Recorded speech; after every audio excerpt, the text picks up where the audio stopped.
What the hell was that? Did you fucking believe that? Oh shit. Oh my god. So, today, I'm gonna have this up for like 6 hours, so it'll be finished like 5:55 a.m. Yeah, I'm always a dude, always up late. Anyways, let's if you can see the title, that means we're gonna read some creepypastas again. So yeah, enough jabba jabba. I'm gonna, I have a great interesting idea. Because I cannot play anything music right now because this microphone right here sucks dicks because it's not gay. So well, the microphone doesn't suck dick. Doesn't suck dick. Doesn't suck dick. And let's see a little bit. I'm gonna tell everyone that it's already started. It's on, mate. So what are we gonna read? I have put some requests or whatever. Not requests. How am I saying this? Oh yeah. I have told you guys if I should get anything to read. Like I told these guys they should request something. I got, let's see, 4 requests, 4 creepypastas to read. And I've chosen like 2, 3, or 4 creepypastas to read. And once I've read 2 of them, then you guys who see this can request me some stories again that I'm gonna read. So I've read the Halo the Ghost, Dead Bard, what was it? What was it? Dead Bard, the Truth of my guy, I guess. The Pokemon War Theory, JVK11660.esp, Courage the Cowardly Dog Theory. What was it next? What was it I Halo 2 Oracle, and it's missing entries. Trying to think if I read something more. Oh yeah, Manhunt 1998 to 1999 beta. Yeah, I think that's pretty much all of them. I do not wish to go through all this playlist on, and oh, yeah, this is started. It started 2 minutes ago for the you know. So yeah, I'm back in Sweden for like almost about, let's see, if today is August 4th, that means it's only like 4 days left. Yeah, I thought I was gonna come out on the 18th, and also got a new internet, and also I fixed Windows 10 in this bitch. So I'm gonna take a little bit of a story of who gave me the downlink. because I didn't get a message about the Windows 10 thingy. And the computer I've used, but during the stream time, you know that, yeah. Apparently I have to cleanse it because I think it's a virus or something, and I was scared to tell them that it wasn't a virus because I downloaded too many Steam games so that the old router cannot handle it. So we got a new router, and it's a Netgear. And also, to keep me awake, I bought Phantom. And you guys are gonna bring 3 bananas and one, two little bottles Sprite. No, I don't like Sprite. I like banana. And get your mind out of the gutter. Mm. Mm.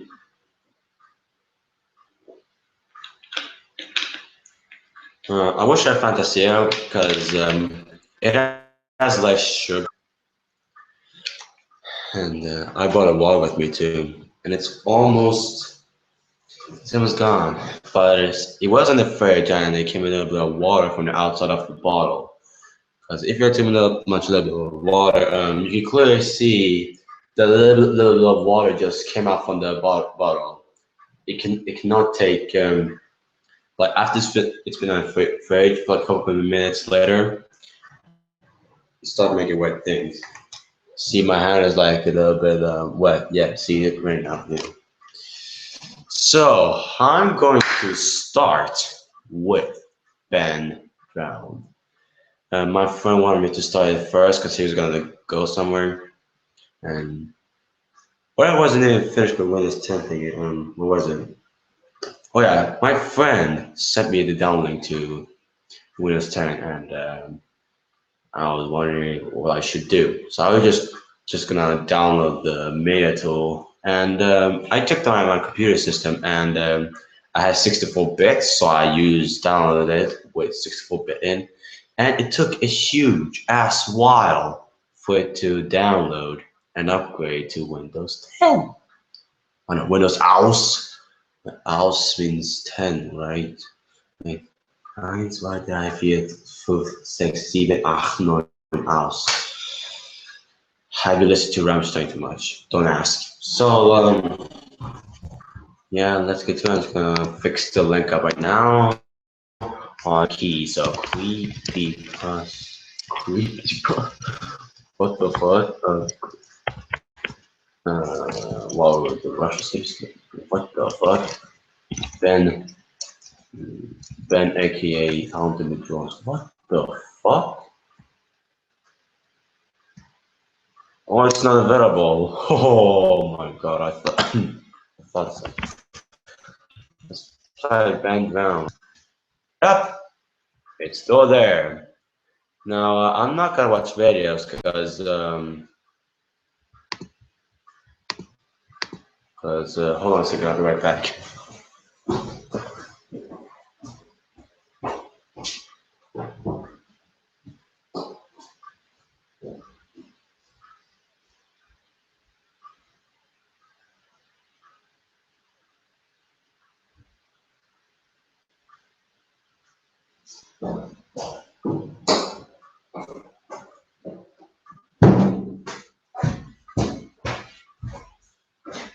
Because he watched the videos with Sonic. So I'm always not gonna watch videos because the microphone cannot hear the video. I mean, it can, but the volume is up to 100. Hold on, 100%. I mean, it can work, but the might little bit of the automated cause of it. So I don't know. For fuck's sake, this is long. It's almost the same length as NES Godzilla. I may read it again, maybe not. I don't know. I'm gonna keep it at the last. I don't know. Because I've read it twice, and it pretty much didn't work because while reading the first attempt, it just It just so happens that the computer was making a little bit like giant noise. And I got a second attempt, and my friends just kept interrupting me with all those stuff. So the third attempt is by myself.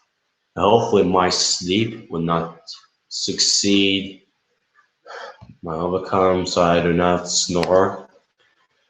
Well, actually, speaking of snore, I was in a Skype call like some of this year, and I was like all the way up to 5, and somewhere before it was 5 a.m. while watching a top 35 girl music was all around. They're like this, snoring while Eric was in the call. Yeah, Eric is looking this, man. And yeah, I was snoring until my mom came in, and it went back to like his Skype menu, and I think they actually declined the call. So yeah, I wasn't even good. Yeah, I stood up all the way up for like a whole day once. I was trying to do it 2 days in a row, but it did not work. And I do not wish to do that because it's like at 10 or 11 in the morning, like on this Saturday, I'm gonna fly from Budapest to Malmö, which is the southern city in Sweden, and it takes like 1 or 2 hours to come to Varberg or Varberg. I don't know how you Englishmen say. In Sweden we say Varberg. Yeah, it's like really nice Swedish accent there. Like I was thinking of coming short game this video. Then it says, ja det gör jag gillar fitta. It means, yes I do, I like pussy. Yeah, that's the translation of that. Anyways, enough jibber jabber, I have been drawn up, and I'm gonna try and watch the videos again. I mean, I didn't watch them, the boss did, and he gave me spoilers and all. How dare you? And also, I'm growing a little beard. Yeah, not a big surprise. And I also get a haircut. Big surprise there too. So, and I watch porn. I'm joking. Before I go straight into the story, you'll be like, just get the story already. I'm just gonna pick up some spooky, spooky, scary music. Not spooky, scary skeletons. That will be just hilarious. Oh no, not spooky. Spooky music for kids. Who even searched up that? Let's see. 10 hours. You're like, are you fucking serious? 10 hours of this bullshit.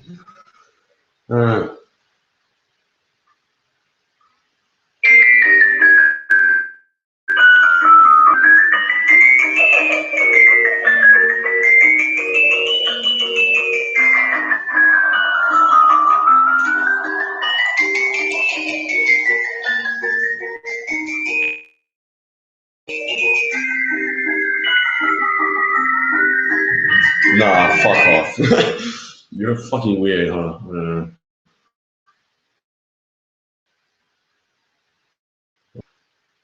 To point another time, just keep going. Shut up. There we go. Oh my god. Let's pick up scary music instead, because I need some music during a story, because Scray. What the fuck? Scray. Scary music. There we go. Scary music. 10 hours of bullshit. I pressed it. I pressed you. I would have taken the Halloween theme, but I will get a copyright strike. So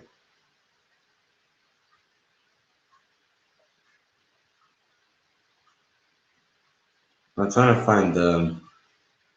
Hold on, I'm trying to think of Kevin McLeod.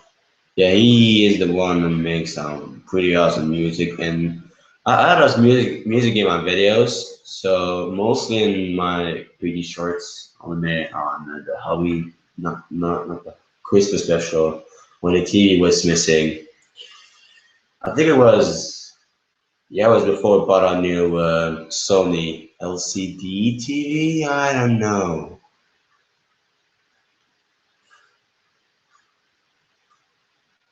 I wonder what this one's not like.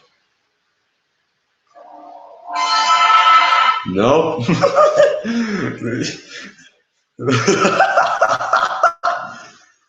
It was just like someone's like right behind me. When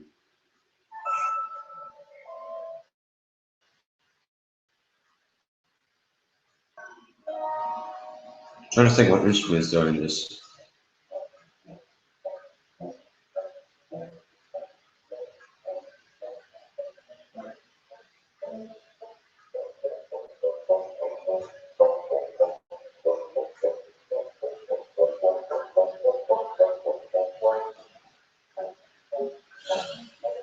So apparently no music. Shit. Oh, I mean I have to survive without music. So yeah, I might put background noise because my mom will be home and like get it up soon. So yeah, let's just read this whole thing. Let's just share the screen. And look at this. Look at the menu. Amazing, isn't it? Look at the whole screen down there. So intense. Wait, can you actually go on? Where's the actually see it? Oh, go to. No, hold on.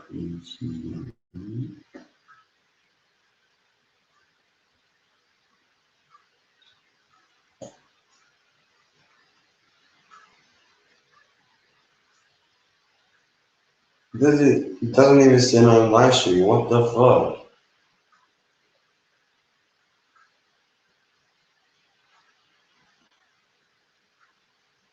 Oh, fuck it. I'm just gonna do all this. Alright. Ben Drown. Let's go. So Ben Drown, no, I'm not gonna read the whole thing. You guys will probably see it. I'm just gonna keep this up for 10 seconds.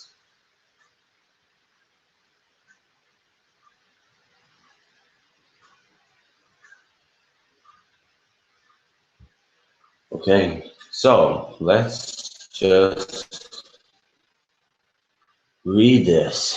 Post number 1, September 7, 2012. X. I think it's supposed to be like an under name, like so like okay. Okay, X. I need your help with this. This is not copypasta. This is a long read. But I feel like my safety or well-being could very well depend on this. This is a video game related, specifically Majora's Mask. And this is the creepiest shit that has ever happened to me in my entire life. Shit. Having said that, I recently moved into my dorm room, starting as a sophomore in college. And a friend of mine gave me his old Nintendo 64 to play. I was stoked to say the least. I could finally play all of those old games of my youth that I hadn't touched in at least a decade. His Nintendo 64 came with one yellow controller and a rather shoddy copy of Super Smash Bros. And while beggars can't be choosers, needless to say, it didn't take long until I became bored of beating up level 9 CPUs, or which means computer units. That weekend, I decided to drive around a few neighborhoods, about 20 minutes or so off campus, hitting up the local garage sales, hoping to score on some good deals from ignorant parents. I ended up picking up a copy of Pokemon Stadium, GoldenEye, fuck yeah, F-Zero, and two other controllers for $2. Satisfied, I began to drive out of the neighborhood when one last house caught my attention. I still have no idea why it did. There were no cars there and only one table was set up with random junk on it. But something sort of drew me there. I usually trust my gut on these things, so I got out of the car and I was greeted by an old man. His outward appearance was, for lack of a better word, displeasing. It was odd. If you asked me to tell you why I thought it was displeasing, I couldn't really pinpoint anything. There was just something about him that put me on edge. I can't explain it. All I can tell you is that if it wasn't in the middle of the afternoon and there were other people within shouting distance, I would not have even thought of approaching this man. He flashed a crooked smile at me and asked what I was looking for. Immediately I noticed that he must be blind in one of his eyes. His right eye that glazed over looked. I forced myself to look to his left eye instead, trying not to offend, and asked him if he had any old video games. I was already wondering how I could politely excuse myself from the situation when he would tell me he had no idea what a video game was. But to my surprise, he said he had few ones in an old box. He assured me he'd be back in a jiffy and turned to head back into the. As I watched him hobble away, I couldn't help but notice that what he was selling on his table. Littered across his table were rather peculiar paintings, various artworks that looked like ink blots that a psychiatrist might show you one of these days. Curious, I looked through them. It was obviously why no one was visiting this guy's garage sale. These weren't exactly aesthetically pleasing. As I came to the last one, for some reason it looked almost like Majora's Mask. The same heart-shaped body with little spikes protruding outward. Initially, I just thought that since I was secretly hoping to find that game at these garage sales, some further bullshit was projecting itself into the ink plots, but given the events that happened afterward, I'm not so sure now. I should have asked the man about it. I wish I would have asked the man about it.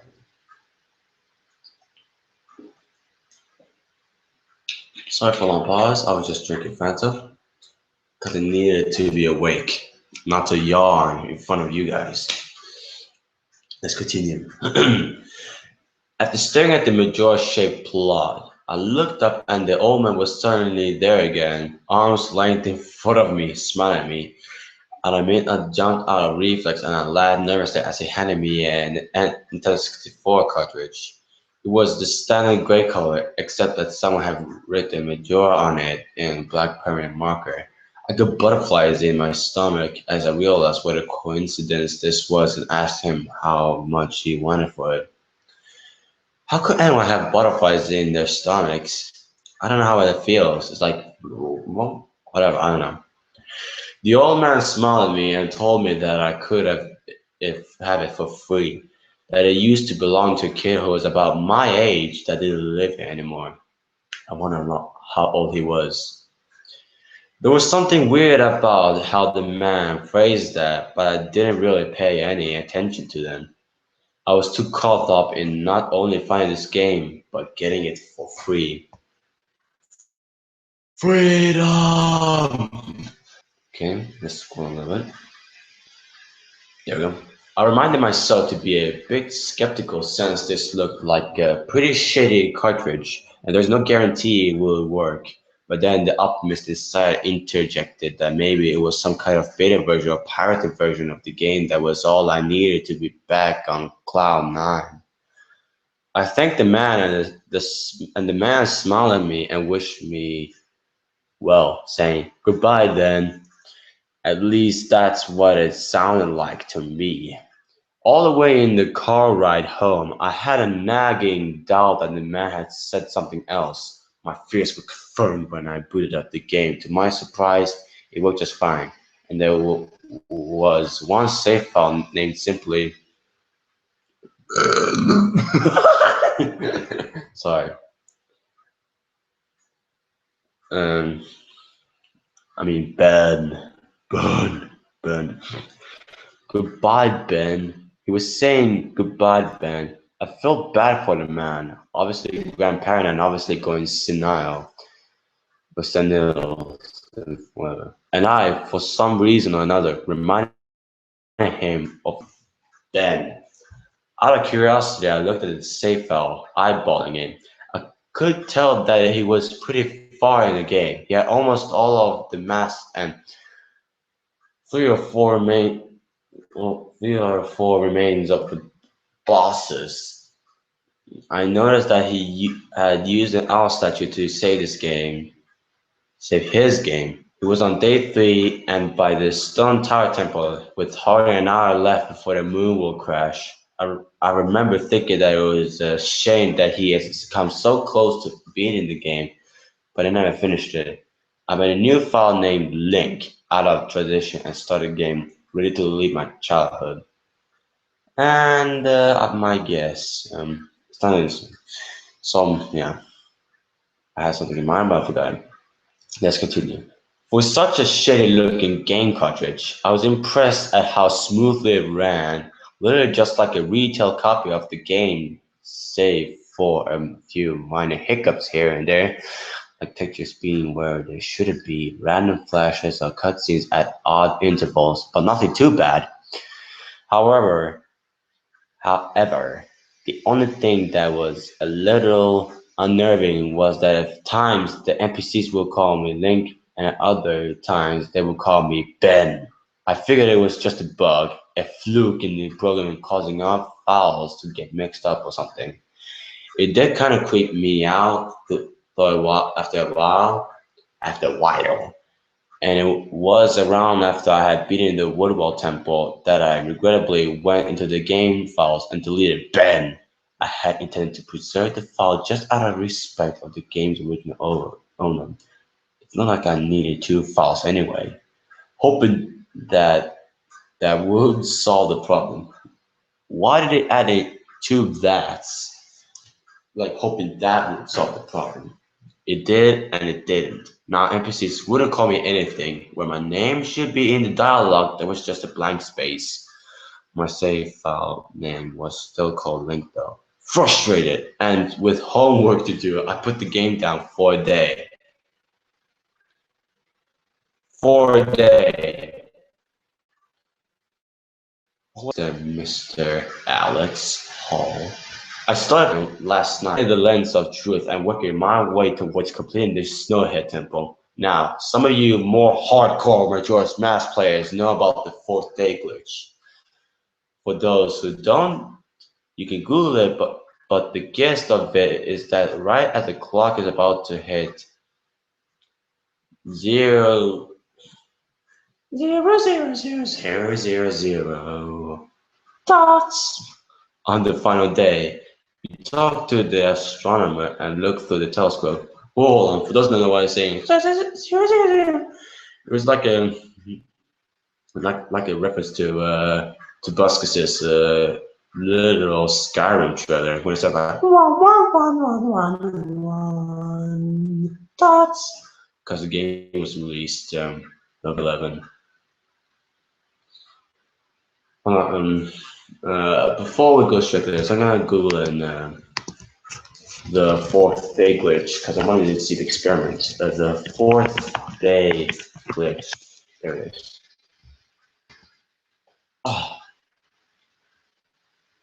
Oh my god.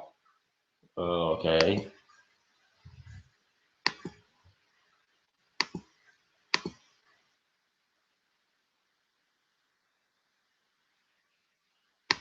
I just like videos.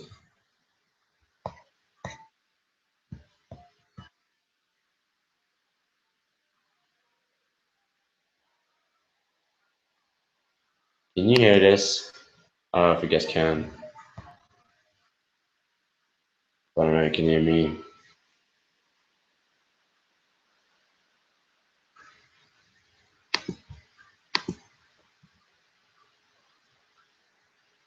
Ooh, nice. Okay. You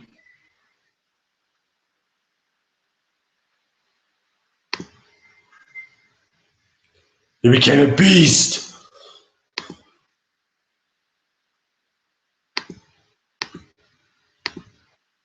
What do you use this time? The very song of time.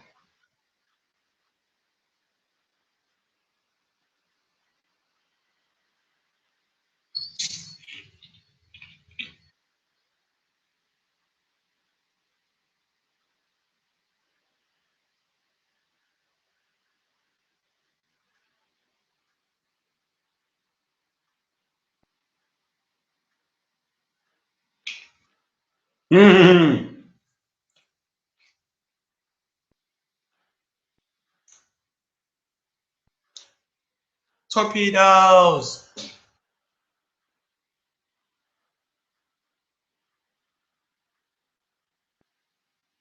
And then, dum dum. What the hell? Was it supposed to hover like that? Ba-dang! I did not know what would happen. Or was it a piece with remaining?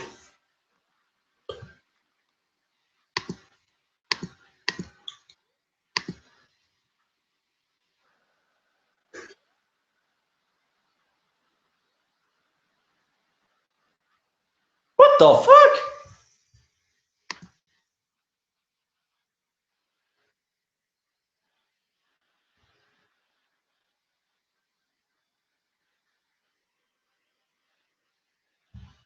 So that's the fourth day glitch. Ben is angry. Wow. So that's the fourth day glitch. Man, if I had an N64 in the game, I would just follow that glitchy ending. Okay. Let's just continue. So, okay, if you time it right, the counter disappears and you essentially have another to finish whatever you were doing. Decided to do the glitch to try and finish the Snowhead Temple. I happened to get it right on the first try and the time counter at the bottom disappeared.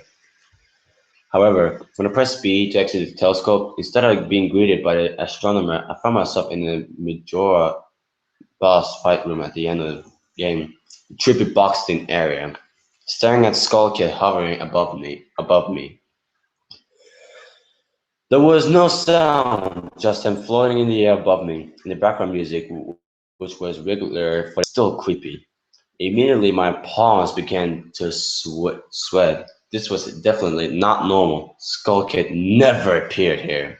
I tried moving around the area, and no matter where I went, Skull Kid would always be facing me, looking at me, not saying anything. I don't think he's here though.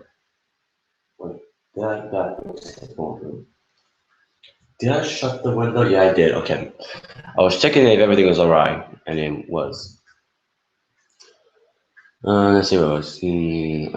Nothing will happen though, and this kept up for around 60 seconds, which is 1 minute by the way. I thought the game had buggered or something, but I was beginning to doubt that very much. I was about to reach for the reset button when the text appeared on my screen. You're not sure why, but you apparently had a reservation. I instantly recognized that text. You get that message when you get the room key from Andrew at the Stockpot Inn. But why was it playing here? I refused to entertain the notion that it was almost as if the game was trying to communicate with me. I started to navigate the room again, testing to see if that was some sort of trigger that enabled me to interact with something else. Then I realized how stupid I was to even think that someone could reprogram the game. Sorry, like this was absurd. Sorry for the burp. Sure enough, 15 seconds later, another message appeared on the screen. And again, like the first one, it was already a pre-existing phrase. Go to the lair of the temple's boss. Yes, no. I paused for a second, contemplating what I should press and how the game will react. When I realized that I couldn't click no, taking a deep breath, I pressed yes and the screen faded to white with the words dawn of a new day with the subtext beneath it. Is that I didn't where I was reported to fill me with most intense sense of dread and impending fear I ever experienced. The only way I can describe the way I felt there is having this feeling of inflexible depression on a con scale. I'm normally not a depressed person, but the way I felt, there was a feeling that I didn't even knew existed, with such a twisted, powerful presence that seemed to wash over me. I appeared in some kind of weird Twilight Zone version of Clocktown. I walked out of the clock tower, as you normally do when you start from day one, only to find that all of the inhabitants were gone. Oh shit. Usually with the fourth Diglett you can still find the guards and the dog that runs around outside the tower. This time they were all gone. What replaced them was the ominous feeling that there was something out there, in the same area as me, and that it was watching me. I was about to cross something. Sorry. I had 4 hearts to my name and the hero's bow, but at this point I wasn't even considered for my avatar. I felt that I personally was in some kind of danger. Perhaps the most chilling thing was the music. It was the song of healing. Ripped straight from the game itself, but played in reverse. The music will get louder, building up so as if you should expect something to pop out at you, but nothing ever did, and a constant loop began to wear on my mental state. Every now and then I will hear the faint laugh of the happy masked salesman in the background, just quite enough so that I wasn't sure if I just hear things, but just loud enough to keep me determined to find him. I looked in all 4 zones of Clocktown, only to find nothing, no one. Textures were missing. West Clocktown had me walking on air. The entire area felt broken, hopelessly broken. As the reverse song of you repeated for what must have been the 50th time, I just remember standing in the middle of South Clocktown, realizing that I never felt so alone in a video game before. As I walked through the ghost town, I don't know whether it was the combination of the out-of-place textures and the atmosphere and the haunting melody of the once peaceful and soothing song being butchered and distorted. But I was literally on the verge of tears and I had no idea why. I hardly ever cry. Something had gripped me here, and this powerful sense of depression that was both foreign and crippling. I try leaving Clocktown, but every time I zone out, the screen will fade to black and I would just part of Clocktown. I tried playing up my ocarina. I wanted to escape, and I did not want to be here. But every time I play this Song of Time or Song of Soaring, it will only say, "Your notes echo far, but nothing will happen. But nothing happens." By this point, it was obvious the game didn't want me to leave, but I had no idea why it was keeping me here. I didn't want to go inside the buildings. I felt that I would be too vulnerable there to whatever I was terrified of. I don't know why, but I came up with the idea that maybe if I drowned myself at the laundry pool, I could spawn somewhere else and leave this place. And it begins. Yeah, I said it. You get it. As I stoned in and ran towards the pool, that's when it happened. Link grabbed his head and the screen flashed for a brief moment of the happy man salesman smiling at me. Not Link. Me with Skull Kid's screen playing in the background, and when the screen returned, I was staring at the Link statue from playing the song Elegy of Emptiness. I screamed as the thing just stared back at me with a haunting facial expression. I turned around and ran out and back into South Clocktown. And to my horror, the fucking statues follow me, and the only way I can compare this is like the creepy angels from Doctor Who. Okay. Every so often, at random intervals, the animation will play of the statue appearing behind me. It was like the thing was chasing me, or I don't even want to fucking say it, haunting me. By this point, I was on the verge of hysterics, but not even once did the thought of turning off the console. I don't know why I was wrapped, terror fell off. I tried to shake the statue, but it would literally appear right behind me every single time. Link started to begin to make weird animations I had never even seen him do before. He will flail his arms around or spasm randomly, and the screen will cut to a happy mess salesman smiling again for a brief moment before I was face to face with that fucking statue again. I ended up running into the swordmaster's dojo and ran to the back. I don't know why, but in my panic, I just wanted some kind of assurance that I'm not alone here. To my dismay, I found no one. But as I turned to leave, the statue cornered me in the cup in the back. Sorry for the random pause right there. I was being confused. I tried attacking the statue with my sword, but to no avail. Confused and backed into a corner, I just stared at the statue, waiting for it to kill me. Suddenly, the screen flashed again to the happy mad salesman, and Link turned to face my screen, standing upright, mirroring the statue. Looking at me along with his copy, literally staring at me. Whatever was left of the fourth wall was completely shattered, while I ran out of the dojo, terrified.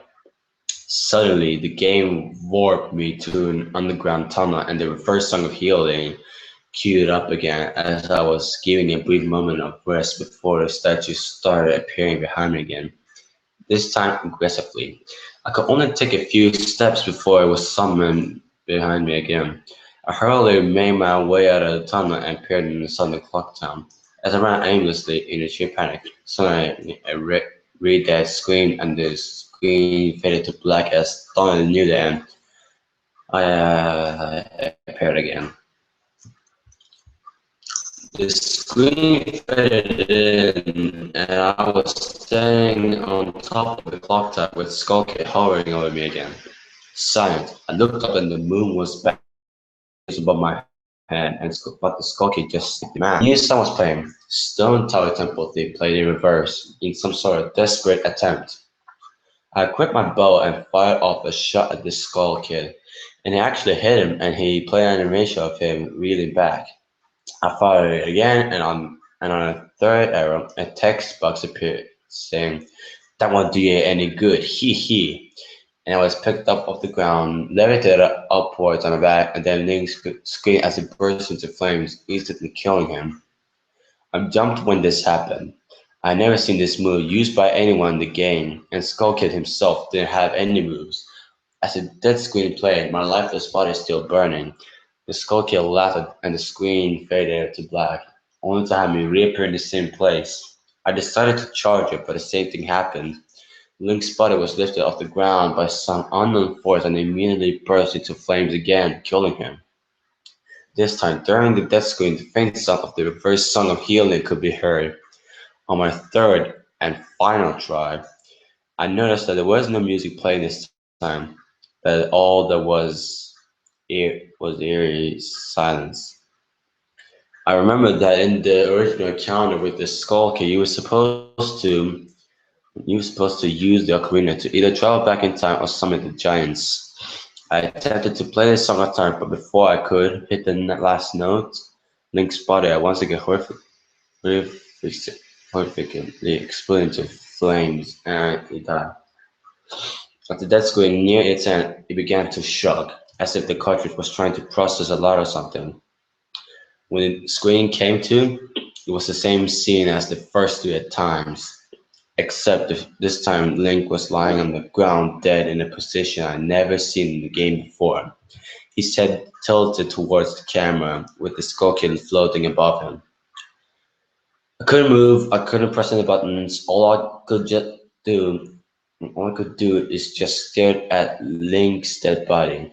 After around 30 seconds of this, the game simply fades out with the message, "You've met with a terrible fate, haven't you?" before kicking you out of the title screen. Upon getting back to the title screen and starting again, I noticed my save file was no instead of Link, it was your turn. Your turn had 3 hearts, no massives. I selected your turn. Immediately when I did, I was returned to the clock tower rooftop scene of my Link dead and the Skull Kid hovering over. With Skull Kid's laughing looping again and again, I quickly hit the reset button, and when the game booted up again, There was one more save file added below U-turn entitled Ben. Ben's save file was right back where it was before I deleted it, at the stone tower temple with the moon almost crashing. I turned the game off at that point. I'm not superstitious, but this is way too fucked up even for me. I haven't played it at all day. Hell, I didn't get any sleep last night. I kept hearing the reverse song of healing music in my head and just remembered this sense of dread I felt exploring Clocktown. I drove back to the old man's house today to ask him some questions with a buddy of mine. Know what was going there alone. Only to find that there was a for sale sign in the front yard, and when I ran the door, no one was home. So now I'm back here writing down the rest of my thoughts and recording what happened. Sorry if some of this has grammatical errors. I'm running on no sleep here. I'm terrified of this game, even more so now that I've relived it at the second time writing this all down. But I feel like there's still more to it than meets the eye. More than meets the eye. And there's something calling to me to investigate this further. I think Ben is something in this equation, but I don't know what. And if I could get a hold of the old man, then I would be able to find some answers. I need another day also to recuperate before tackling this game again. It's already taking a toll on my sanity, I feel like. But next time I do this, I'm going to record my footage all the way through. The idea to record only came to me towards the end, so you can see the last few minutes of what I saw, including Skulking and the Eulogy statue, but it's on YouTube here. I'm going to stay in this thread for a little fall asleep to answer any questions you guys might have, or hopefully listen to ideas or theories to help me shed some light into this, or maybe things I should try to do. I think I'm going to play Ben's Fall tomorrow to see what happens. Maybe I was supposed to do that all along. I don't believe in paranormal shit, but this is all a little fucked up. But maybe this Ben guy is just a really good hacker slash programmer. But I don't want to think about alternatives if he isn't. I stand in the copy base. I'm hoping that it makes it. Yeah. So here is the video called Day 4 Time B. You know the list. You need to play all this stuff. Yeah, it changed.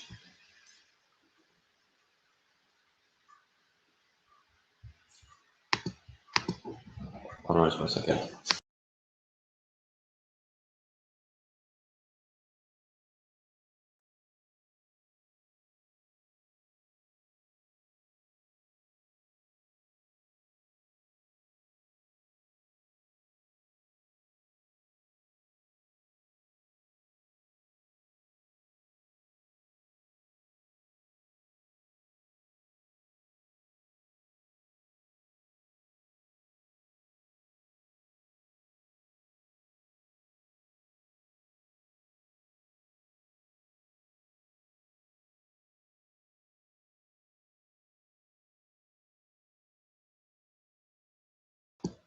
And we're back. Sorry for that.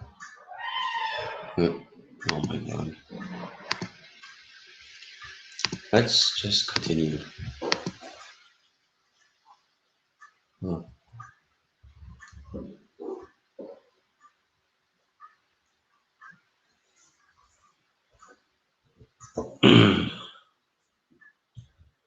Let's begin.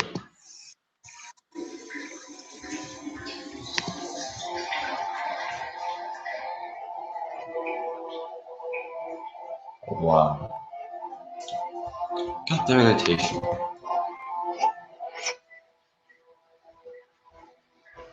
Jesus Christ.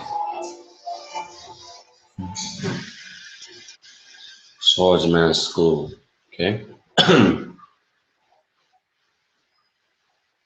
Stop making noise, I think. And there he is.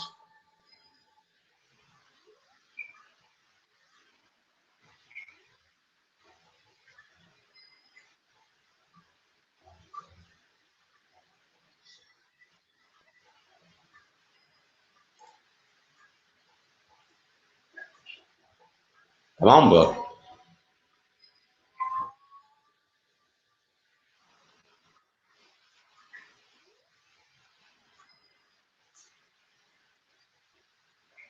Fuck.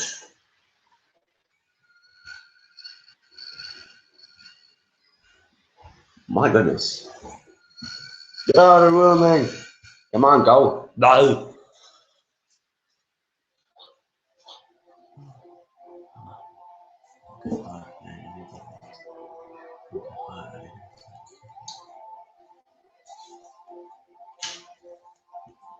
Okay, there is no path.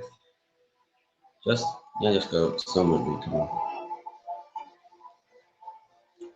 Come on and go back in, huh?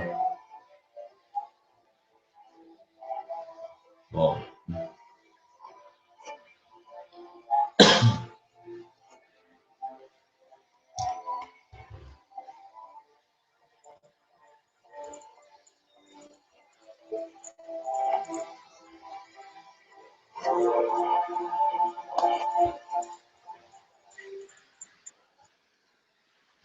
Whoa. On a new day. And there's the eyes. Yeah. Oh shit. This is some footage. Oh my god. It's okay.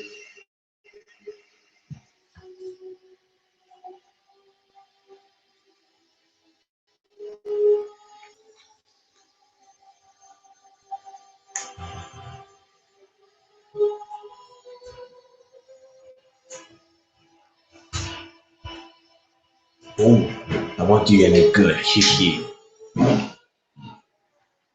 Well then. Start from back analysis. Well, what are that?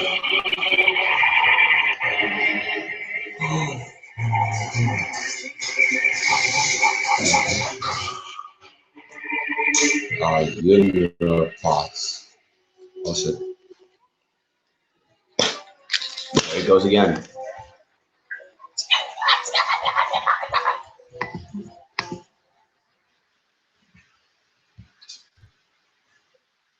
Are there anything other than... Huh? Where do you get that instrument?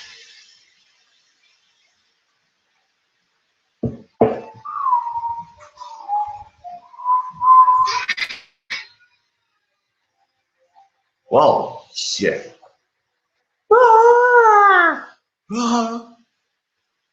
Whoa. Okay. That was weird. Oh, sorry. That thing. And he did.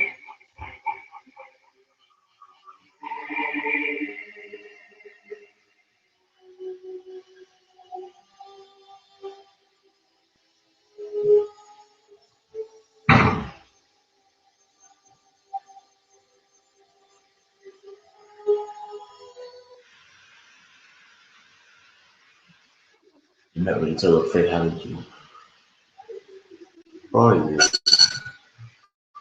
Oh my god! Really? God damn it! Saw the jump scare there. God damn you, George Mash. There's the your turn thingy.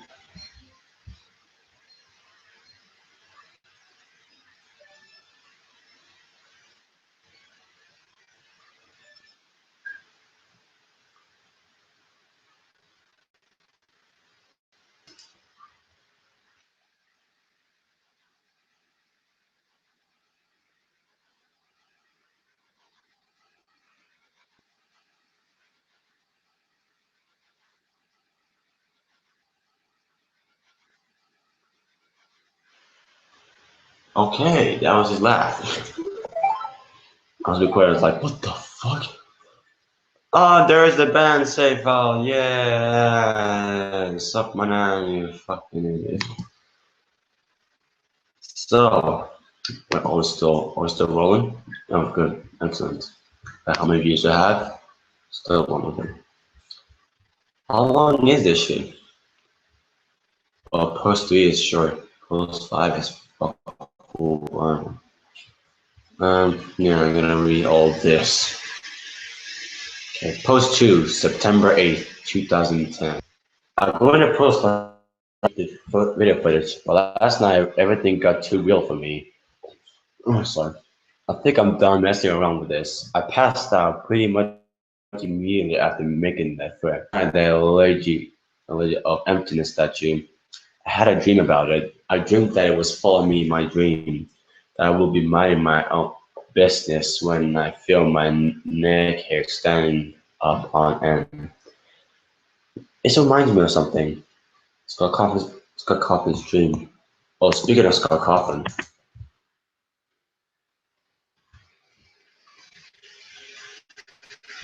yeah, there is the thingy there. It's so sad. That's trending.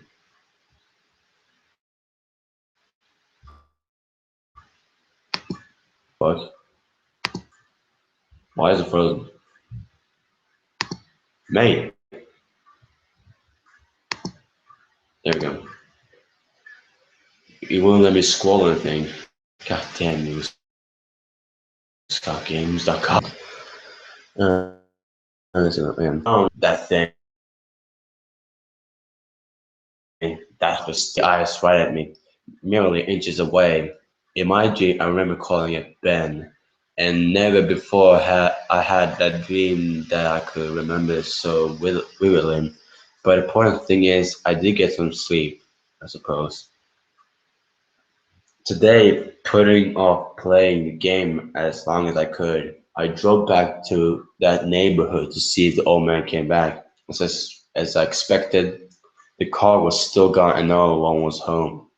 As I was walking back to my car, the man next door mowing the grass killed the power to his lawnmower and asked me if I was looking for someone. I told him that I was looking to talk to the old man that lived here, to which he told me that what I already knew, he was moving, trying a different avenue. I asked if the old man had any family or relatives that I could talk to. I discovered that this old man had never been married, nor did he have any children or grandchildren through adoption. So sad. Starting to become worried, I asked one final question, one that I should have asked from the beginning. Who was Ben? The man's expression turned grim, and I learned that 4 doors down around 8 years ago, on April 23rd, the man informed me that it was the same day as his anniversary. That's how he knew the specific. There was an accident with a young boy named Ben in the neighborhood. Shortly after his parents moved, and despite any further attempts to talk to the man to more information, he wouldn't divulge anything else. Is y'all saying divulge now? I don't know. I went back and started the game, and immediately I jumped at the title screen where the mask flies by with normal voice sound. It was something much more high pitched. I pressed start, bracing for worse. But just like 2 nights ago, the files, your turn and Ben were displayed. Truth to be told, I looked at the Ben file earlier. It seems to fluctuate between displaying the all stat, all safe and not. I brought up the Ben file, hesitated for a moment, noticing that the stats were not the same as they originally were 2 days ago. It seemed like he had already completed the Stone Tower Temple this time. Summoning my courage, I selected it. Immediately, I was thrust into complete chaos. Sure enough, I was outside Stone Tower Temple, but that's about all that was expected. The stone, the let's see what the hell. The stone itself wasn't called Stone Tower Temple, but rather Stone. And immediately a dialogue box of complete gibberish that I couldn't make out greeted me. Link's body was distorted, his back was cocked violently to. Was it supposed to say crooked? I think so. Crooked violently to the sideways posture was permanently disfigured. Link's expression was dull, almost monotonous. He had an expression on his face that I didn't recognize before, as if he was dead. As Link stood there, his body spasmed irregularly back and forth. I examined what had become of my avatar and noticed I had a C button item I'd never seen before. Some kind of note, but pressing it did nothing. Sounds played back and forth that I didn't recognize from the game, almost demonic in nature. And there was some kind of high-pitched yip or some kind of laugh or something playing in the background. I had all of 2 minutes to take in the environment before another one of those fucking legit emptiness statues was summoned. Immediately after I was cut into dawn of a new day screen, except this time it was without them. Subtext. I was a Deku scrub in Clocktown. The scene would normally play after the first time you travel back in time. Goddamn scrub. No.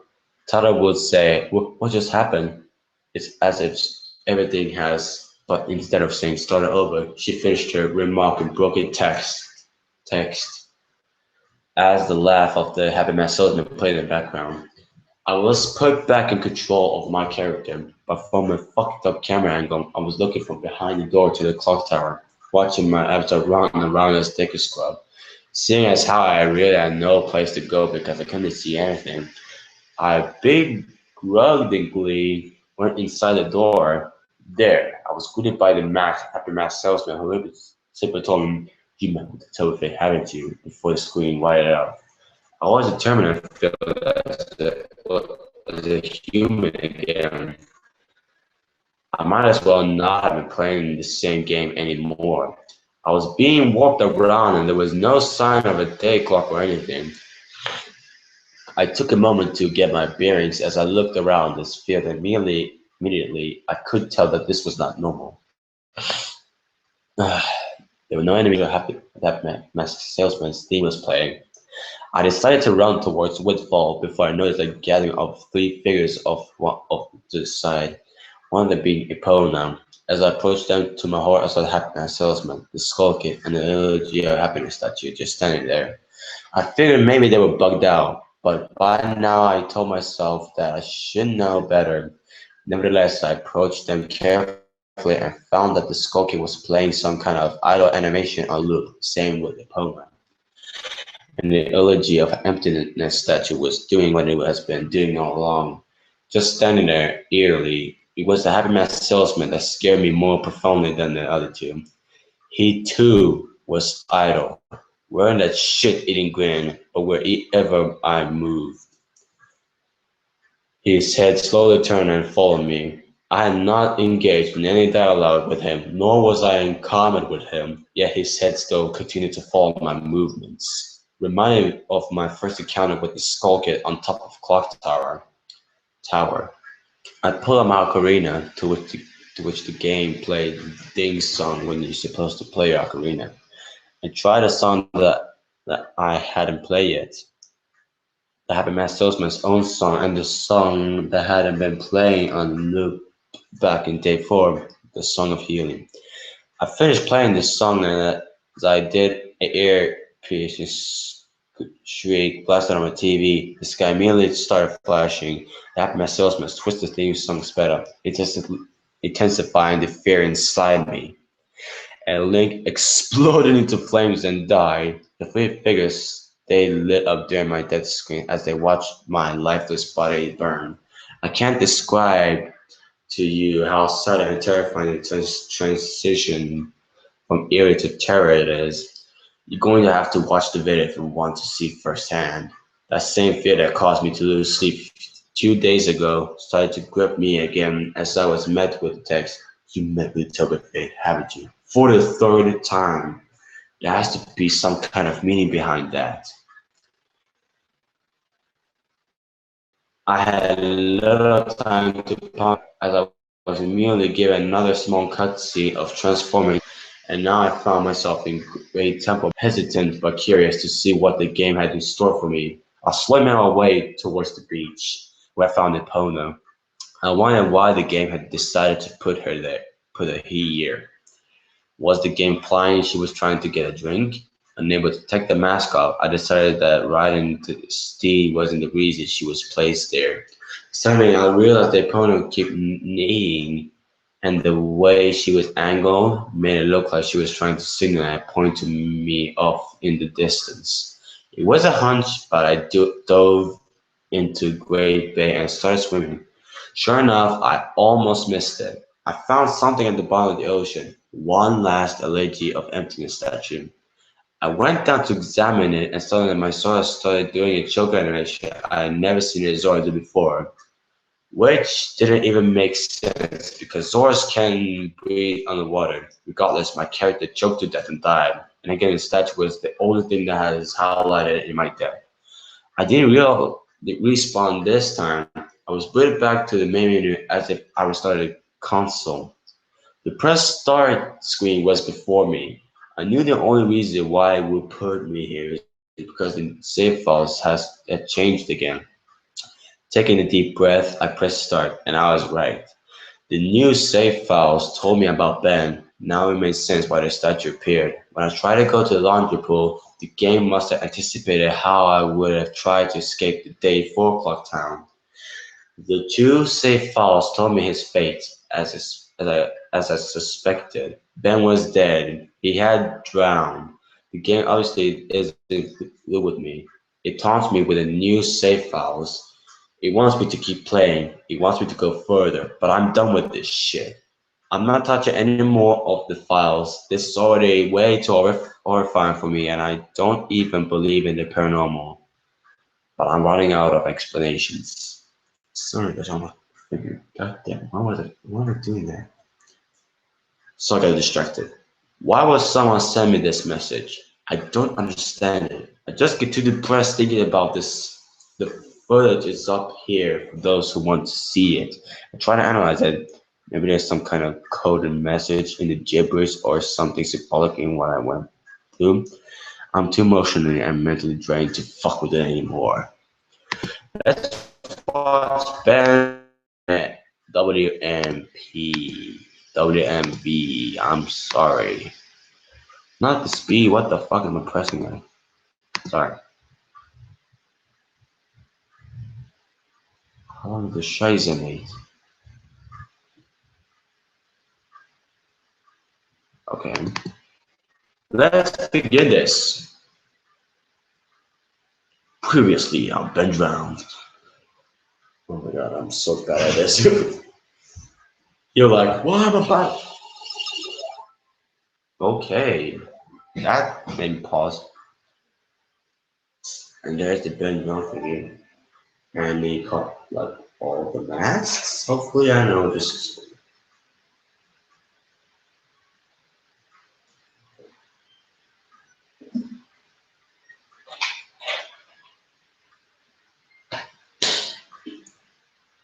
What are you doing, mate?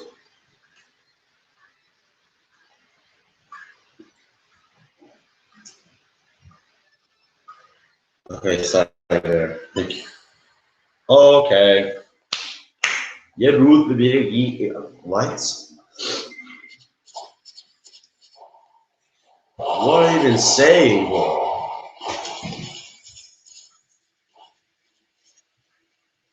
Oh my god.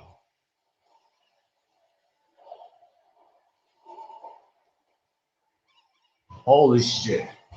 The air looks awesome.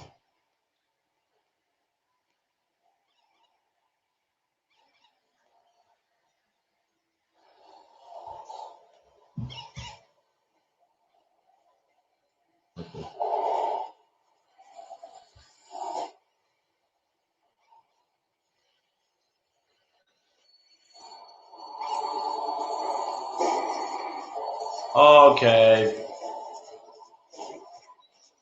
Jesus. And there goes the time clock. Wow. Time for music.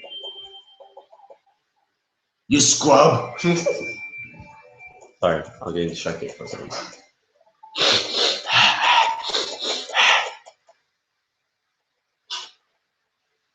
It's like I've never played before, but I didn't. Start above, and there's the goddamn camera angle. Where's the scrub? Hi there. Yeah, go through the door, mate. You know the time of fate, haven't you? Wait, is that supposed to happen? I think so.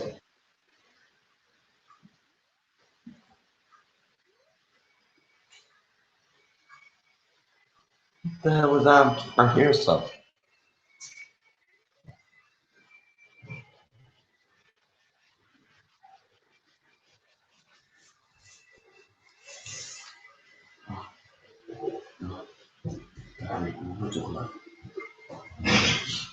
Oh, there's a code up.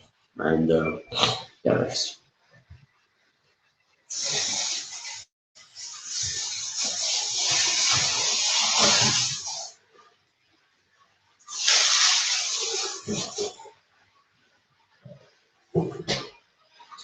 Whoa, the post is still there. Jesus. Okay. And there's the like do the of the movement there, mister. And there's the movement. Jesus. I'm scared with his aged face. Sorry. The fuck's kid.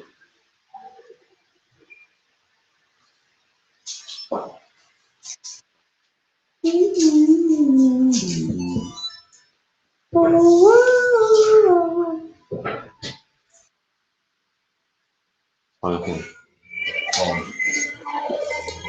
And there goes the sky.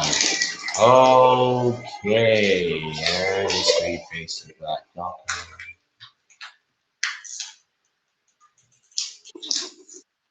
And there it is. The message we've all been waiting for. And there's our bird.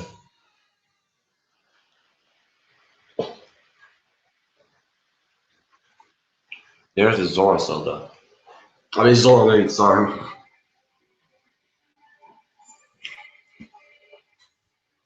Get the smalls. There's a Kona. Sorry for the background noises. Yeah, I thought that boomerangs me. What the fuck? What's with the screen? No, look at the bottom there. That's not supposed to happen.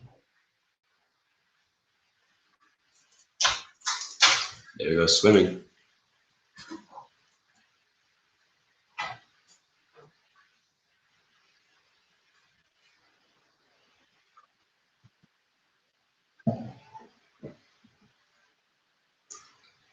There's Ben Drowned statue. When the illegitimateness, I forgot.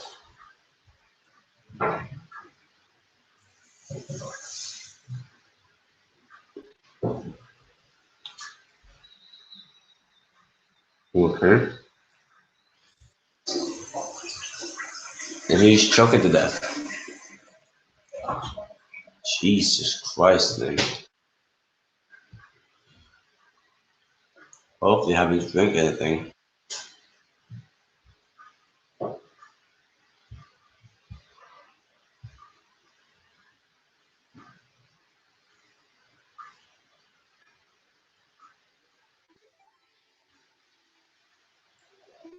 Was that supposed to happen? Then drown.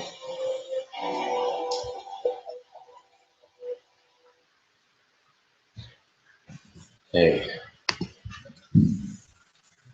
Let's go to this. Post number 3, September 10th, 2010. I know it's early in the morning. I stayed up all night. I can't sleep. I don't care if people see this. That's not the point. I just want the word to get spread so I don't suffer for nothing. I've lost the will to type about this. The less I dwell on this, the better. I think the video just speaks for itself. I did what you guys told me to. I played the illegible emptiness song at the first prompt by the game I was given. But I think that's what the game of Ben, Jesus Christ, I can't believe I'm even remembering the absurd idea that he exists in the game wanted me to. He's following me now, not just in the game. I see him all the time, just watching me. I haven't gone to any of my classes. I've stayed in my dorm room. The window's closed and the blinds shut. That way I know he can see me. But he still gets me when I play.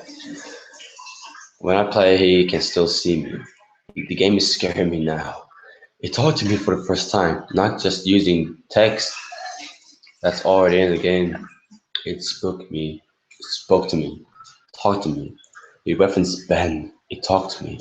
I don't know what it means. I don't know what it wants. I never wanted this. I just want my old life back. Stuff like this doesn't happen to people like me. I'm just a kid, not even old enough to drink yet. It's not fair. I want to go home. I want to see my parents again. I'm so far away from home here at this school. I just want to hug my mom again. I just want to forget that statue's horrible blank face. My original game file is back, just the way I left it before it was gone. But I don't want to play anymore. I feel like something bad will happen if I don't, but that's impossible. It's a video game, haunted or not. It can't hurt me, right? Like seriously though, it can't, right?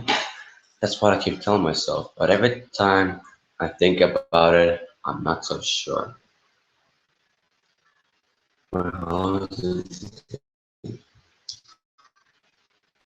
just checking. Wait, just and we good.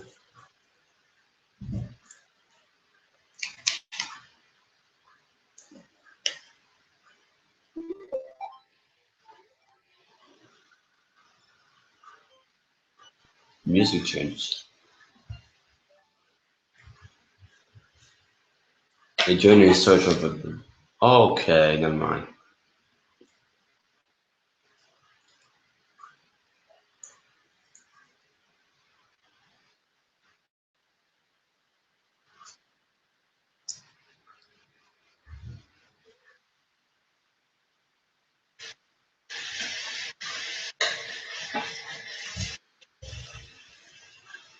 Okay. Yes, this is the beginning of the game.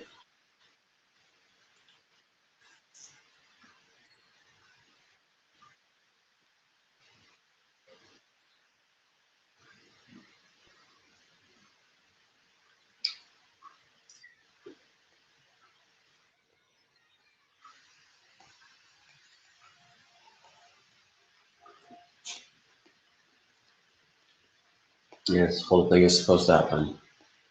I was like, is this supposed to happen? And Eric said, yeah, this is in the game. And I was like, okay, let's go, kid. Oh, okay, screen's fucked up. 我还是找了这个一个老师 use spawn point. What? Ah, boo-hoo. Why the sad face? I just thought I had enough fun with you.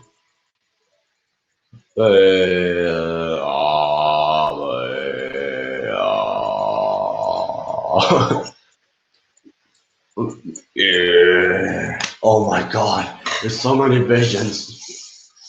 Scrubs. Molesting my head. Oh my god. I have to escape. Mommy, wait.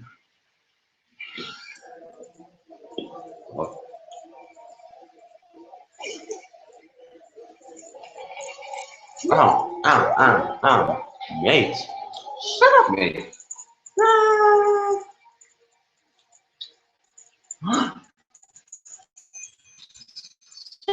Ooh.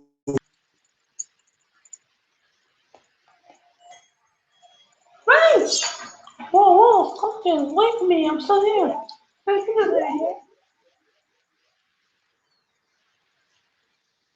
You!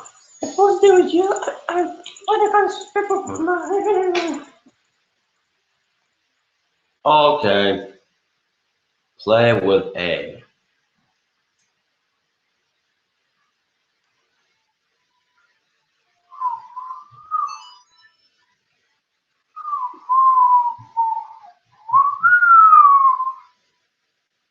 Play. Dang. You should have done that. Dot, dot, dot. So, Legend of Zelda Majora's Mask is effective. Dramatic, sorry. That's so fucking dramatic.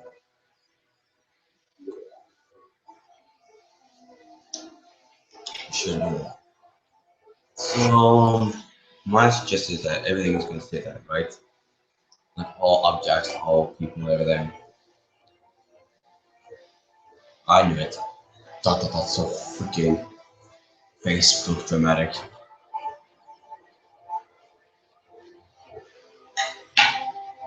Hyrule Castle. Ooh, ooh.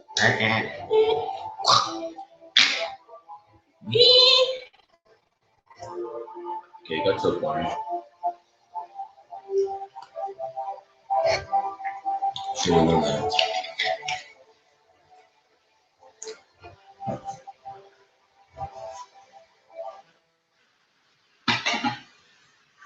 And I think that. Watch out for what?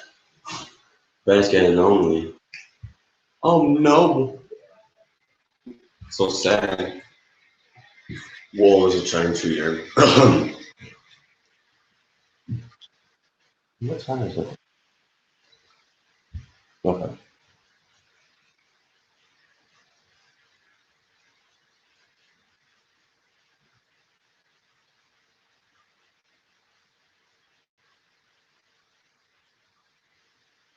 New.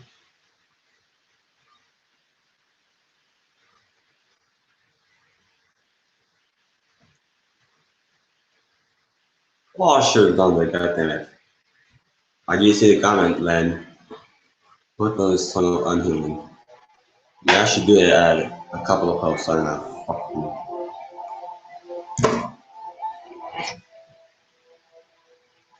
We'll try to find it.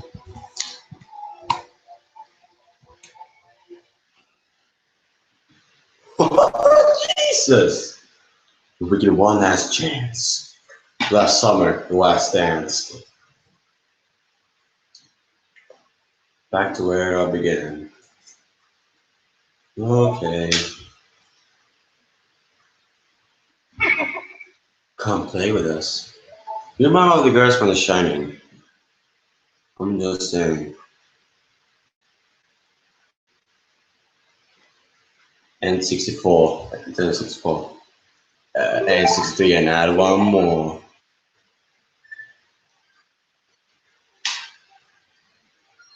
Link. Bam.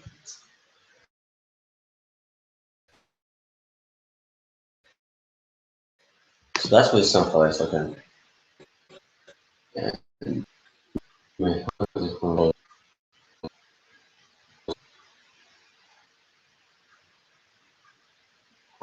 post fire the final. So I'm gonna put this song of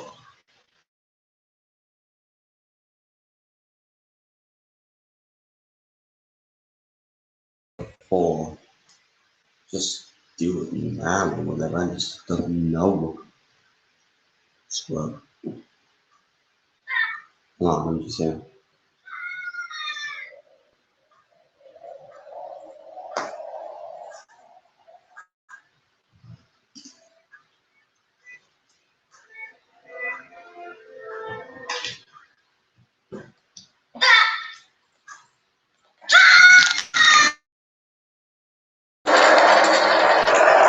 I'm gonna have that song until it's.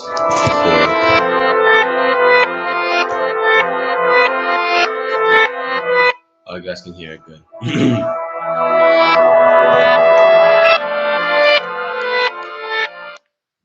Oh my god.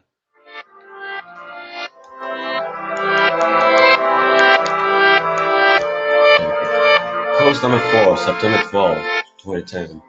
Let me just clear things up. I know you guys are worried about Deducibles, okay? He finished moving out today and he said he's going back home. He's just taking his semester off. Okay. I know. No, application is in Swedish. Yeah, it means semester. So, I'm not really sure what's happened. I have a vague idea, but you guys probably know more than I do. I'm Deducible's roommate, and obviously I knew something was wrong with him for a few days now. Okay, no. He stayed in his room all the time, had a lot of contact with literally all of his friends. And I'm pretty sure he hadn't been eating hardly anything. After the second day, I couldn't stay in there anymore. So I've been crashing at a buddy's place, only coming in my room to get stuff that I need. I tried talking to him several times, but he would cut me off or keep the conversation brief when I asked him about his strange behavior. It's like he was convinced something was haunting him. Yesterday I came to grab my philosophy book and he approached me, looking awful, like horrible bags under his eyes. He landed me a flashlight and gave me specific instructions. He told me that he needs to do one last favor for me. Explain to me what has been going on, info to his YouTube account, right, YouTube channel for those who come and say that again, and told me that he's getting away from me, that he learned to play again instead of trying to change things, and that he shouldn't have done that, and to upload footage and inform people what happened. I told him that he could do it himself, and he got this wild look in his eye and told me that he's never looking at the game again. And that's the last thing he said to me. He never even said bye when his parents came to pick him up. I never even got to meet his parents. I honestly can't tell you what happened. It was kind of hard to understand him, and his fucked up appearance really distracted me. And the flashlight was a footage of the game last night. A text document with his name and password for YouTube, and a third document called the truth.txt, containing what he told me were his notes that he'd taken. He told me that this meant anything to him, that I followed his instructions exactly. Normally I wouldn't be so to the letter for request over a fucking video game. But the way he spoke and the way he looked made me know this was really serious. And I'm going to honor that. I had this video since yesterday, but I had to have someone help me use Pinnacle. That's not really my forte. That after watching it, I had to go back to and look at his other videos on his YouTube account to realize that what was going on. And even then, I'm really confused. The video I'm releasing tonight, the truth.txt, will be released on September 15th, just in case we question. I haven't dared peek at it yet. So the first time I see it will be the first time you see it out of respect to my friend. Can I answer your questions? No, I haven't tried calling him yet. I think I'll give him a call tomorrow to see if he's okay or not. He should have gotten back home by now. About the video.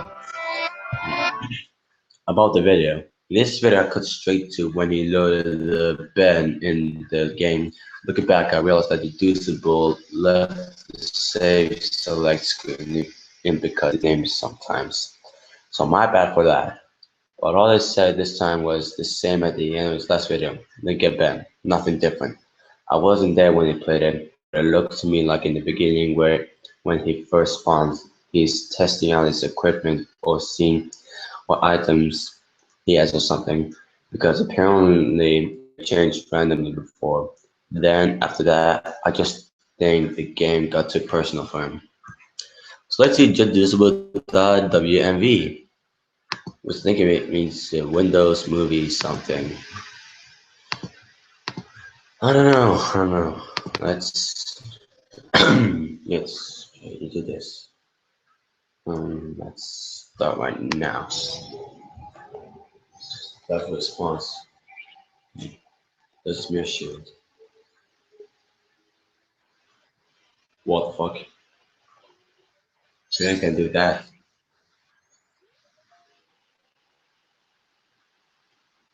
Okay.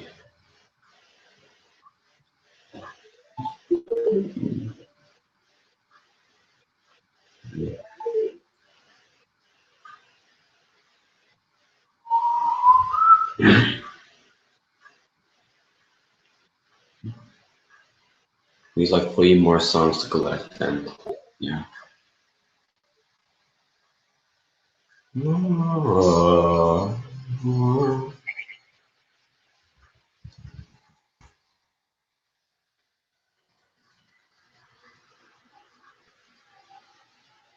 While someone's playing the piano.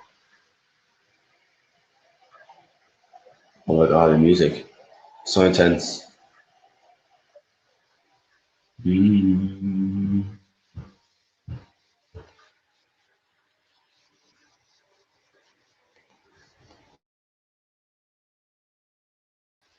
Oh my gosh, the nuclear and everything. I don't know. Red directed things also. Use the screen shield. Shield activated.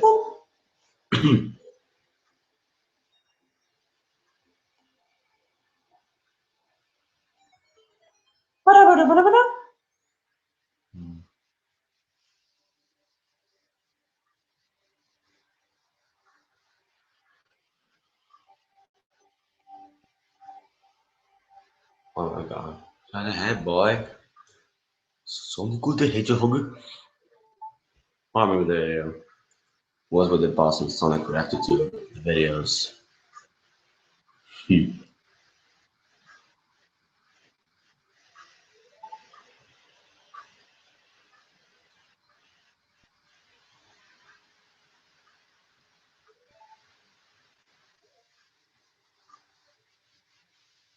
Okay, how did he keep that picture? Remove it. Oh, it's pissed. It doesn't like you. You don't like when someone's removing that picture.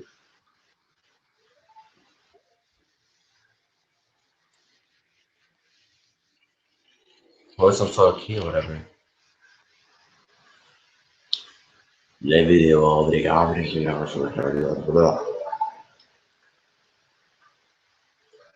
okay.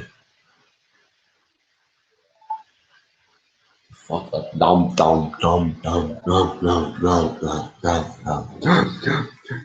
Explode the stone tower. A stone tower is an what? Okay. Background. What? You should remember this.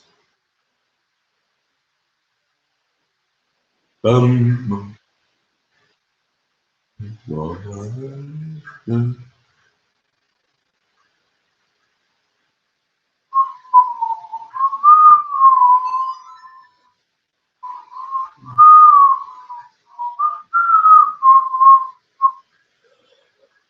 This is song of what? Song of empathy with him. And there comes this Ben John statue. I mean, statue of Ben.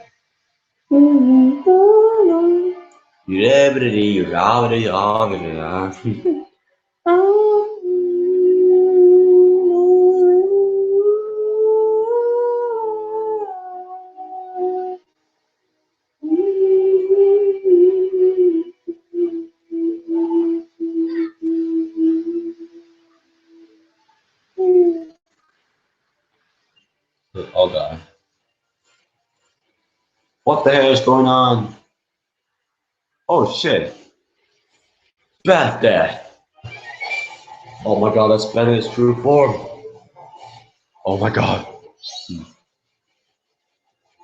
Holy shit. Well, that's blood. That's good. Oh shit, poor Link. Why is he smiling? The father. Well, dang.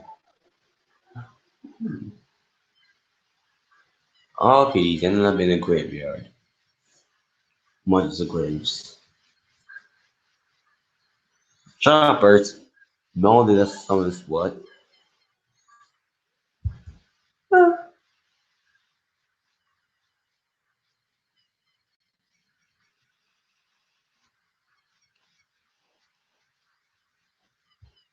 That's not the video.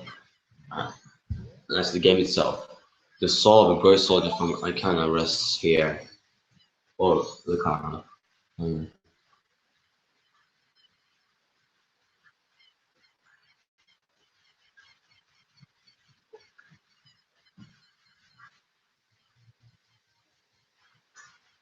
What the fuck?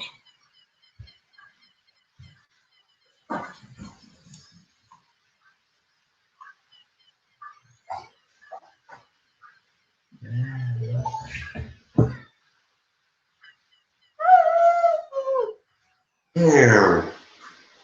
Oh shit. There'll be a little secret, okay? How everyone is watching the stream. That's impossible. Okay, I don't know if this is in the game or not. But those who play it tell me, or if it's just a misunderstanding, whatever.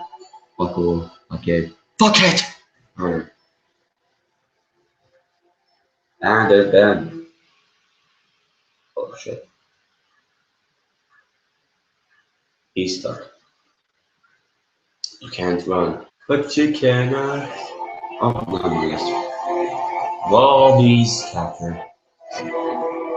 We're gonna go with Ben on the statue. Get the illuminated statue. And then the big mask says,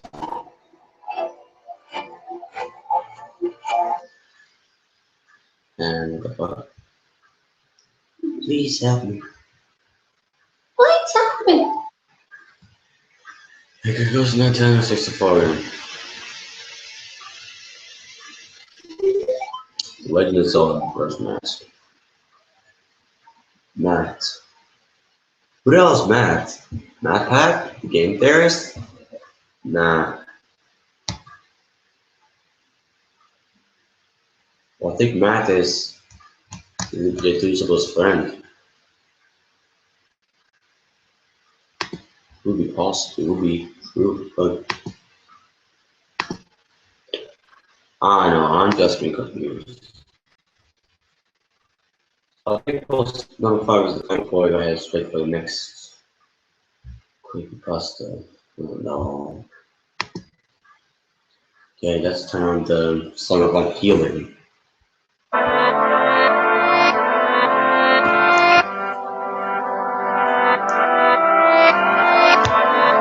Hey guys!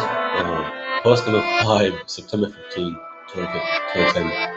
Hey guys, Big Disco here. This will be the last time you'll be hearing from me. This is my final gift to you. These are the notes that I've taken and the realizations I've made. Before we delve into this, I want to thank you for following me and thank you for listening. It feels like the weight of a powerful burden is about to be lifted. By the time you read this, I won't be around anymore. But after spending 4 days with the in-game, I've begun to understand what's really at play here. And hopefully after reading this, we can ensure that this never happens again. There are things that I could not share with you while this was going on due to the circumstances to which I'll explain. I've been blocking any attempt I made to try and realize the truth to you. I tried, ever so subtly, to warn you guys in various ways. Amidst the chaos and my delirium, I devised to make a barely noticeable pattern in my videos. In all 5 videos, I recorded over 4 days. I've either had the mask of truth, interacted with the gossip stone, or the lens of truth equipped at some point. For you Zelda enthusiasts, these are the symbols of honesty and trustworthiness, and I would hope that one of you may have picked up on the reference. As I played the file, which I will name Ben, being mindful of how Ben was watching on my upward moving game, I made a point to avoid doing anything too obvious, but I sent a hidden message to you guys. I never equipped the lens, nor the mask, nor the visitor stone. It worked, and the video was uploaded. I pray that someone will notice the pattern didn't apply to Ben. Tax falls sweet too. Next person. I hope you guys pay attention to those as well. They were my little messages to you, nothing big enough that will catch Ben's attention or make you suspect anything. With Ben manipulating and changing my files, I honestly hope that what you guys saw was close to what actually happened. But there is no way for me to know. This may be a long read. I don't have time to proofread or make all of my research pretty, but here it all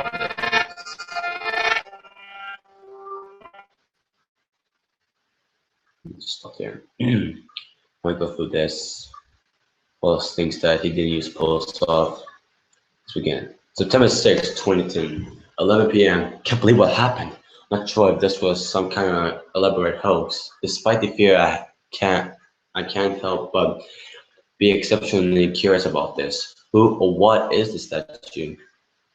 Lots of questions here. I'm starting this document as a diary, so I can keep the track of everything. I'm typing up the summary of what happened so I can come back to it later. September 7th, 2010, 2:10 a.m. Somebody was posted there. You could go back and look at my first post for day 4. But I've already watched that. I'm pretty sure you guys watched that. Did you? Good. 4:23 a.m. I placed at 4:20 a.m. If it was 4:20, I'll make a 4:20 lazy joke. Oh no. 4:23 a.m. I can't sleep. I've been trying so hard, but the harder I try, I just get more restless. I just feel like that statue is appearing whenever I close my eyes. 8:20 a.m. Didn't sleep at all. Just going to start my day. I don't think I have the energy to go to the class today. I'm going to drive back down to talk to that old man. Taking my buddy Tyler with me just in case. 1:18 p.m. Back home now. North side of the old man. Really weird that he appears to be moving next day. But maybe this for sale sign was up there yesterday and I just noticed it. Tyler wants to know what's got me all worked up. I didn't tell him. Going to eat. Feel like death. 3:46 p.m. Could have sworn driving back from the subway that I saw the elegy statue buried in some shrubbery staring at me go by. No, not sorry. Now I definitely need sleep. 5 p.m. Don't think a lot of people will believe me if I told them about what's happening. Think I'm try posting this on the internet. Think I'll just use the summary. These notes are pretty sporadic. 6 p.m. Connect my card to my computer to upload the footage. Thought my computer froze for a second. Made this strange popping sound when I hooked everything up. But now it seems to be working fine again. My computer can't die me now. 7 p.m. Footage is finished uploading. The quality is a lot better than I thought it would be. Gee, guess this is real special cartridge. I never had a come through this clear before. 8:45 p.m. So I saw an icon pop up on my desktop that looked like the statue's face for a split second. Gave me quite a scare.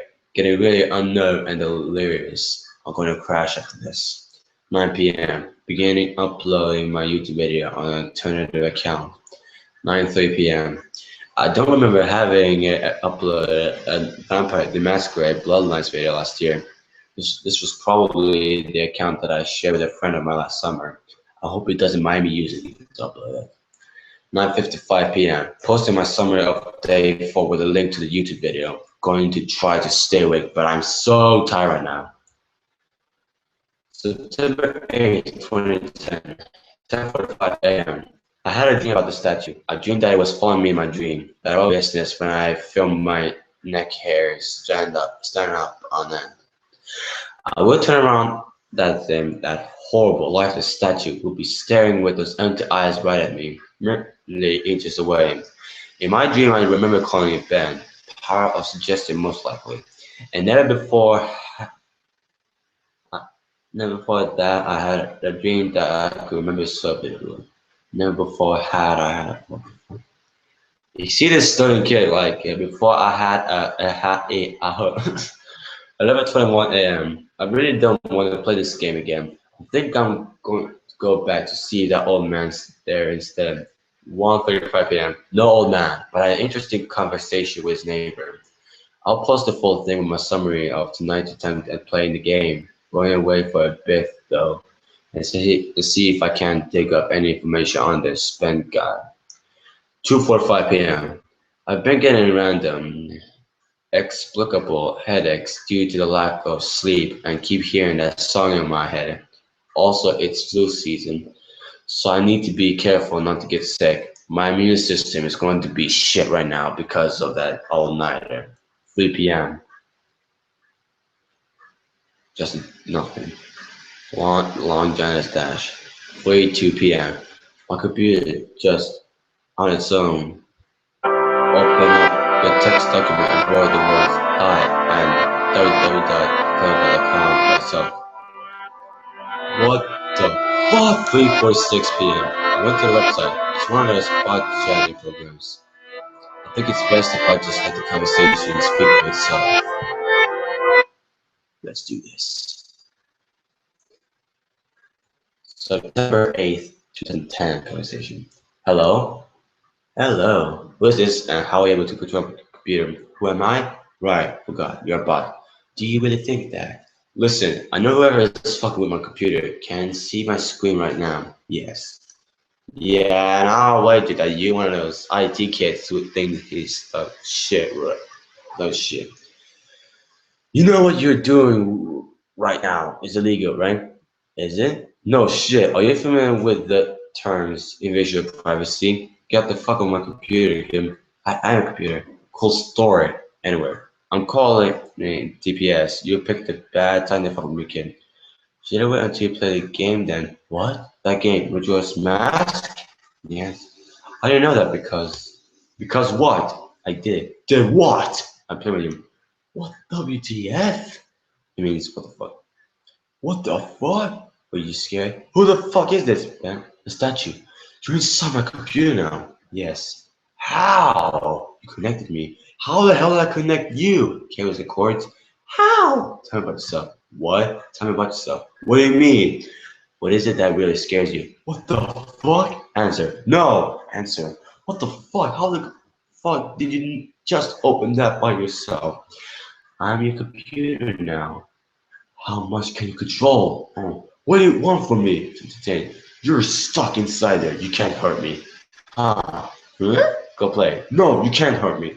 Took you longer to type them. So? Not sure. If you're so powerful, why you use a ridiculous website like this to chat with me? Less messy, more structured, fun. Fun? Yes, tradition. I like it. You think it's funny? Amusing. Add my notes? You might write them down. Why are you letting me? It is amusing to see what you think of me. When it's closed. 3:50 p.m. I was being Alex and Clobot at the same time. It's funny. 3:50 p.m. What have I done? I invented it into my computer. I continue to write these notes, write my summaries. I feel like I'm a prisoner in my own one place for security. I don't know. I don't know if I'm hallucinating or not. I feel like I'm fucking insane right now. I can feel it watching over me. Even as I type this, Ben is controlling everything in the game, toying with me, leading me like a sheep. But for what? What's the purpose? I know Ben drowned, but why these hauntings? What the fuck am I even doing? You can't probably even see this right now. 4:35 p.m. Summary of the Ben WMB play through. 7:18 p.m. Ben called me to Clover again. He tells me that he's sorry and wants to be free, and that I can free him. That just like how he got on my computer from the capture card. He can spread, but he needs my help. He says I'm special because I can help him. That's the first nice thing he said. He promises to leave me alone if I do it. He swears he will. I don't know what to think right now. How can I even trust this thing? 7:20 p.m. I'm terrified of it. But now it's saying that it was just have fun. It's twisted and fucked up version of fun. It's over. I do want it to be over. He says that he just wants to be free. That he's trapped in the cartridge on my computer and he wants to be free. I don't want to have to deal with this shit. I don't know how long I can deal with it watching. It's watching my every move, every keystroke. I have nothing private anymore. He knows everything that's been on my computer. It tells that it if we wanted to, it could do horrible things to me, but it hasn't, so I could trust. You should trust it. 8:1. I can tell that I'm being played again. Just like in the game. Yeah. Ben called me to club again. I ignored him and went to go take a shower. When I came to my laptop, I was working with the image, LED statue staring at me with those dead eyes. I don't want to touch him. 9:44 p.m. Fuck you, Ben, I'm not talking to you. 9:56 p.m. Fuck you, Ben, I'm not talking. 10:06 p.m. Fuck you, Ben, I'm not talking to you. 10:12 p.m. Fuck you, Ben, I'm not talking to you. 10:45 p.m. It's been more than a half an hour and the messages are stopped. Ben has stopped. I'm thinking to think that Ben isn't confident to adjust my computer/cartridge. I begin to feel something. It's hard to explain it. I've never been spiritual, but there's something different about the air in my dorm room now. 11:32 p.m. I begin to see other statues randomly as I search I shouldn't. Places where he shouldn't be.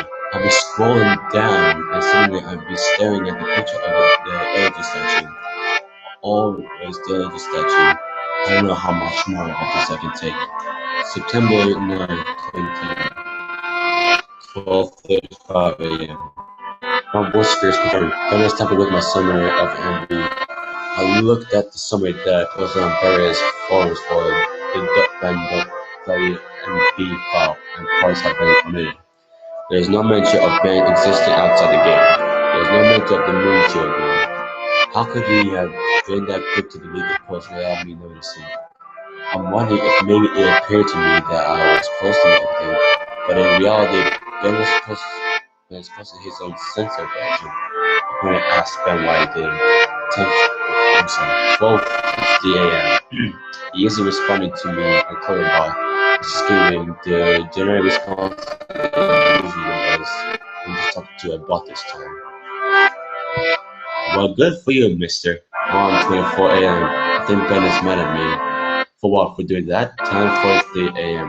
The moon children appeared in my dreams last night.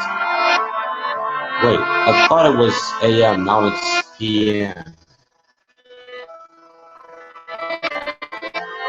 Hold on, did they just mess up this time? Was it supposed to be 4 p.m.? What? I'm beginning to be confused here. The moon children appeared in my dreams last night. They lifted up their masks to reveal the hideously disfigured faces, maggots crawling out of their orifices, taking blood clots where the eyes should be. A yellow smile that slowly grew bigger and bigger as they came closer to me. Well, that's just disgusting. They told me that they were in the play. I tried to run for them, but they fortunately pinned me down to the ground with surprising strength. And by strength we mean the power of the nail gun. What? I mean, what the fuck? Over there stood the happy mask salesman, announcing that he had a new mask that he wanted me to try. In his spastic, sudden movements, matching his in-game appearance, he took out a mask of model of someone's face that I couldn't recognize, a younger looking face, and handed it to the moon children. Is that supposed to be a kid? I don't know. Giggling, they latched it to my face, their horrible broken bodies bouncing up and down. Two of them held me down while the other two began to assault the mask on my face. This is a kind of rad mass pornography. My shrieks and screams caused the happy salesman's face to turn into the most horrific nightmare scene. He sporadically moved around, examining this procedure like a curious doctor. In that impossible movement, I flailed around, but it was no use. It's no use. It has to be God. It's no use. I'm starting to be so in the hedgehog. It's no fucking use. My eyes rolled in the back of my head because of the pain. It felt so real, but I couldn't wake up. I couldn't wake up no matter how hard I tried. I couldn't wake up. After the mask was more to my flesh, they began sewing my legs together, then my arms.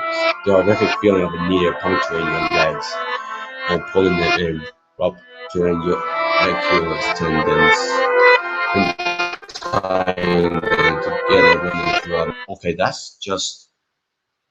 I tried to scream, but the mask was pressed so tightly against my face that it was my new face. My new face had no mouth. I didn't make a sound. I tried to tell myself in my head that I was dreaming. I tried to tell myself again and again. I stood up and looked at me. I just stared at myself and slowly bent down and stared at me. 3 inches away from my face and blinked and said, tell with fate, haven't you? Before the moon changes, resume with increased vigor. I couldn't wake up. It wouldn't let me wake up until they had crafted me into another energy statue. I woke up sweating, crying, and shaking uncontrollably. I immediately ran to my computer and went for bed. Let's see how that went. September 9th, 2010. Conversation 1. Answer me, Ben. Welcome back. What is the point of doing this? 1. You need to see how. Fun to play. Fun to toy with you. Make you feel safe. I wonder how you would have reacted to what if I had revealed myself and stayed hidden, only doing little things to play with you. Close out your windows, turn off your computer, move your mouse by itself. Little things make you wonder if I'm there, but you never know. Give you little hints that I wanted to do something different with you. You did this before? Yes, and I did it again. To who? Ben? Did you know Ben? Won't tell the information to you. How did Ben die? No, but how did he drown? Won't tell that to you. Why? Why? Sorry for another. Who? Another who asked. When? Later.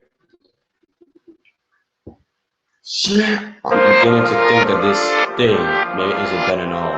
And it's a destined nature. I wouldn't be surprised if it took the boy's name after it killed him. 12:04 p.m. My room is beginning to feel different again. There's something out there. I feel really threatened.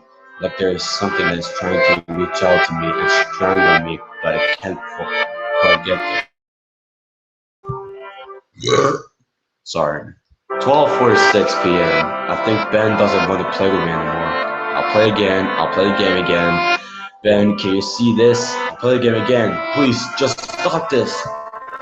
Please, please. 1:41 p.m. I'm going instinct trying to decide what is real and what isn't.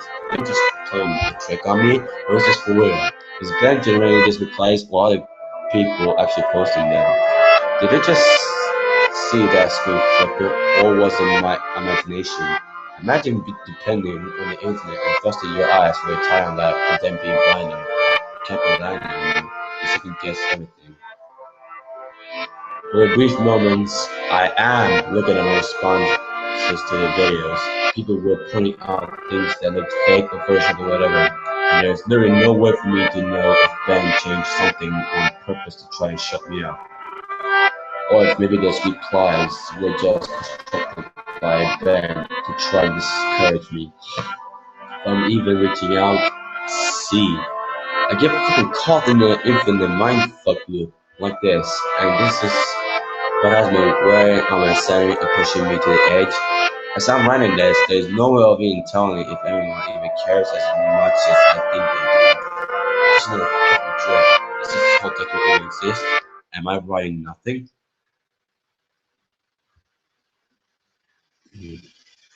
September 9th, 2019. What is this? What's the point of playing? I die whenever I do anything. You die because you can't figure out the secret.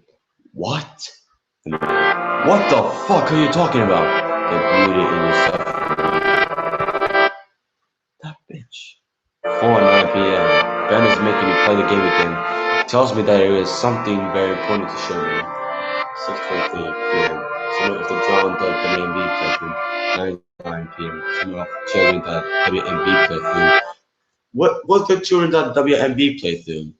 Was there? I'm gonna have to go check it out. Hold on. Let me just type in Ben John children.WMB. Or is it just him just being going fuck all? I know. Ben Brown round children.WMB.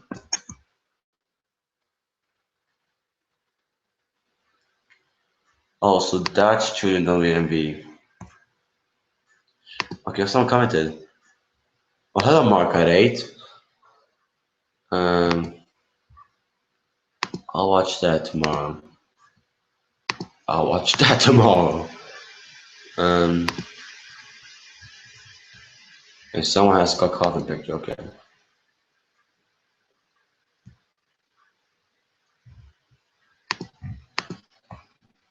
It was just the whole thing there. I'm getting to feel sweaty a little bit. Let's just be more cautious and I think if something bad happens. No, let's just continue. September 10th, 2010, 11:52 a.m. John thought WMV playthrough was up when I woke up today. I remember typing it up, but I don't even ever remember posting it. He censored it again. There's no mentioning of the old man. I have no voice anymore. I'm only posting when he wants me to. I'm the mask he uses to disguise himself as he lies. 11:55 a.m. There's a entire video summary of a video that I don't remember along. Don't remember doing. Reading through the summary, this sounds morbid. It sounds like my dream from 2 nights ago, except on a far more sadistic extent. These moon children. There's something more to them. Almost as if they're another entity from Ben. Something happened last night that I can't remember. I'm posting the full summary to the forest now. Shadow of my charred moon. So it's now our next Peter Pan. Where are you, mate? 12 p.m. Ben won't let me visit YouTube. I can browse the rest of the sites, but it keeps on exiting the window when I go to YouTube. Why? 2 p.m. I'm feeling the air start to constrict. I don't think I'm alone here. Whatever aura has been here is getting more violent. 2:44 p.m. I'm trying to contact Ben on Clearbot. He's not responding. I just get the AI. 3:51 p.m. My ears aren't fooling me. I'm hearing a very song of healing. I keep hearing it. What you guys are hearing right now. Or so you thought. 4:23 p.m. Now I'm positive of it. Earlier I thought it was a weird coincidence, but just now I went to my open my window. And 3 floors down on the ground level, I saw the old man. I'm completely positive I did. The same guy who was just staring up at my window, standing in the middle of campus. When the students took notice of him, they didn't seem to acknowledge it. That's for moments. Taking cut for me. I don't want to go into details of what happened. I'm train of thought as I hammer out these last details. It's been roughly 2 days since then. This is my last summary and service to you of the final video you guys saw. Matt last video I made, Matt.wmb began as normal. I responded often as usual and nothing to be out of place. Determined to see things right and play the oath to order on top of the cocktail. On the 4th day, I prepared myself. I spent up time and got to the final day. I'm making my way to the observatory. As I got up to the telescope room and approached the astronomer, he would not let me he wouldn't let I'm not being tired, guys. It's just being confusing for a second. He would not let me look into his telescope.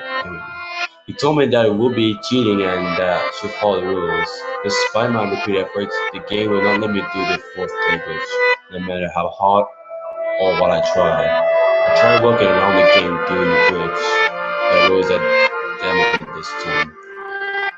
You son of a bitch. Regardless of it, I simply had the will in prior games. This time the game became more aggressive than anything I've ever seen. It eventually told me to go to a canyon, where the game would end and it would stop hunting me. Anxious and desperate to end this nightmare, I played this song I'm sorry and left up there. What the fuck was that? Yo, I heard something. Yo, I swear to God, I heard something. Oh my God. Anyway, let's just continue. I was told to check my inventory, that I will find the answers there to end the game. I arrived at Akankan and saved my progress at the owl statue. As I searched through my inventory, I finally noticed that I was missing a recurring song, Go to Your Emptiness. Now, why the fuck would you miss that? Also, separate.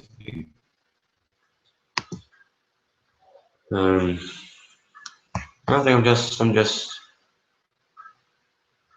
Rating 9.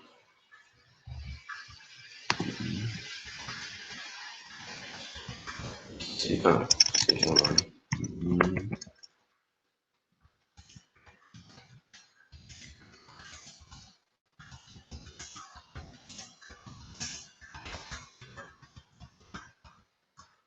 I like when I hit the keyboards.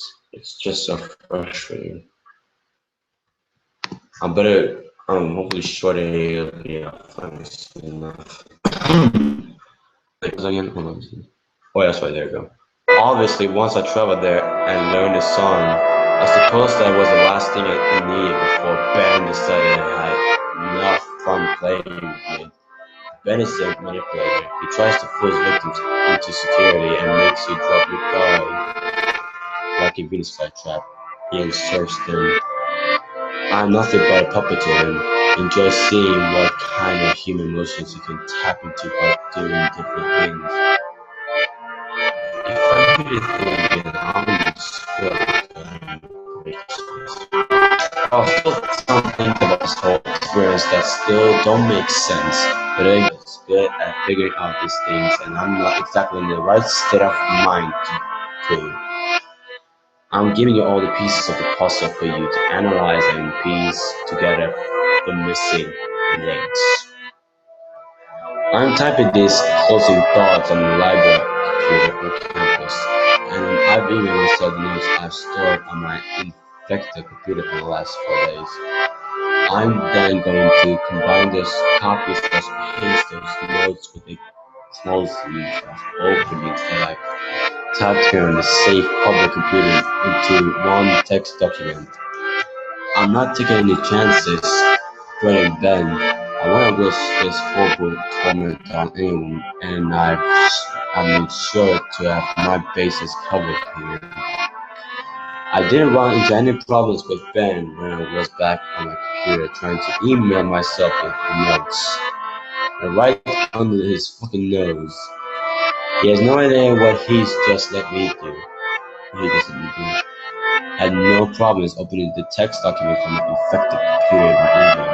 Yet I can't describe to you how it feels to finally be able to get the word out in this post. None ends here. That's it. Do not download any of my videos or anything about my videos through YouTube video slash audio ripper, a screen grab, whatever. I don't know how it can spread, but I know that just watching them on YouTube slash reading my text won't be able to allow it to spread. Otherwise, it wouldn't have needed my help in the first place. But I strongly recommend you do not take anything you see stream online to your own personal computer. This will be my last posting. I'm putting up on this forum here for the world. If you see any further posts from me after today's current date, September 12th, and after the current time, 12 a.m., discredit them. It already has proven to me that Ben can access my accounts as password and manipulate my computer. Like I said, I have no idea to what extent it can do this. I know that it would do anything to break free. It's desperate. To ensure your safety, just forget about me, please. And I'll just without saying, from here on out, do not download any images I may have put up, any files, anything. This 5th will be my last day. I'm going to bring a cartridge and then come back to destroy my laptop. Good luck, kid. Again, even though I don't even know you, this is sort of bittersweet for me. This semester, as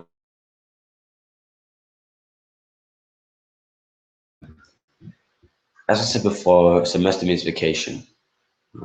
But I suppose that's particularly to blame because I am the genius who picked to live in a single. I suppose someone to get a hold of me and save me before I got too immersed into this game would have literally saved my life. However, it proved too much for me now so that Ben dies. I'm just gonna watch this one.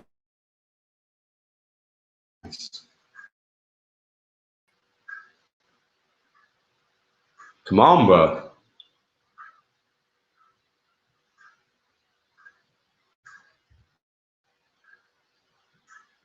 on, mate.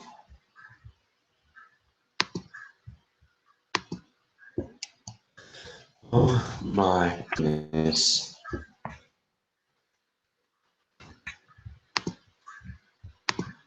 If I do this again, hold on.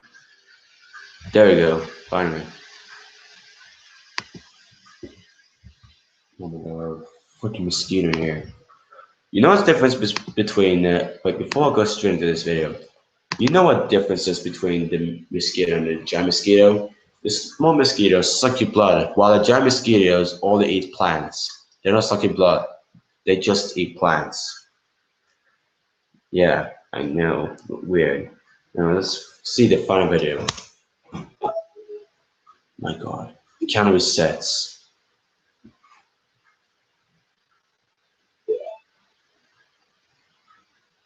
I'm glad you did that.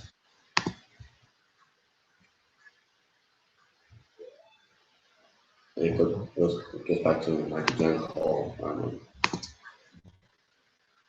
Lastly, thank you for taking the time to open this and open yourselves up to me by hearing my story. Despite maybe not believing me, you didn't have to do that. Really, you shouldn't have. Your support this entire time has kept me going on, and now I'm finally clear of this.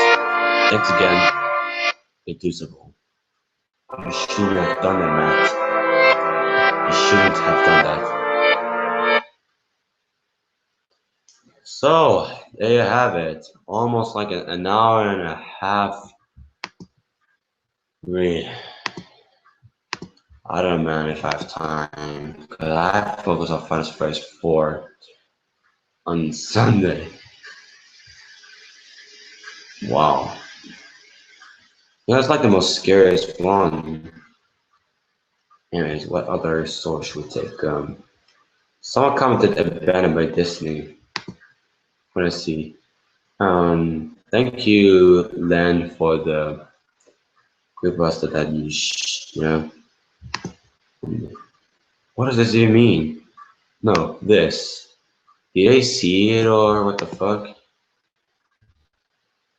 I know time will see it. Okay, so I did binge around. Let's see. Maria's Revenge on Sonic Adventure 2. Okay, Maria's Revenge. Oh, it's not on this place. Okay, let's go to some ordinary gamers. Get there we go. Hopefully Maria's Revenge is there. There it is, okay. Let's try to remember Maria's. There it is, Maria's Revenge. Sonic Adventure 2.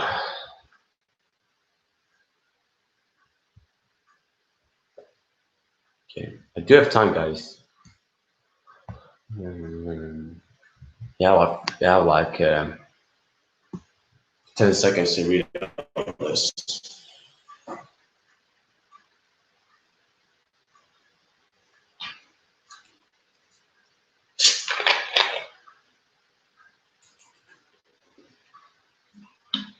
Oh my god, it's dripping. Okay. Alright. Let's let's go. Maria's Revenge, that's told by Vicious Animation. Wait, how long is this?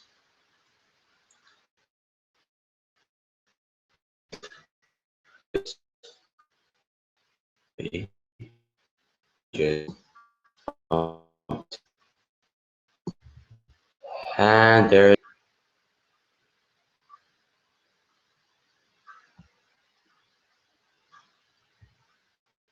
No. So, Maria's Revenge, as told by Vicious Animation. I recently got into Wii hacking. Then, when an internet friend suggested that I rip my own games for emulators, he sent me a tutorial that allowed me to use my Wii to put GameCube games onto an SD card, which I could onto the computer and use Dolphin, a GameCube/Wii emulator, to play. this was convenient because my player was like on my Wii was, and I've been years since I could play any of those old games. Being a Sonic fan that I am, I immediately put Sonic Adventure 2 into my Wii, launched the program, and about 20 minutes later, it was done. I hadn't used Dolphin before, but I eventually figured it out and I launched Sonic Adventure 2 Battle. I eventually I eagerly configured my controls and started with the hero storyline, thrusting myself immediately to escape. Days to eat, sleep, and go to my part-time job. I was playing karate.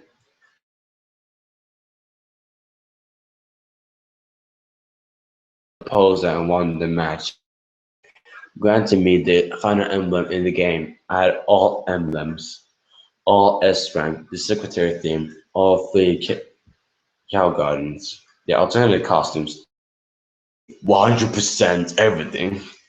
That's when it dawned on me that this is the second time I've done this in my lifetime, and it's time to put the game to rest. I was so addicted to the game, I had to keep playing. So I launched up the web browser and typed into Google search, unlockable secrets in Sonic Adventure 2. I found some secret artwork, apparently some Halloween costumes you could get back when Dreamcast had DLC, but I'm a GameCube version anyway. New items for Cow Garden, but one thing really caught my attention, a Maria Botanic menu theme. This could get weird. Obtaining the Maria menu theme, my reaction was that of a child. Oh my god, a Maria thing! I really, I really, sorry. I learned quickly that you had to have a GameCube Advance to do it, and you need 30,000 rings. I had 50,000 or so rings, but I didn't have a Game Boy Advance. Wait, did I say GameCube Advance earlier? So me. I searched for an emulator solution and found that someone made a modified version of Dolphin that could connect to the Visual Boy Advance M emulator, the Game Boy Advance emulator. I downloaded Sonic Advance 2 ROM and launched it in the Visual Boy Advance and then launched all Sonic Adventure 2 in the modified version of Dolphin. I went to the Child Garden in both games to make sure it was connected. Then went to the black market in Sonic Adventure 2 and lo and behold, the Maria thing was there. Success! I bought it immediately and flew to the options screen to apply the Maria thing. But when I did the game locked up and I saw Windows 7 message, Dolphin.exe stopped working. Windows checking for a solution to the problem. It stayed for a few seconds until the closed program button showed up. All I could do was hope I didn't lose any progress. A series of odd occurrences. I relaunched the game and saw Maria in the background from the Shadows Past cutscene.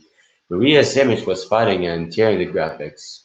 The logos were very broken. At times you could see of them. It looked like MS Paint garbage. This was even more so apparent when the opening movie started, showing the long bridge from Radical Highway with Maria still in the background. The graphics were still fighting each other as the buildings and stars seemed really broken. Even the sky was harsh and posterized with sharp blues and blacks. The special effects in the scene, like when it flashes with lots of blue lights and says, Sonic the Hedgehog. We just played all of these animations at almost regular speed. They were all done before it even showed Sonic. It looked really horrible and the music didn't help. The game was lagging ridiculously. I mean, it was lagging so badly, I had time to launch Camtasia and start recording this phenomenon. The music was choppy and pitched by almost regular speed. Live and learn. You! Oh. I didn't. Wait, before we move the story, then I didn't play Sonic Adventure 2, but I played a little bit of Sonic Adventure 1, and I only played the first boss battle, and I did not make any progress. What the fuck? I heard as the music finished before the camera even zoomed in on Shadow's face. Well, that's Shadow's first appearance in Sonic Adventure 2. He first appeared in that game, and then died and came back, and then so on. Moving on, I assume since the game locked up, it somehow made Maria's name be everywhere all the time. But after I got past the horrible scene of Shadow opening his invincible eyelids and Brooklyn color his body with Maria's graphics fighting him, Maria's theme wasn't even on the menu. It was the Shadow the Hedgehog theme I had on before I did all this. Naturally, I wanted to turn it on, but found I didn't have the Maria theme. I was baffled. If I didn't have the Maria theme, then what was happening to the opening movie? This also means it didn't save, which means I had to do the whole thing again. Oh, poor you. Maria is watching. I went to stage select, went to child guard with Shadow because I like him. Well, good for you. Ran into the normal child guard and was about to launch VBA Visual Boy Advance and when I saw a new egg. I was frustrated, so I decided to throw the egg and let out some anger. When I picked up the egg, I decided to close Camtasia because the game was still lagging a bit. I threw it at the wall to the left of the child teleporter. The egg cracked and an odd child bounced back and behind me. I turned around to look at it as the game froze. It looked like Chow and is it Chow Kale? I don't know. Maria's hair staring at Shadow. Shadow was also looking at the child. I stared for a few seconds before I launched Task Manager to see if Dolphin was responding. Task Manager said it was running normally, so I messed with the controls a bit. It's not abnormal for Task Manager to say a frozen program is running, so I decided to close Dolphin from Task Manager's processes. Before I closed Dolphin, I took a screen capture of what was happening.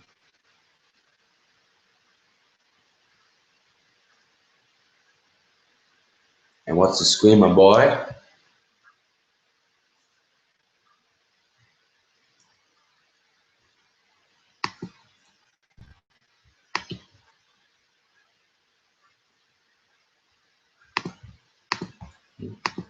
Oh my god, okay. What the fuck? The shadow looking at what the fuck? I opened paint.net to see the screenshot.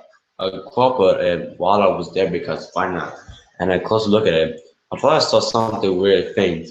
I went ahead and saved the picture. Then I opened something called Curves, which is a color editor in paint.net. God damn you, editor! Curves something. Curves sometimes helps me bring out details in pictures, so I decided to use it here. I played with it for a good 10 minutes. Then I saw her, Maria, staring down on Shadow. It was very faint, but she was there. On the right side of the screen, looking straight at Shadow, she was there. There was enough to make me breathe heavily. My mind was just blown. I didn't know what was happening. Should I continue my pursuit to unlock everything? Well, of course. Today's my day off, and if I don't do this, what will I have to do? But before I read Radical Hardware, I'm just before I read it, how do you spell it? Let's see if I'm saying it right. Ciao or what? Come on, boy. Come on, big boy. How do you spell it? Chelsea. So it's not Chow, it's now Kale. Cow. What the fuck? How do you spell it? Hold on a minute to see something. Well, stop. Hold up a minute. Hold your balloons here. Hold your people not my child. It's not because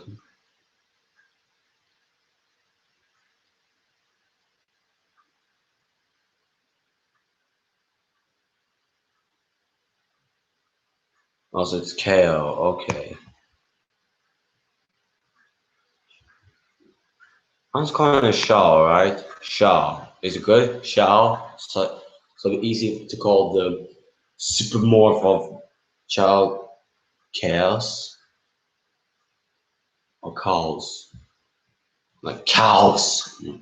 Radical Highway. I launched the game, skipped a horrible opening movie, and decided to stop with the Maria theme. This time I wanted to see if I could find anything else wrong with this game, so I went to story mode, Dark Story, and started Shadows Past, the Radical Highway level. Because with Eggman watching Shadows stand on the bridge played normally, I decided to launch Camtasia and record one shadow segment of the cutscene started. How pathetic, Shadow said as there was a strange purple flash over the screen. Find it before they escape. The cutscene started.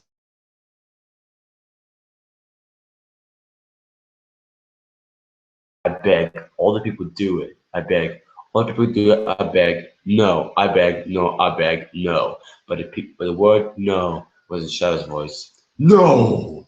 The cutscene played over itself for a moment, overlapping. Then the cutscene stopped short and went straight to the stage.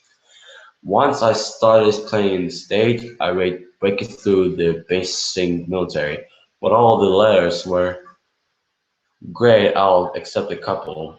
The letters that were not grayed out were the A in break, the R in through, the I in basic, the M in military, and the A in military. In the background sky, I saw Maria's head and shoulders from an odd top-down angle. Her eyes were really dark, almost black, and she was sort of staring at shadow out of the left corner of her eye. I took a screenshot, but closed completely because the offer was lagging a bit.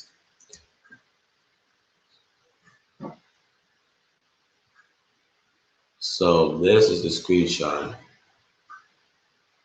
Well, that's what I remember about that.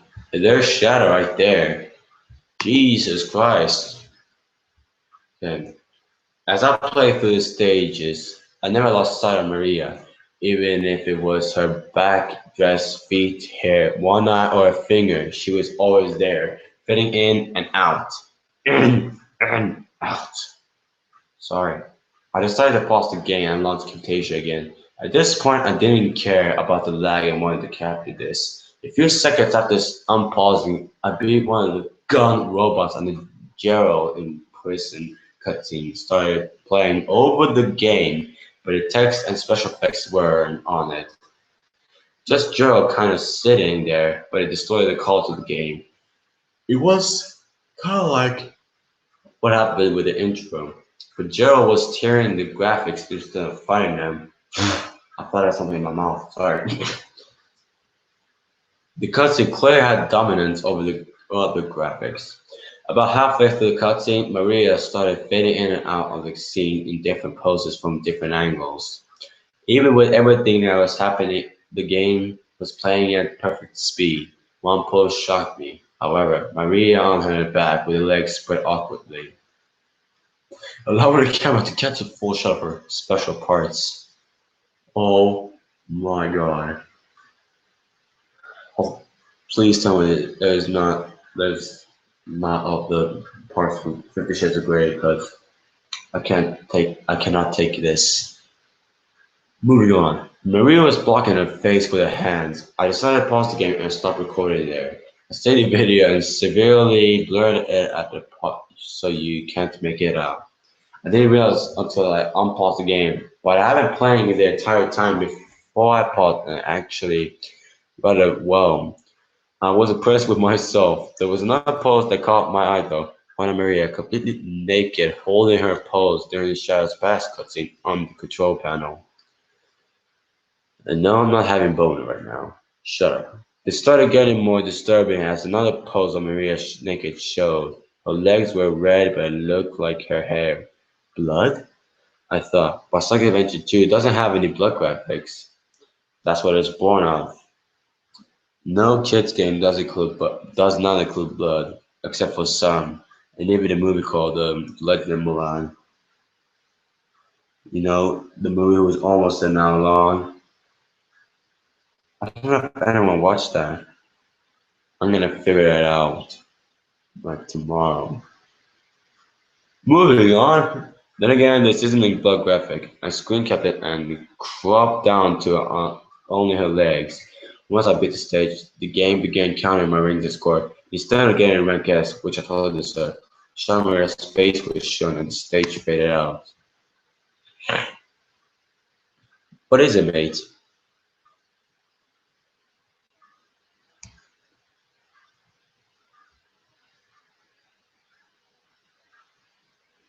Okay. Looks like it's like, I don't know, say, being, I don't know, whatever. Okay. Maria tries to communicate. Normally after Radical Highway, the cutscene was silently finally shut on by the big Barumba recall plays, but that was completely skipped. God damn you. It also didn't put me into the headquarters level. In fact, it skipped headquarters, Lost Colony, Weapons Bed, Security Hall, and started the cutscene before White Jungle. Shadow was walking through the forest. The cutscene was normal. Shadow picked up his talkie and Rouge's voice was playing normally. This is Rouge. I got a small problem, but his subtitles were incorrect. The subtitles, right? Joe, all the people do it on the science. The audio continued normally, but the next set of subtitles didn't say. I can't believe I'm trying inside locked sick with they said. On the arc when I wake that when I sleep they look they do things. What the fuck? It continued instead of tell someone. I guess I will be able to call myself tell someone. It read. So I did not know why they it hurt. I cannot walk. I am instead of treasure hunter anymore. Treasure hunter anymore. It read. Wrote down by General Knock. They didn't have pauses in the subtitles. They didn't have pauses. What the fuck? Bullshit. The countdown of Eggman's Bob showed when the screen flashed white and Maria was shown leaning over a control panel. It does this in the cutscene normally, but the game froze there and audio stopped. I thought Dolphin was lagging, so I opened Microsoft Notepad and jotted down the subtitles, hoping to make some sense of them later. I also decided to launch Camtasia. It took a minute to load up, but when it did, I didn't start recording because nothing was happening anymore. What the fuck? I loaded up Task Manager to see how much CPU the computer was using so I could decide to keep Camtasia open or close it. The whole computer was peaking at 50, idling at 10%. That's excellent for the Dolphin emulator, especially when running Camtasia.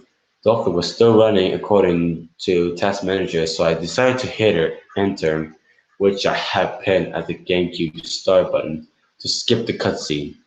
Windows sent me a beep to say that enter doesn't do anything. I minimized Camtasia and clicked on the dolphin so when I hit enter dolphin would get it. When I hit enter, dolphin will get it. Okay. But before I hit enter, I noticed that the stars behind Maria's head were kind of odd looking. I started for a minute to see Maria's face was back there, and I noticed a few odd patches where stars were missing. I took a screenshot, closed Camtasia I wouldn't kill my PC saving this. Then I opened paint.net so I could save the screenshot. I stared at the shot for a few minutes. I noticed that patches of missing stars were letters that spelled kill. I saved the file when I outlined in it missing stars and saved another picture.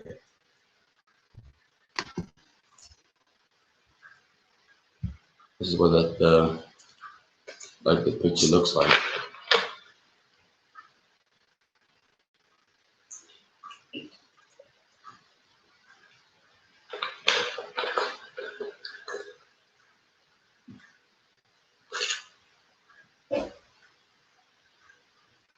Yeah, that's him that's saying this.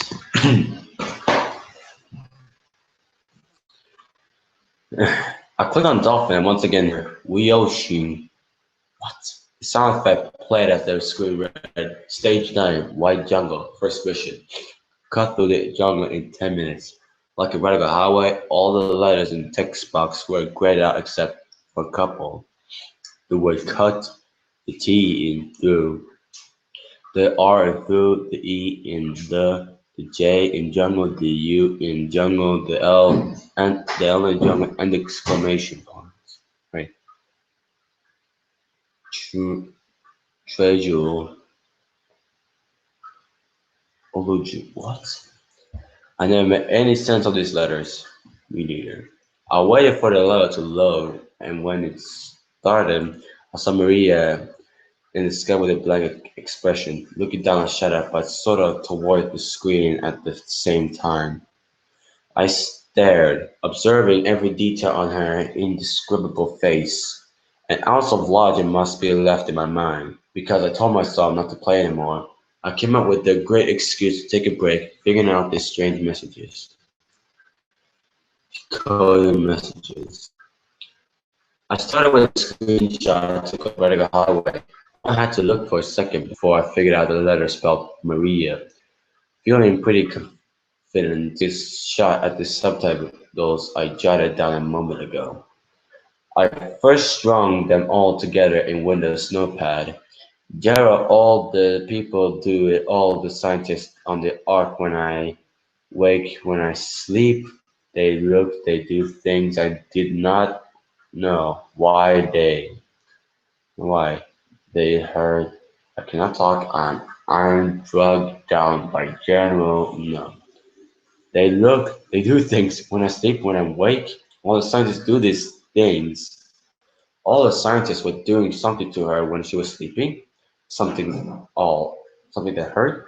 Did they perform experiments on her? I know General was trying to cure Maria's neuroimmunodeficiency syndrome. What is that? Maybe was trying to cure Maria during her sleep. Then I remembered the pictures of Maria naked and the one where her legs were red. Oh my god, I said it out loud. During these other men commit acts of to Maria? I stood up and paced around the room for a while, occasionally glancing at the computer screen, refreshing my memory the details of Maria's face. This experience was starting to make sense though. Joe drug Maria down and the scientist jumped her. I'm so dumb. It's probably why she loves Shadow so much. He never touched her. This is starting to fill some of the plot holes in Sonic Adventure 2. Though Shadow does mention Joe building the Eclipse cannon, and that Project Shadow is indeed an experiment to make weapons of mass destruction, not to cure near immunodeficiency syndrome. In the Japanese version of Sonic X, I remember that Maria was put onto the Ark because the disease is contagious and deadly. I didn't even watch that episode, I think. I watched some which were English version. Moving on. If neuroimmunodeficiency syndrome is contagious, that means all the scientists on the Ark got it and thus couldn't leave. This also gives a reason for the gun raid. Joe gave them their weapons of mass destruction, Eclipse Cannon and Shadow, so Gun killed everybody on the board, as not to spread the disease or use any of these weapons. Joe was arrested, however. It was probably so Gun could ask him how to use Shadow and Eclipse Cannon, two pieces of ammunition, information Gun never get. If the scientists had the disease, that means there's nothing to live for, which explains their actions. Still, I find this hard to take it all at once. I mean, seriously, how old is Maria anyway? What could Sega be thinking? They fucked up Sonic 06, fucked up Sonic Boom games, and that they're releasing Sonic Boom Fire and Ice. You know that game will be bad soon enough. God damn you. Would Sega put such a twisted plot element in a children's game? I don't think so. But now that I think about it, There are a lot of holes in SA2, that means Sonic Adventure 2, that just got filled, and a whole lot of garbage in Shadow the Hedgehog 2005 that never happened. For example, Shadow did lead Maria to a dead end where she was shot like the Shadow the Hedgehog opening suggests. Maria in fact led Shadow to the Kraken while already wounded, where she then launched Shadow out of the arc and died as she pulled the lever. It's obvious in Sonic Adventure 2 and Sonic X while Shadow the Hedgehog rewrites Shadow's entire life and honestly isn't very dark plot-wise. I'm starting to believe SA2's plot was so sketchy because Sonic Team had to remove all these gruesome plot elements last minute, just like Genocide C from Sonic 2. I'm gonna read that creepypasta and find a video for it. I think there's an I know. It's still in the game, you just have to hack it to get there. And once you get there, all those graphics are gone. Linking both emulators together like that must have caused the game to load up like it was originally supposed to. I think Shadow the Hedgehog solely existed to help cover up some of the nonsense in SA2.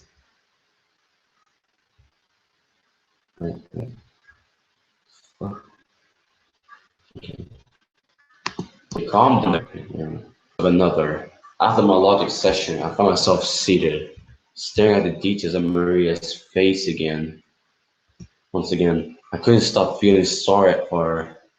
She's such an innocent girl, always valuing her experiences and providing light to any unsettling situation. For this man, no, these monsters to crush his spirit, it's unhuman. And after they said too human. Never mind. Through some deep breathing, I found myself calm and began playing the level. As I played, I couldn't keep my mind off of Maria. The images of her in sexual positions fading in and out of the background made it matter hard to ignore. The stars that say "kill" faded gradually into memory and pierced themselves together with the sexual positions of Maria. My logic was functioning in a mind-numbing way, but it eventually came to two possible conclusions: that Maria was killed during one of these facts, plus the stars that said "kill," or Maria possibly wanted somebody killed. This isn't making any sense, I thought to myself, but I remembered something I had sealed away in my memory. When I was a child, I had a series of similar experiences with a neighbor. The game was Doctor. I started to play Doctor in the storage building. Her obsession with pine needles and blackberries. It's a painful subject. Okay. It went on for a couple of days before the parents of us both captured the act. I never saw her again, but I came to a decision to forgive her. I was damaged though. Those experiences, once I realized what had actually happened, severely affected some major decisions in my life. When I think real hard about what actually happened, honestly, it wasn't a terrifying experience. Demented, weird, and somehow scary, yes. But I had so much help in concealing from that point on, it is no longer a problem. This girl, Maria, though, she was in a space station full of men. The experience was really horrible and she didn't have the escape I had. She died on the ark, used as a ragdoll, then thrown into the garbage. I wish I could help her.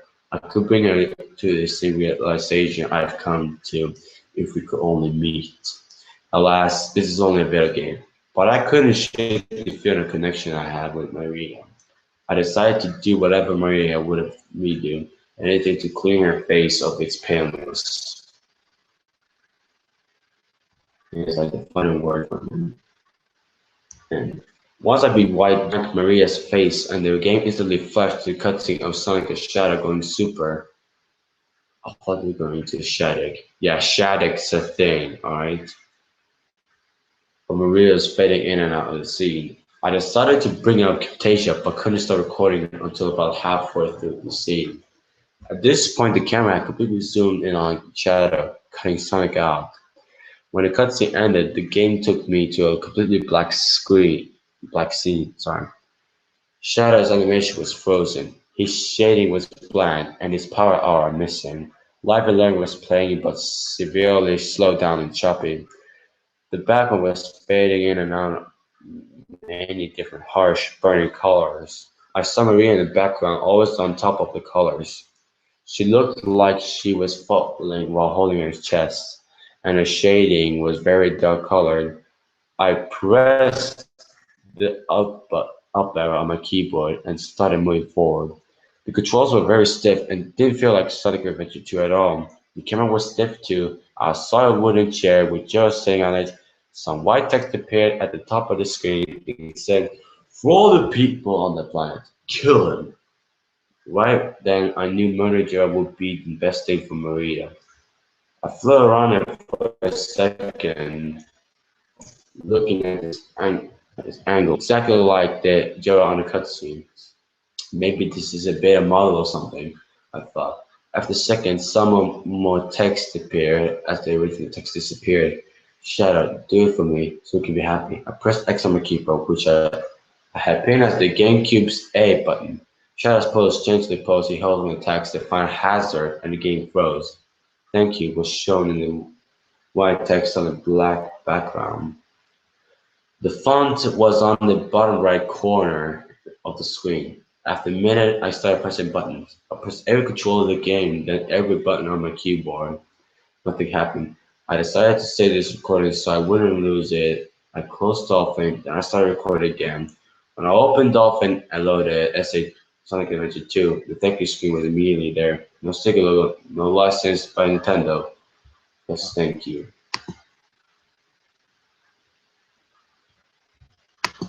Yeah, it's right, it's down there. Maria wanted to kill Jared for doing all those things to her with this other scientist on the Ark. Revenge for dragging her down, holding her, doing her. It's disgusting. But helping Maria carry out her revenge on Jared made me happy. And Maria can rest in peace. Maybe that's why Sonic Adventure 2 says, "Rest easy, heroes." But instead of saying that, it says, "Thank you. You're welcome, Maria."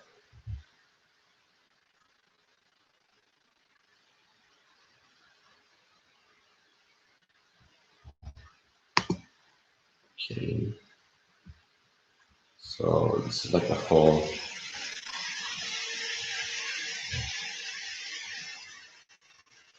What are you talking about?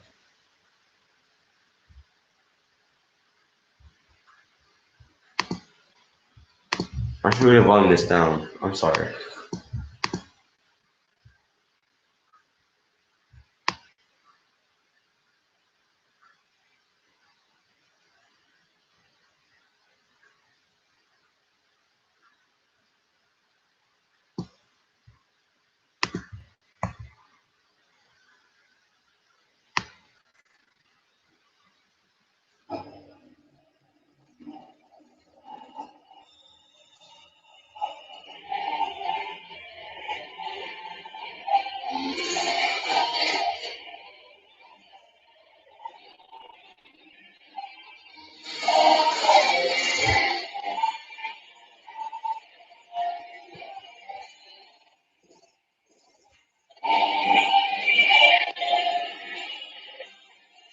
What?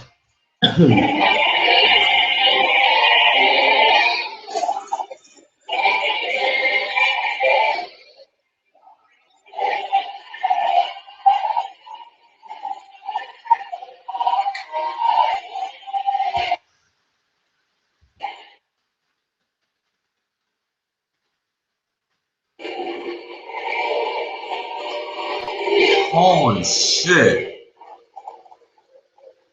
The video is doing like itself. Why is it still there? What the F?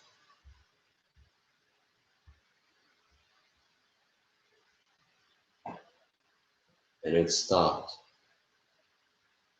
There's Shadow. um,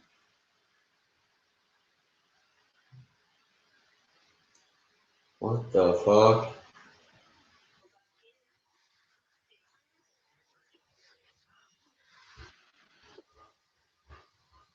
Okay, that happened.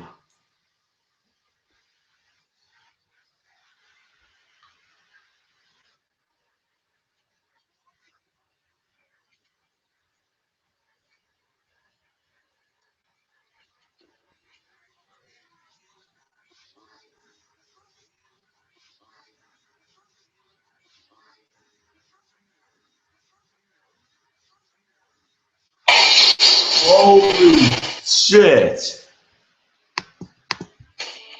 Yo!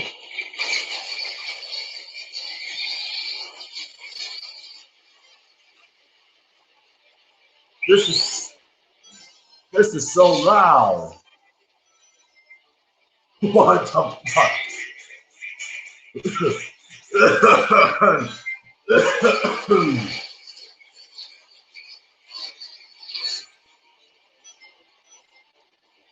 What the fuck? Oh, I see that now. I have to blur that out. Super Shadow. You really cut Super Sonic out. Oh, yeah, shit.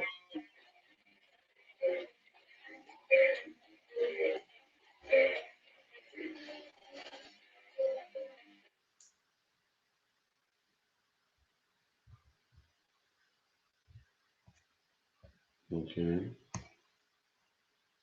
Well, that's amazing. Look at, oh my god, that's cool.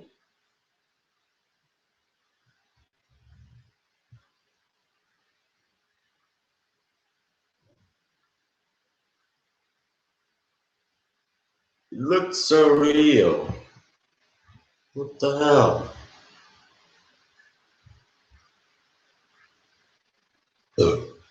Sorry.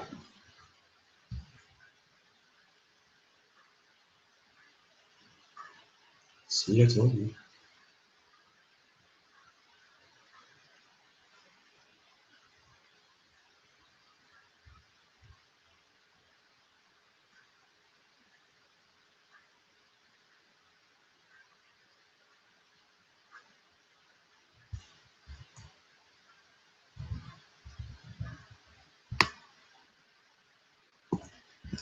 I'm just gonna mute because I know something's gonna happen.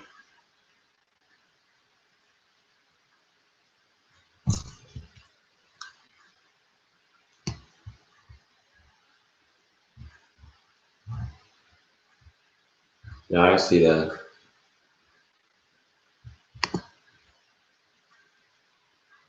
Cut 3 by Jewel. Cut 3 Jewel.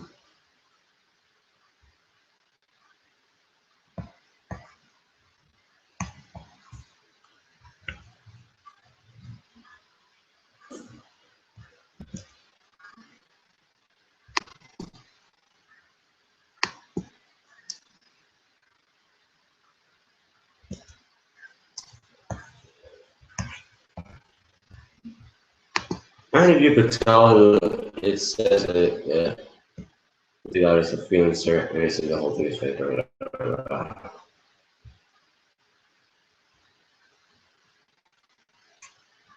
Okay, what's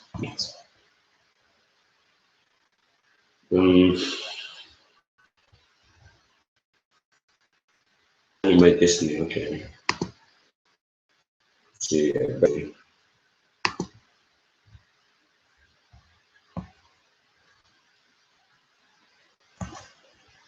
Okay, then hold on. Type it time a. Okay, 911.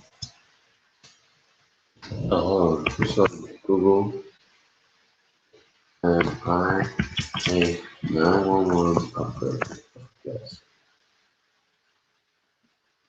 Oh, it's from a Reddit post. Okay.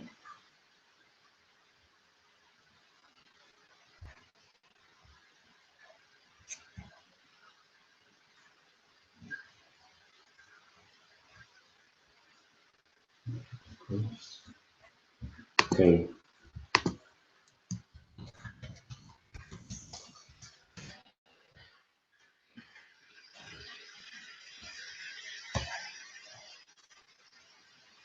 No, no.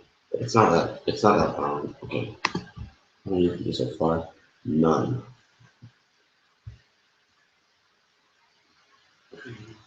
Yeah.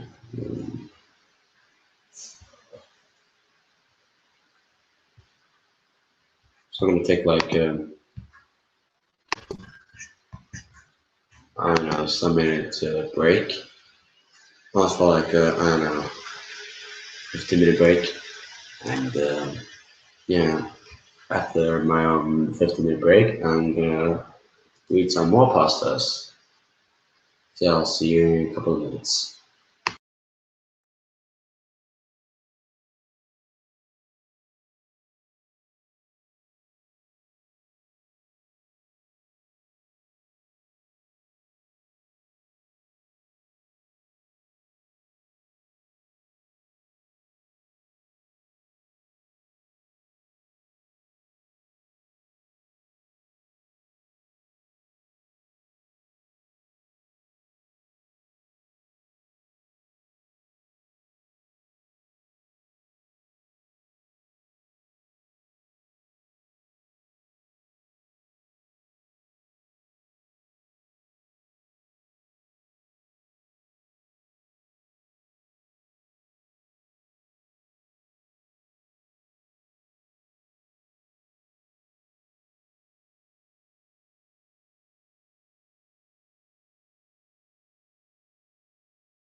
And yeah, we are now back.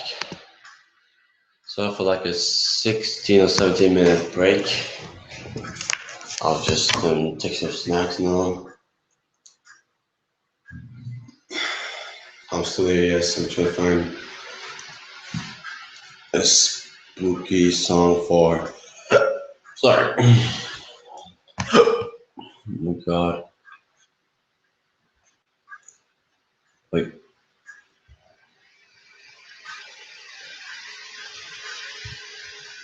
Oh, come on. How many sequels are they? Well, you know.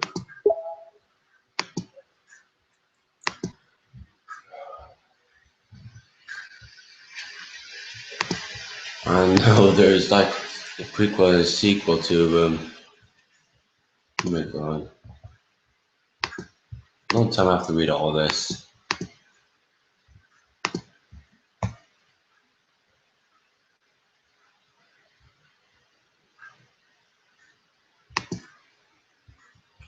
What the fuck is Corruptus? Oh my god, there's 4 parts. 4 parts. Alright? 4 parts of the Abandoned by Disney story, alright? 4 fucking parts. I don't believe it.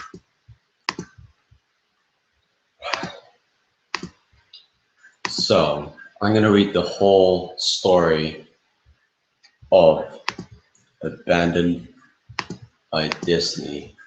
Hold on, I'm gonna type it in. I'm gonna type it in on the typing on.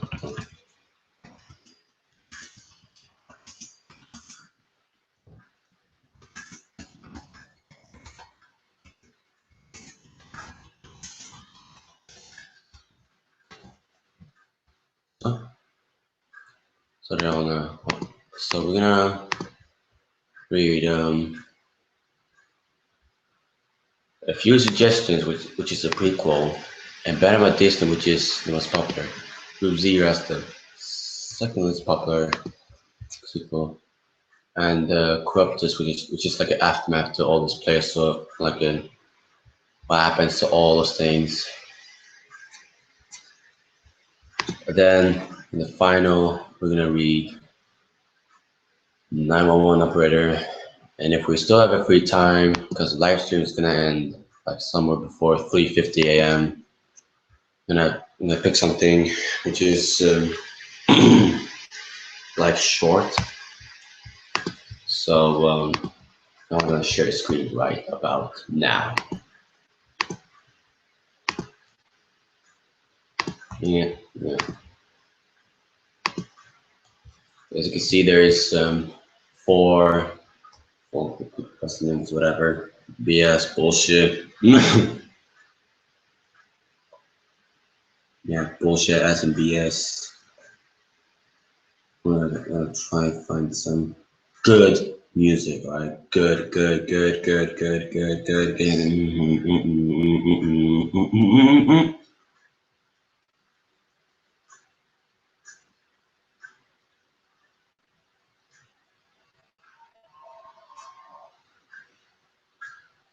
And Steven, Kevin MacLeod's The Hive. Let's try to find the Summoner Games video, and not the ones that I didn't watch, but the ones that I've watched. Yeah, because I wanted this sound so.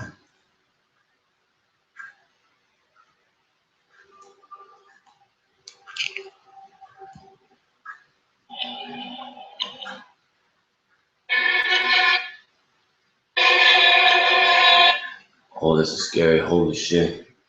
I just want to change it to the ice theme.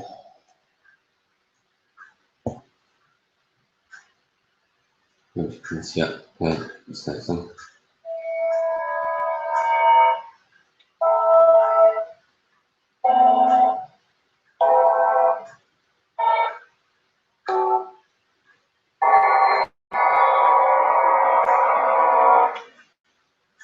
Okay, this one sounds good. But try and find this one which is like over 10 hours. 10 hours. 10 hours.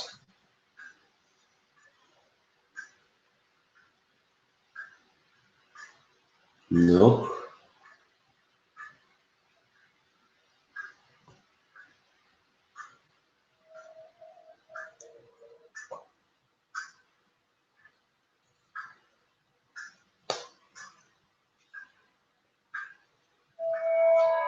So it's gonna be like this, huh?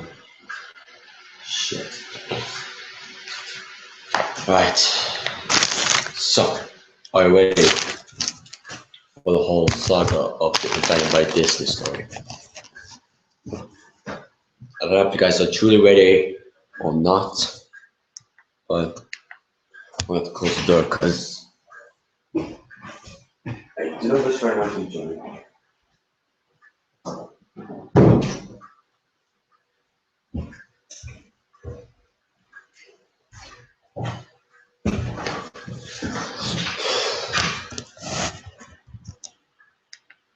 So let's begin this called A Few Suggestions, a prequel to Abandoned by Disney.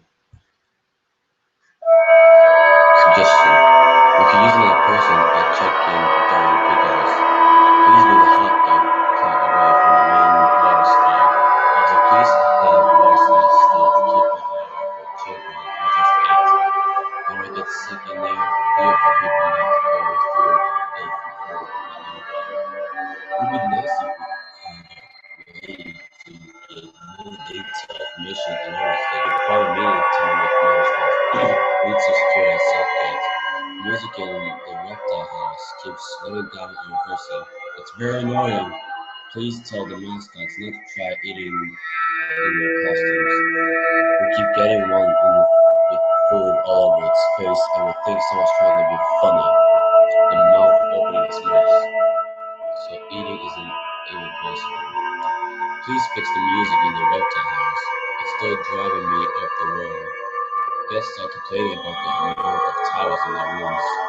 Need a better or newer coffee machine for your break room. I wasn't going to say anything because I'm pretty tired. Please stop inviting children without faces. They won't stay in guest areas. The common area could use a bigger selection of DVDs and games. This collection is already beginning stale.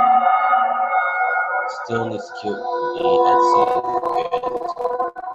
much cheaper. Having a step for pass by once in a while, or painting over all the vandalism. Self-gain needs more security. What are we doing about the profanities at the employee exit? Send security 3 more times of the day, or whatever. Don't feel safe leaving self-gate the shift. Frank is solitary when he thinks I'm watching. Please do something about this immediately. Tell Mascus where they don't belong. One of them keeps turning off music in the reptile house. Can't tell how because of the suit. Have a meeting or something.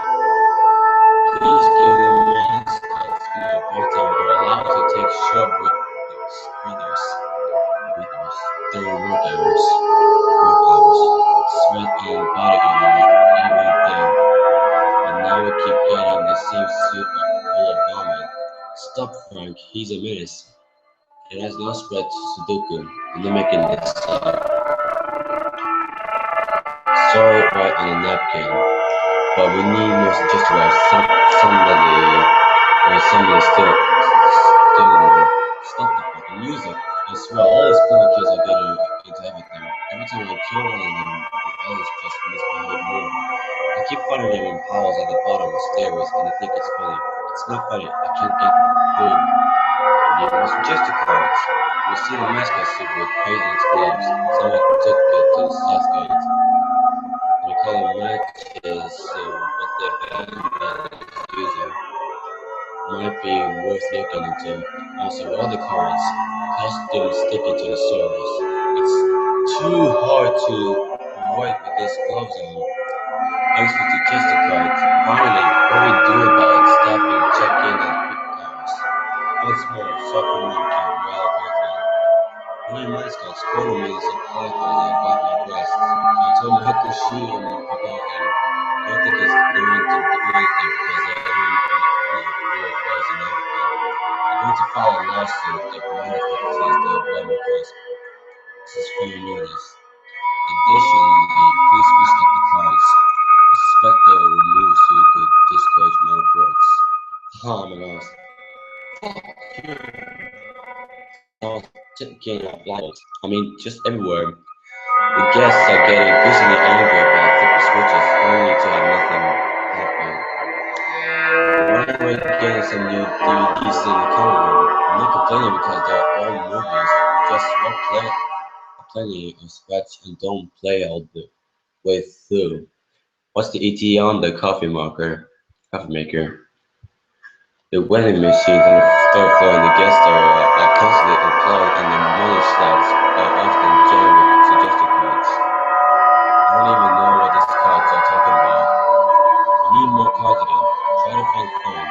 I'll give you clues about phone again. Phone number 1, it's correct. Phone number 2, it's correct. When you know a code of pin in the south gate, are you doing anything about this plan? Phone number 3, hello. The hot dog is stuck next to the wire bed. 2 more incidents of our children getting sick halfway through this pipe. This is really reflecting all of the research. I don't think you're looking for friend. Hey, I don't want to be dead, but seriously, what are the cards? This speech is pointless. It keeps sinking into the floor. Or maybe it's just that I feel like I can get any rest because there's too much to do. Every time I lie down, they keep asking if I'm okay. I can't get my head up. I can't get my head up. Ignore last call. It was my real head. Because we stuck it to my source, and there are no source. All I have is source. The customer is bleeding, and if I don't match its movement, I can't get it anywhere. Ugh. I keep locking the gates, but someone keeps opening them again. Please tell him to stop doing that because it lets everyone out again. I feel that's counterproductive. I found Fern and we're going to block. Please advise. Fern's face was like a bad looking plate of mashed potatoes when they pulled him out. But when I laughed at it, Aaron looked at me, even before my faces were set. I have to think about it new. Oh, I know. I'm not sure if this justifies the right place for this. The security isn't doing much about my complaint. Over the last couple of days, I've been circling the research and killing a number of staffers. As far as I can tell, no mask into the crowd that we have on payroll. Security says it doesn't make sense, but I think we have more than extra. Please help. Customers are having people inside, and there's no quick place for me.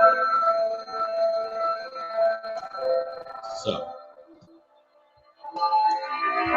what's the prequel to Abandoned by Disney? Now I'm going to Abandoned by Disney itself.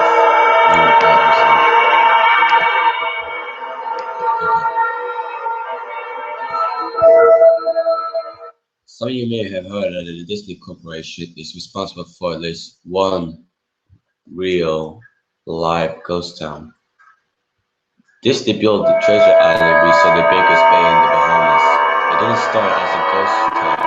Disney's cruise ships will actually stop at the resort and the tourists there to relax and luxury. This is a fact. Look it up. Disney blew $30 million on the place. Yes, $30 million. Then they abandoned it. Disney blamed the shallow waters too shallow for the ships to safely operate. And there was even blame on cast on the workers, saying that since they were from the Bahamas, they were too lazy to work a schedule. That's where the fracturing between nature and the story ends. It wasn't because they're sad, it was obviously because foreigners are lazy. What the convenient excuse. No, I seriously doubt those reasons were legitimate. Why don't I buy the official story? Because of Mowgli's palace. Near the beachside city of Emerald Isle in North Carolina,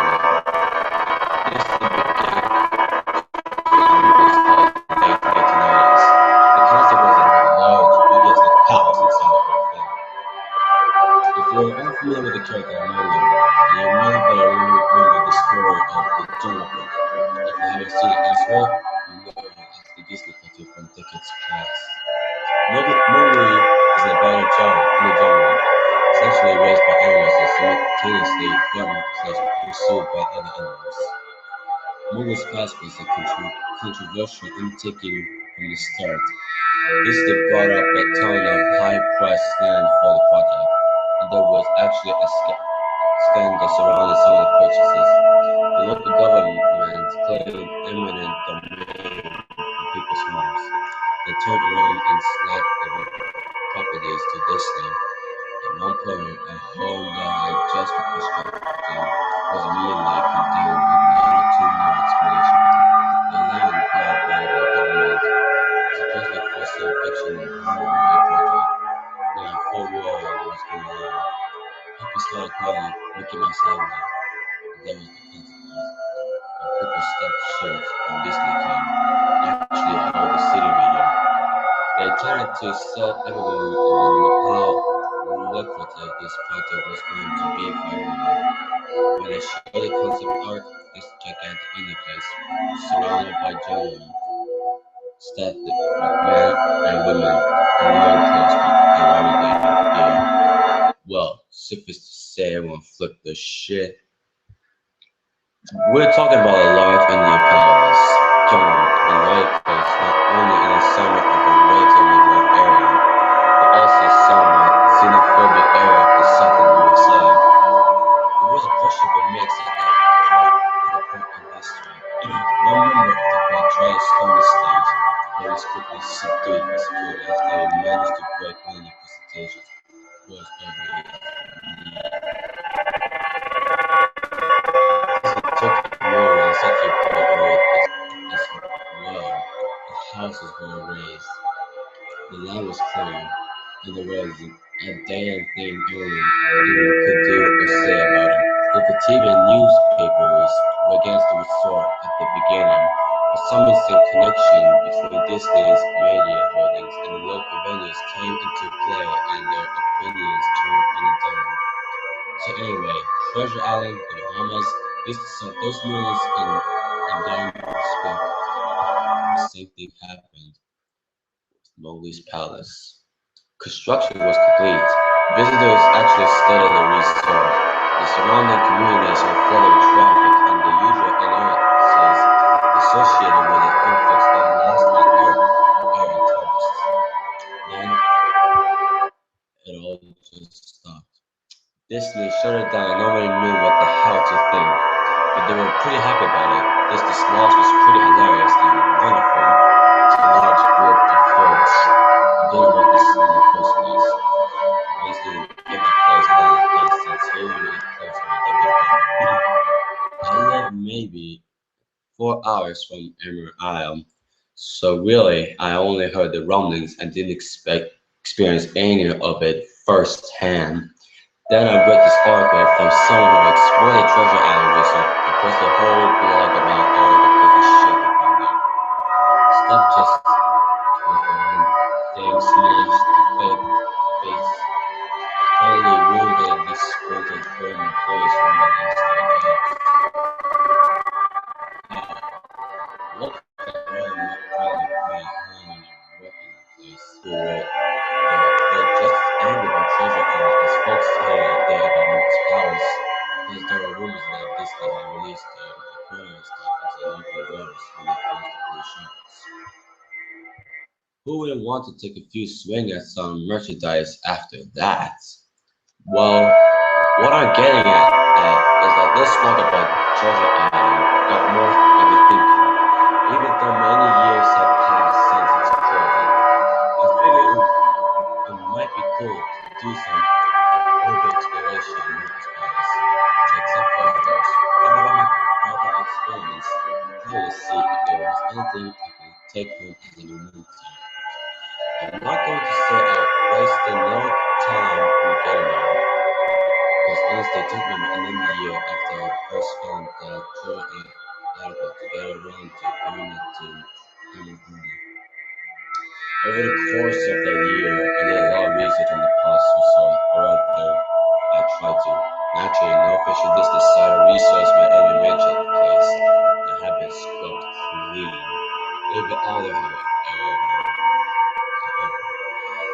Already before myself, I apparently thought to blog about the place or even post a photo. None of the local TV and newspaper sites had one word about the place. It was to be expected since they all had strong distance away. They would be out there landing their boats not far.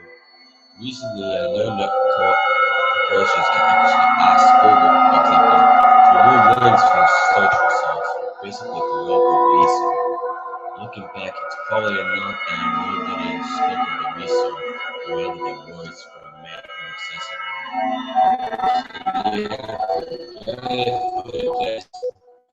All I had to go on was an old map received in the mail back in the 90s. It was originally I was sending to people who had recently been to this one, and I guess since I had been doing like A's, that was recent.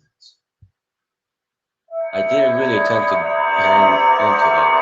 It just got showed in the books and things from my childhood. I only remember the months into my research, and even then it took me another few weeks to look at the stores when the comments had shown up.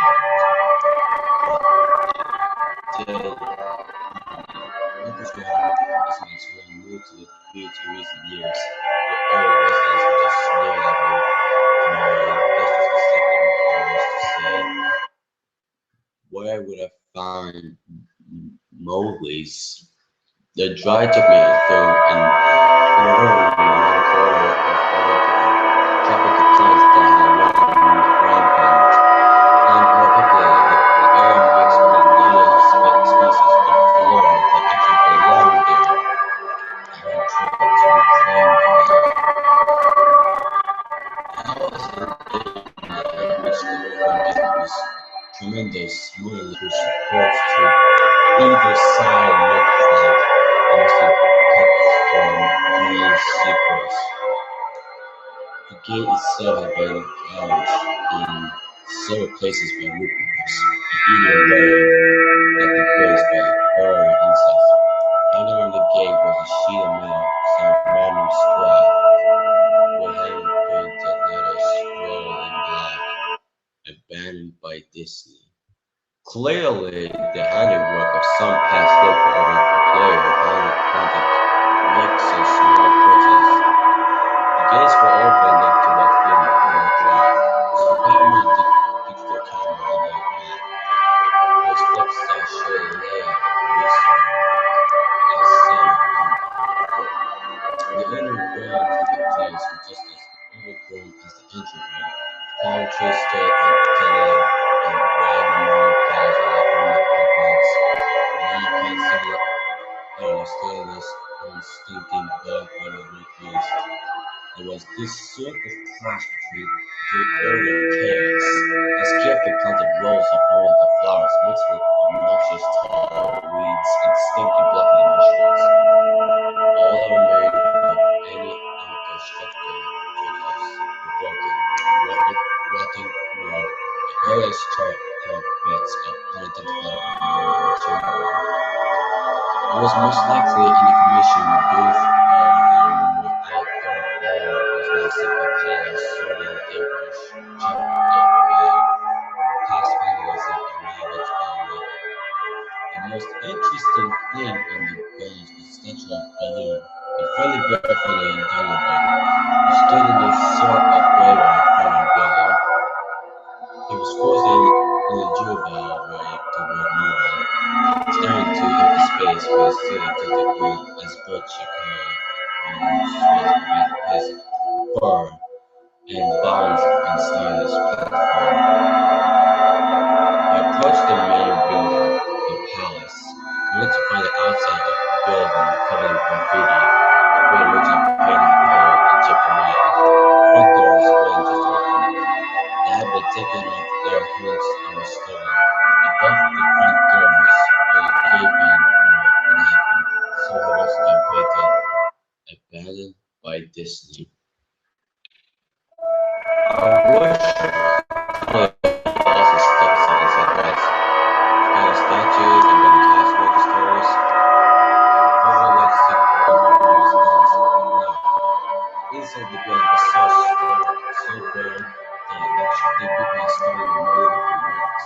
One thing that was too big to stare, cameras, desks, giant fake trees, they're all resting amid this empty echo chamber that amplified my every step like a slow water tank of a machine gun. I checked the floor plan, headed to other locations, but might seem in any way interesting. The kitchen was, as you imagine, an industrial food prep area with all appliances and spaces, no expenses spared. Every glass surface was broken, every door knocked off its hinges, every metal surface kept in intact. The entire place smelled like old yes, a huge freezer, not even remotely cool now. A raw, empty shelf space. Hooks hung from the ceiling and probably for hanging cuts of meat. And as I stood inside of the front yard, I noticed they were swinging. Each hook swung from to a random direction, but the movements were so slow and small that it was almost impossible to see. I figured out what caused my footsteps, so I stopped my foot swinging by clutching it over my face, then carefully letting it go. But within seconds, it started to swing once more. The bathrooms were in much the same state as the rest of the place, just like the treasure in the pursuit. Someone methodically smashed each porcelain pillar with coconuts and other ingredients. About a half inch of rancid, stinking, stagnant water on the floor, so they didn't stay there very long. It's obvious that the toilets and the sinks and the elevators in the basement, yes, I went there, all dropped, leaked, or just ran freely. It seemed to me that they were shut the water off long ago. There were plenty of rooms in the resort, and naturally I did not have time to look for any more. The few I did peer into were similarly wrecked, and I didn't expect to find anything there. I thought there was actually a television or radio in one room, as I really thought I heard a quiet conversation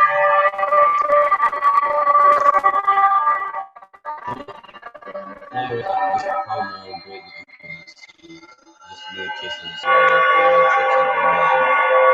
This is what it sounded like. I could believe it. The first one said I did believe it. That was interesting. I didn't know that. I didn't know that. Before I told you, the reply would possibly just me. I know, that sounds ridiculous. I'm just telling you what I experienced. But I thought there might be something running in that room, or worse, some fragments were holding up the course of the president. I feel I hadn't found anything of note I had missed in the trip. As I walked out of the door, I noticed something interesting in the courtyard that I apparently missed. That would have given me at least one thing to show for my trip, even if it was just a quick photograph. But as a lifelike statue of a python, maybe 80 feet long, curled up and sunning itself on the pedestrian right in the center of the area. It was almost the time for the sun to start setting, so the light fell into the object in the perfect way for a photograph. I approached the python and snapped the photo, pressed on my toes and stopped moving. I moved it closer again to get to the python's face. Slowly, casually, the python lifted its head, moved directly to my legs, turned its tail up the pedestrians, crossed the grass, and was all 80 feet over. Its headline disappeared into the woods because its tail even left the surface. This had released all the outside animals into the grounds. Right there on the map was the reptile house, which I knew. I read about the sharks that travel out, and I was sure I know they've done this. It was dumbfounded, this only stupefied. My mouth was hanging open when Winston came back like a bird and snapped a shot. He blinked a few times and backed away from the water snake again. Back toward the palace, even though it was totally gone. I still wasn't taking any chances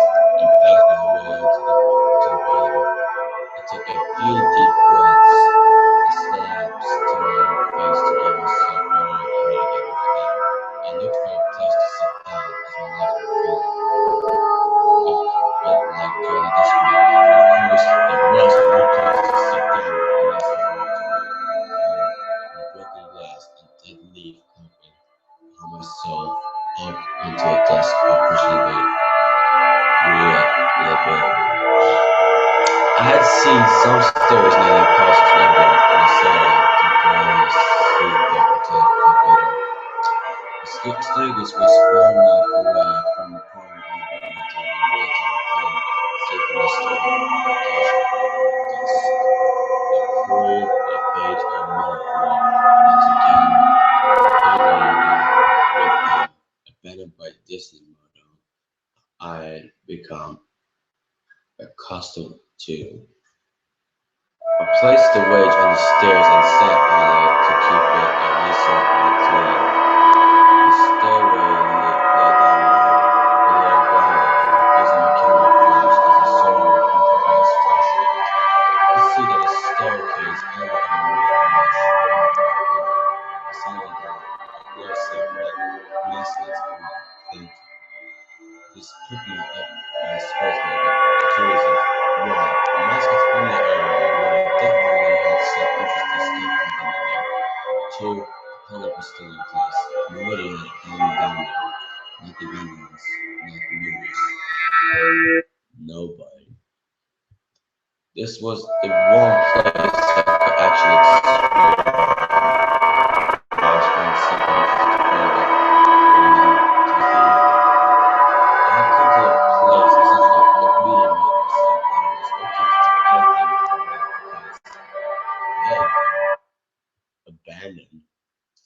It didn't take much to bust the law. Well, actually, that's true. It didn't take much to bust the law plaything where that pilot was hooked to. Time and decay had done most of the work for me. And there was no way to bend the metal plate enough to pull screws out or something nobody else had put in his body or had been able to do at the time. The mascot's only area was a startling and very welcome change from the rest of the building I had seen. One, every second or third fluorescent light overhead was illuminated, every third or flicker had rarely. Also, nothing had been stolen or broken. Even if age and exposure were definitely taking their toll. Tables had notepads and pens, no telex, even a pachinko on the wall completely full of time cards. Chairs were scattered around, and there was even a small break from the old static full television on what I perhaps for a cramped cables. What abnormal was post-apocalyptic movies when them is left in the state of evacuation. As I walked the maze-like sub-basement hallways of Mascot's own area, the sights just became more and more interesting. As I went further, desks and tables were knocked over, paper scattered, and others were polluted with a damp floor, and a large carpet like mold was slowly overtaking really more crimson, very comfortable. Everything was just sort of squishy. Anything would disintegrate into mush or apply it even the least amount of force could ever start bumps and running rooms simply followed to numerous threads that fluctuated quickly. One thing that annoyed me was that the light was becoming more sparse and unreliable as I went further to the upstairs. Eventually I reached the collector, a glass strip guard with the words Character Prep 1 stenciled on it. The door wouldn't open this like I over the customer. I definitely wanted that forced to stop the mess. Try as I might, whatever language was trickle train, the door wouldn't budge. That is, until I gave up and started to work. There was a slight pocket opposite and the door played open slowly. Inside the room was completely dark, pitch black. I used the camera flash to look for a light switch on the wall by the door, but there was nothing. As I made my search, I was jarred out of my sense of excitement by a loud electrical buzz. But also lights overhead suddenly attached to light, flickering and fading in and out just adjust, and it seemed like the light was going to just keep getting brighter until all the bugs exploded. But just when I thought we reached the critical stage, the lights turned big and steady. The room was exactly as I had pictured it.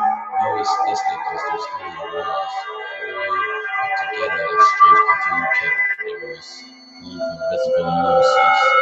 There was an entire rack of flowy cloths and rags of clothes on hangers to look back. What I found odd and what I needed to photograph right away was a Mickey Mouse costume at the center of the room. Unlike other costumes, it was lying on its back in the center of the floor like a miracle. The furry costume was rather than shedding, creating bare patches. It was even odder, however, was the color of the costume. It was not the full negative of the actual Mickey Mouse. Black, brown, should be red, and white, more like cookie, or should be pink. His moves were more or less more like wood. The scene was off-putting enough that I actually put off photographing the thing until last. I took a picture of the costumes hanging on the walls, upward angles, downward angles, such as to show an entire row of frozen poetry cartoon faces, some plastic bags.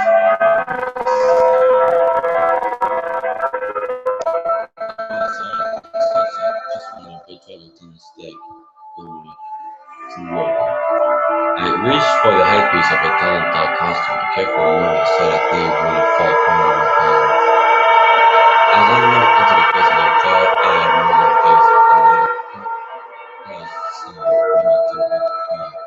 I looked down at my feet, and there which was so shoes was a human skull, and I followed out my mascot's head and saw its pieces of my empty face and large around, staring up at me. I dropped the dog head immediately, as you expect, and moved for the door as I stood in the door. I walked back to the skull on the door. I had to take a picture of it. I mean, I had to. Any number of reasons that may seem silly, or like you would think if left to the phone. I need proof of my head, especially if this thing is going to serve and make this go wrong. And no doubt in my own head, looking stone, I leave it open. Let's just bounce loose. This guy was responsible for this. That's when Mickey, the fully negative opposite Mickey in the mirror form, started to get up. First sitting up, then climbed to its feet. The Mickey Mouse costume, or whoever was inside of it, stood there at the center of the room. Its fake face was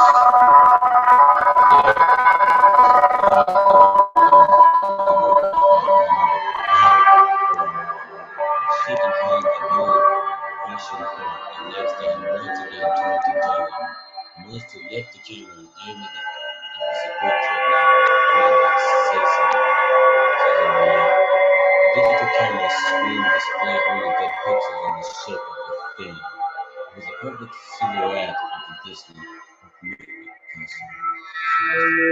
As the camera moved in my unsteady hands, the dead pixel spread, marrying the screen wherever Mickey's outline moved to.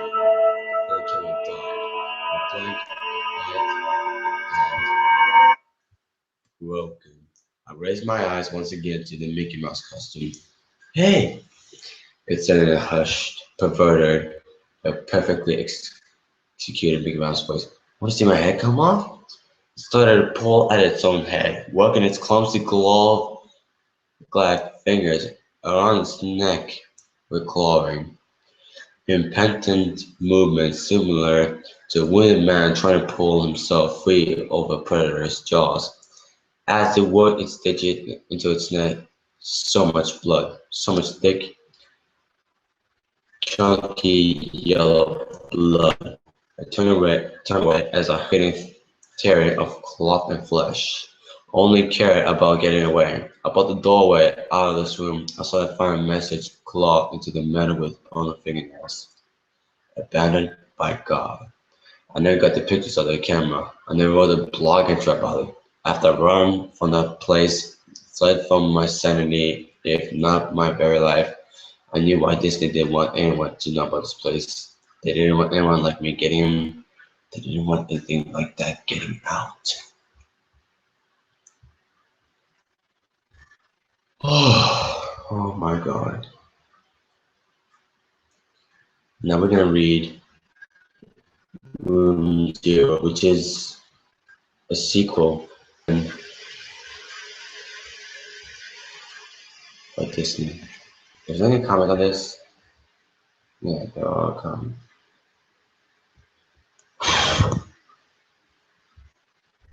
Okay, let's move on with Room Zero. It's been a while since I wrote anything related to the Disney Corporation, and I'm sure you can understand why. A lot has been going on since my last post. I've received a lot of questions and concerns from folks who are the first time I came across this class, research experiment, I want to thank everyone who noted my post, particularly from a few places, most appropriate sites that were easily learned on by a lot of for every new topic on disappearing blog posts. It seems like 100 more. This is something Dad has to face. There's no turning back from. None for me either. I'm definitely being followed for forcing it to I'm shocking up to call me on, and a casual glance or a half smile in my direction said, he's standing in the back of the neck and everything. At first, when I read it, actually I suspect was a telephone booking rolling around the apartment complex. He was middle-aged, doggy, dressed just to expect.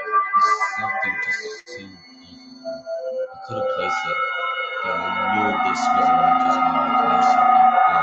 It was awkward and out of place. It was what somebody was doing this.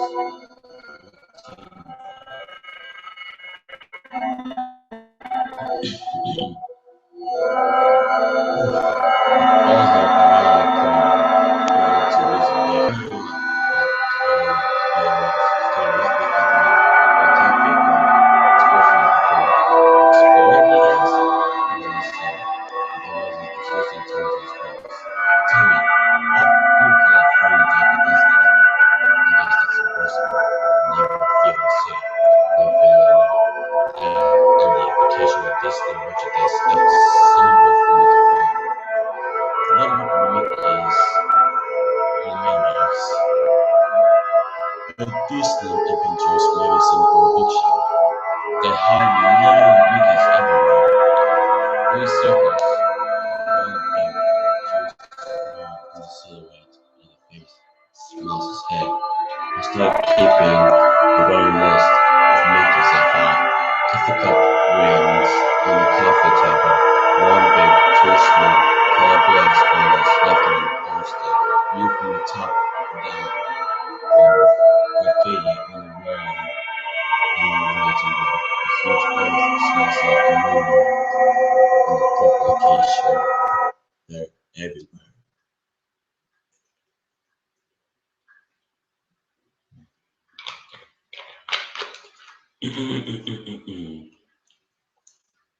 Let's continue. People have emailed me about this as well. If you repost anything I have to say, you're going to start finding those similar picture lines. I guarantee you.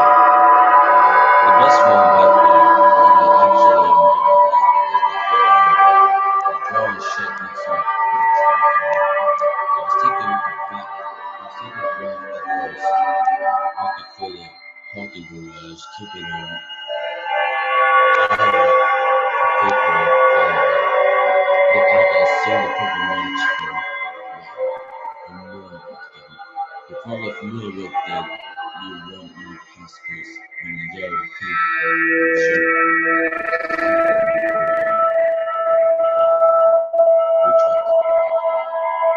The only good thing that has come out of this is that I'm not looking at the airport or seeing something to show that I'm not going to give the names because if I tell why,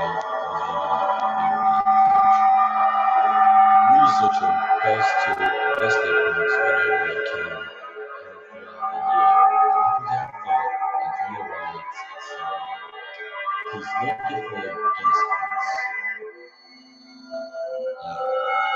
I think he spelled mascots wrong. Because I think it was a little bit tired when he wrote all these creepypastas. Moving along, there's been a long tradition of people reporting strange patrons throughout the park. Silent, motionless, staring patrons, people aged, shape, and size, random women, adults, children, and teens, all wearing Disney gas masks. Way back then, when Disney would get tons of clues about oddly dressed folks following over his own park. Folks would then arrive at the prize and disappear. Later on, the gas mask caused folks to draw on their conclusions. Reports of possible terrorists and bombers.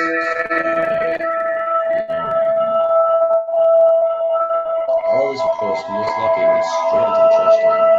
I know I can find any sign of any such occasions reported on by media, and they should be aware that Disney can pretty much control its press like no other. The researcher goes to the parks, talks to a few people, and tries not to draw any attention to himself. He would just ask 3 or 4 families if they've seen his phone as well when in the mask. He's yet to see a gas out for himself.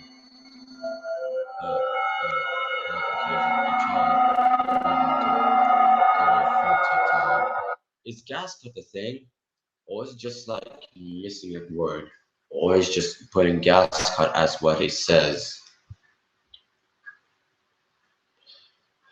Let's continue. As he raced through the crowd, he heard a single voice ahead cry, "Mommy, I want a goofy eyes too." Paula echoed, lifeguard working in Disney workout from 2001 to 2003. He stood at the top of a huge water slide and made sure none of the kids got too wet.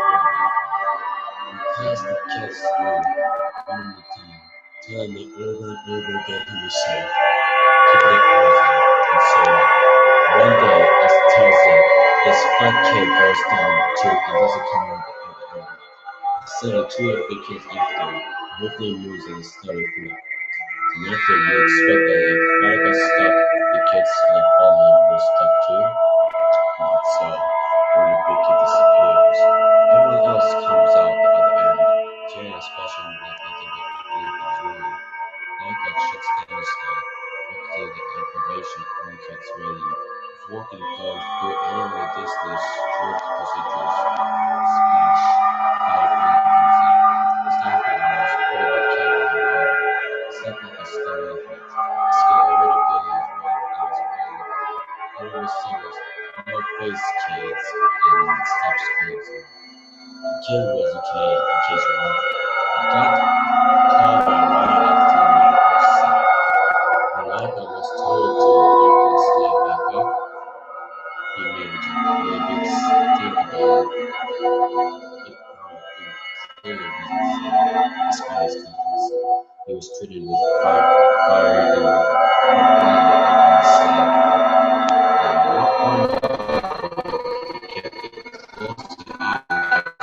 Every so often they come in and run over the stone of the kid, holding it down in a moment of concern.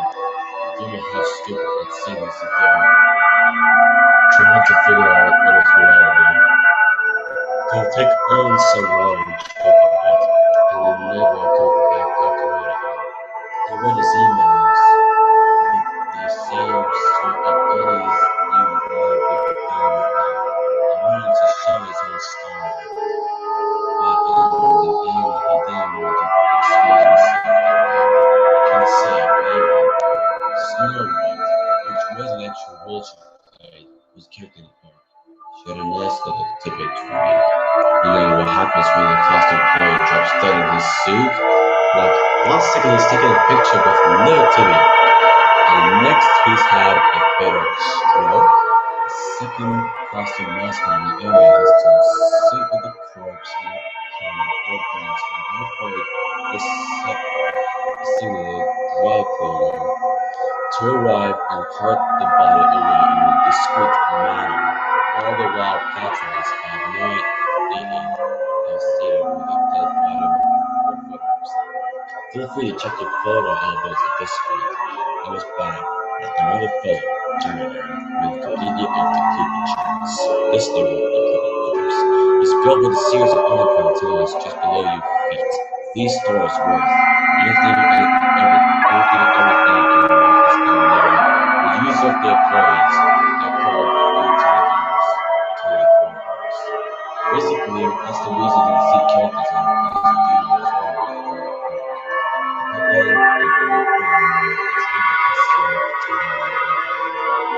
then they told me something that might be common knowledge and was nonetheless news to me. Walt Disney served me to his parks. There's one of Cinderella's castle. There's one in the Paris and the Greece. They're all over the place. More than that, they're nightclubs, bowling alley, and much more. All behind doors built right into the physical facade themselves of Paris.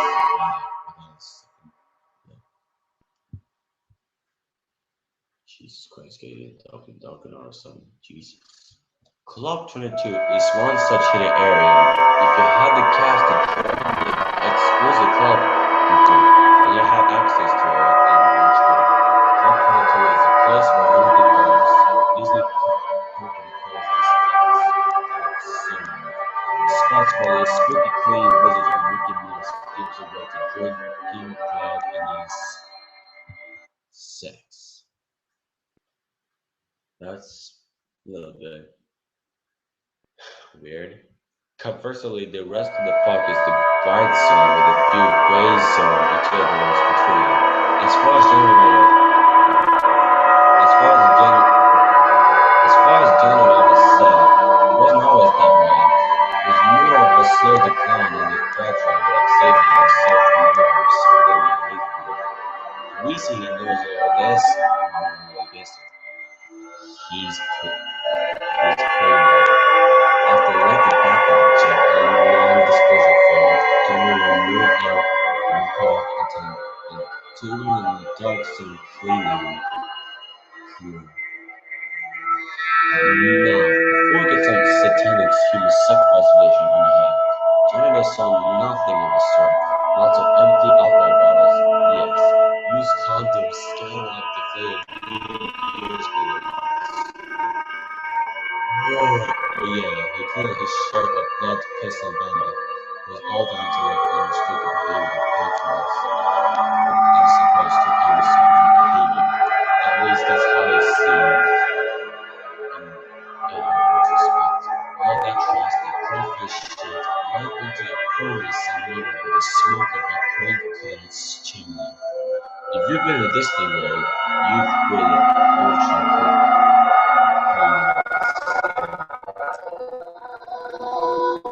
bottle up in this information. Having married me an old-fashioned way, but I don't know how he got my holidays.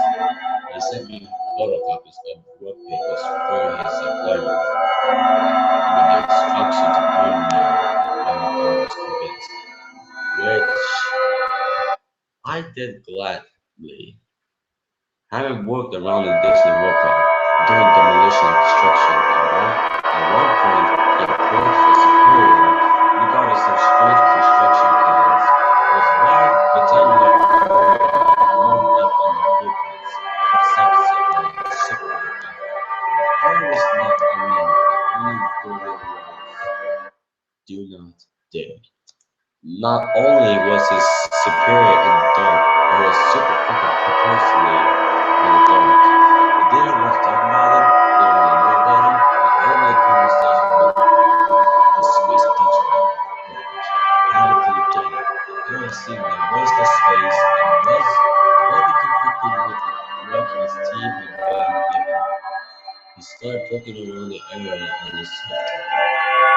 then only a derelict steel door and a blood-spewing concrete just beyond. It was a supermarket's worth of blank for the floor. Soon after, Hannah started picking gas cans out of the crowds. Unlike all other cars, the people, and things, were standing in full view of the guy. They clustered together in the distance, or they'd just be pressed against the wall when they turned the corner. He said they moved weird, like they reeked of engine, like a death by one day they moved to a king to flee. The gas mask, in case the character's physical filters jammed in, he needed the same wet on the inside that conversation had incorporated. Tiny beads of water gleaming on the glass, making it possible for anyone to actually see. Praying for that, people started asking questions of everyone who had been walking in the dark for a decade or more. He hit dead ends throughout as though he connected to idols. And earlier woman who worked in a restaurant on Main Street. She'd been there since way back, and nobody had the balls to ask directly. Everyone knew she had plenty of terrible stories to tell. Emma asked about the office space, then about the gas mask customers, and at first he thought he received the single answers he considered. She was quite eerily quiet. Room 0, she thought, a single shaking hand close to her cheek, as if she were a little girl wearing a famous parachute. She didn't meet the man's gaze for the entire conversation. Room 0 is eternal, but the only hidden room, just like the appearance and culture between however, its sheer size and its spread deep beneath the cracks set it apart from any of the fun, dark zones. It was a bomb shelter. Room 0 was built to withstand a massive attack, be it conducted by foreign or domestic enemies. Room 0 was to be stocked with enough ration potions to feed the entire park's average number of patrons. At any given moment, it housed the smaller lobbies packed with resorts for Disney heroes. During World War II, official Disney gas masks were officially produced for China to war in the event of an attack. The idea was that it would be less scary for kids and Mickey's face was only glass and when the wartime safety device. Yes, I know that the obvious problems with that. During the 60s, when this war was constructed, the groups were assembling masks as well. Whether they cared about the fears of children or just got careless with planning, things found their way down there. What's more, some genius decided that kids would then be formed by gas masks at once born. And so all masks, adult and children, were multiplied to this insane standard. I would describe it as creating a room with lemon juice. Okay. Now let's explain what Hammer had been seeing. On the seemingly supernatural appearances where the empty air room was around. I've been there, he explained, and nothing but a cement floor and walls. No, I shook her head and covered me, stiffening myself. You put on top of it. Someone or something sounded the alarm one day when the park was at full capacity. The warning was clear. It was supposedly an air attack. Slowly ushered everyone down into the tremendous shelter. There, they were ordered to put on their masks and hunker down for the duration of the sun. Where there was quiet for about 30 minutes, save for the from each other and frightened whispers. No one wanted to die, and so they were thankfully away from the strange measure of safety. Then the first scream landed. Hey! Quit pitching! Noises, shrieks, and yells rippled through the crowd. From one end to the other, back and forth. Who's running around? Settle down! There's nothing. This isn't funny. Ow! You're stuck on my foot. Despite security guards ordered to calm down and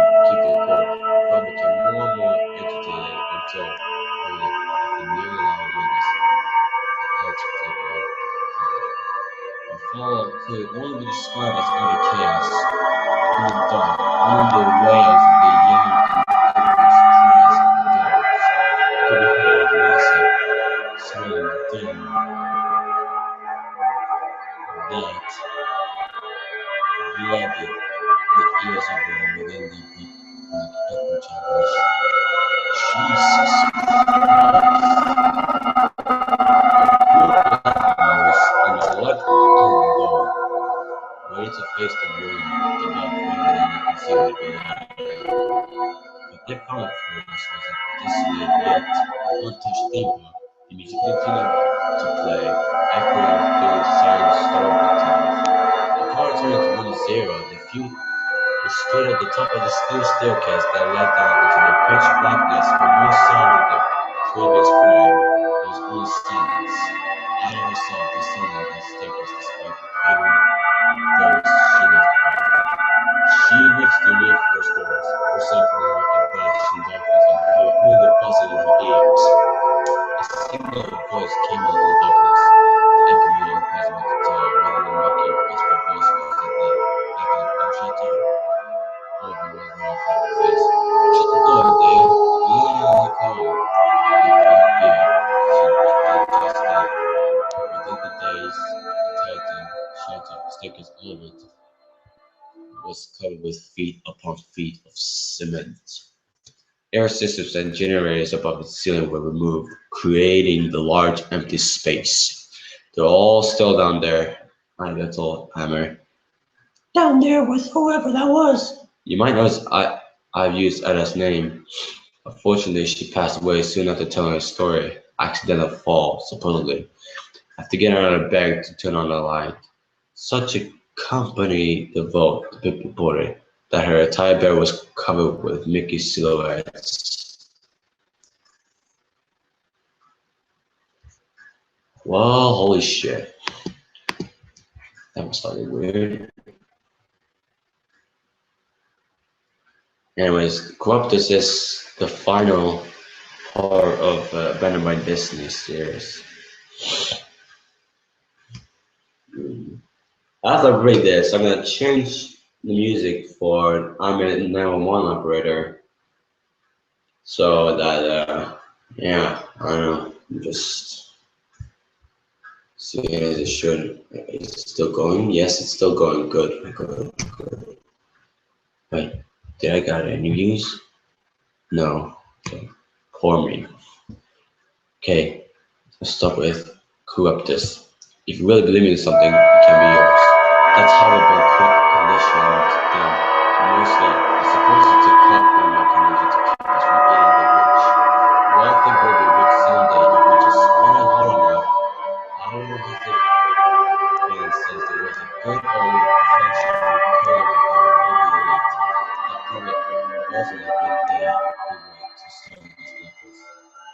And more than a little time, I'm leaving it. Corruptus.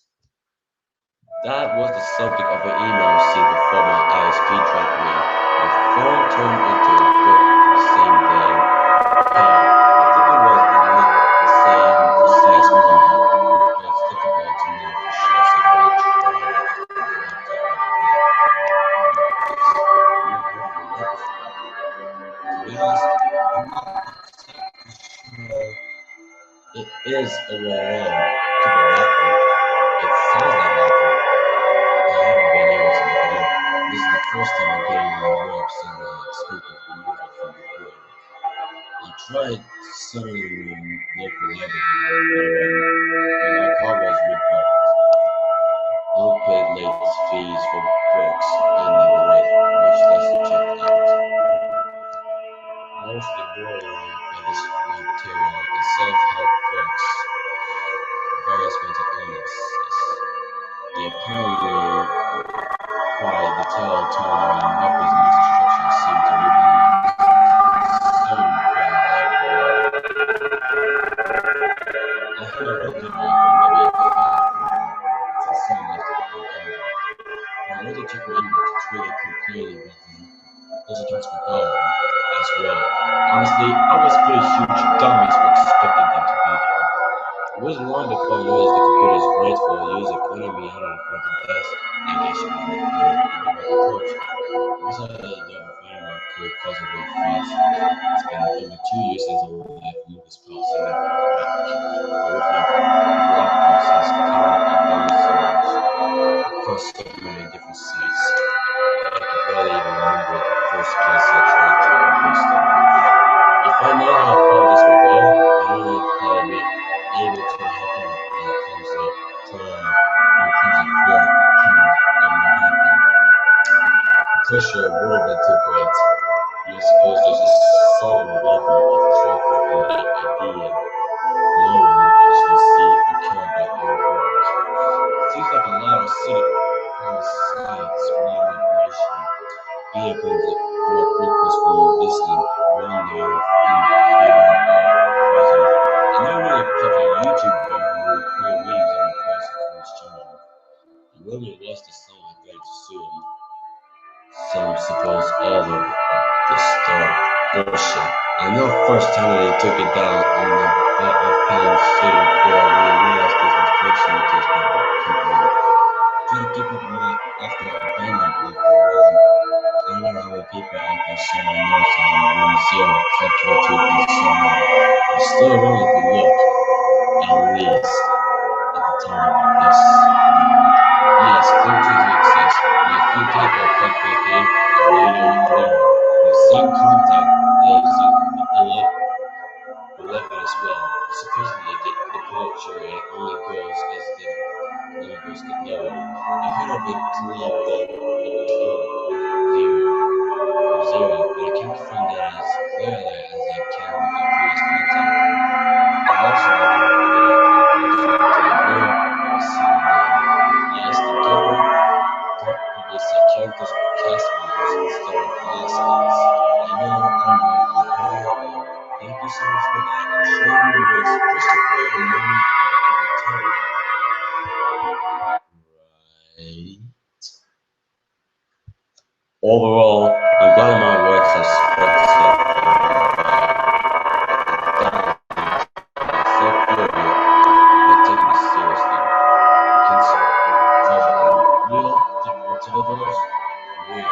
Just because you can substantially this doesn't mean it's a cool story. Instead of picking apart the occurrences and making games about how cool it will be to abandon my position, maybe people can start taking seriously digging into what's going on. Maybe. I don't know. I want it to be a rant. I want to stay focused and make sure I post exactly what I want to make. Stress, struggles, and there's things that's supposed to keep me off track. I'm confused, scared, and most of all, that make me laugh. There's a team of men and women in suits that I've seen many times. Here and there, holding their focus group as they pop up, pop off the pens, taking notes about everything I do. They all have the same outfits, the same thick rim the same red pens that just scream, we're judging you. The first time I noticed them, they're following me through the mall. I looked and turned, trying to be sure they were following me. And there they were. One step of the way, days later, I saw them again in the regular window, pushing me chasing me down. The tubbiest one. I stayed silent throughout the entire chase and even the scuffle that ensued. When I reached the clipboard in his hand, left on page after page of kilter, random gibberish coupled with crude Mickey silhouettes, all in the same red ink. I know it sounds insane to say that a group of men and women in black are following me and taking nonsense notes, and I think that's the point. I think the idea is that it should drive me insane, and if it doesn't, you'll still think I'm crazy just for saying it. It's a no-win situation. I will forever regret that trip to Emerald Isle, but on the other hand, I'll just speak almost be the people who came forward anonymously to share their experiences with me. Whoever mailed me the suggestion that Rousseau is basically my hero at this point. To read what I've written about the place and still read the journal, wow, I can't imagine how that felt. Whatever you may be, even if the original, keep in your box, so I knew that it was legit. To get all of that without ever taking a look and selfie yourself must be really hard. Thank you. If you have any links, including this post, a lot finer installment, there's a reason for that. I don't know how long I can keep subverting Disney's attempts at silencing me before some sort of action is taken. I have no doubt that somewhere, at this very moment, someone is using my identity to commit a crime that would discredit me. That, or the men in the red jackets about to show me a lovely letter in the sea. I don't know what's going to come with this, and that's the worst part, I suppose. I don't know what it's coming. So, what is Corruptus? Well, as I mentioned, it was a title of an email I received. It was presumably deleted and never returned. It was blank and seemed to exist for the sole purpose of placing an attached text document in your hands.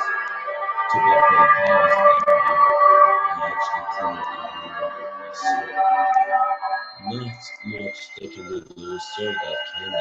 I should mention, when I'm in the library,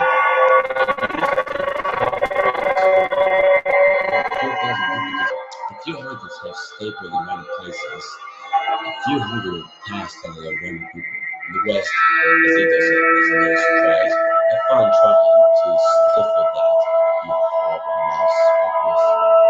Without any more rambling, here's the letter, word for word, arrived from the source, whose email addresses I won't disclose, though I assure that I assume it's an untraceable dummy account.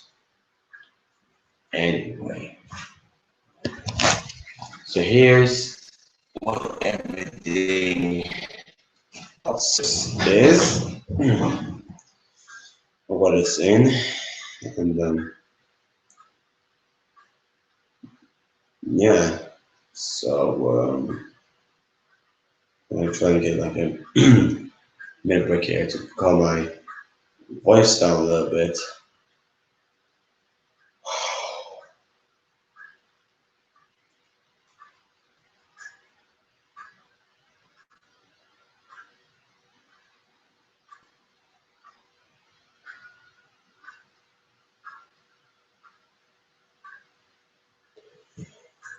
Oh, so how's everyone's day?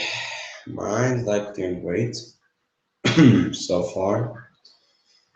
As I mentioned before, I only got like 3 days, but if you live with someone in Europe, you only got some days to be here, like 3 days, which is cool. And nothing else to say much. I'm getting really thirsty. Oh, what's this?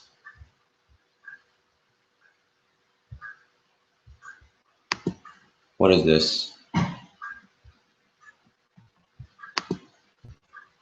Hold on a second. I'm gonna look like email.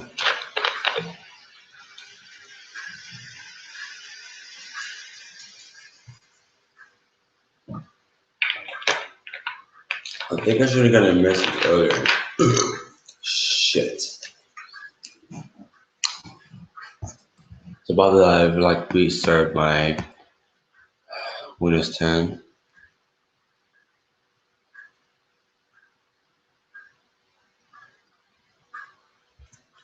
And yeah, I've already made one, so stop it.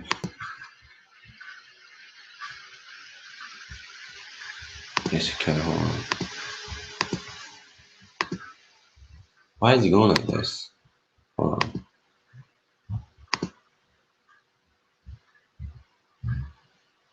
I don't know. Anyways, let's again.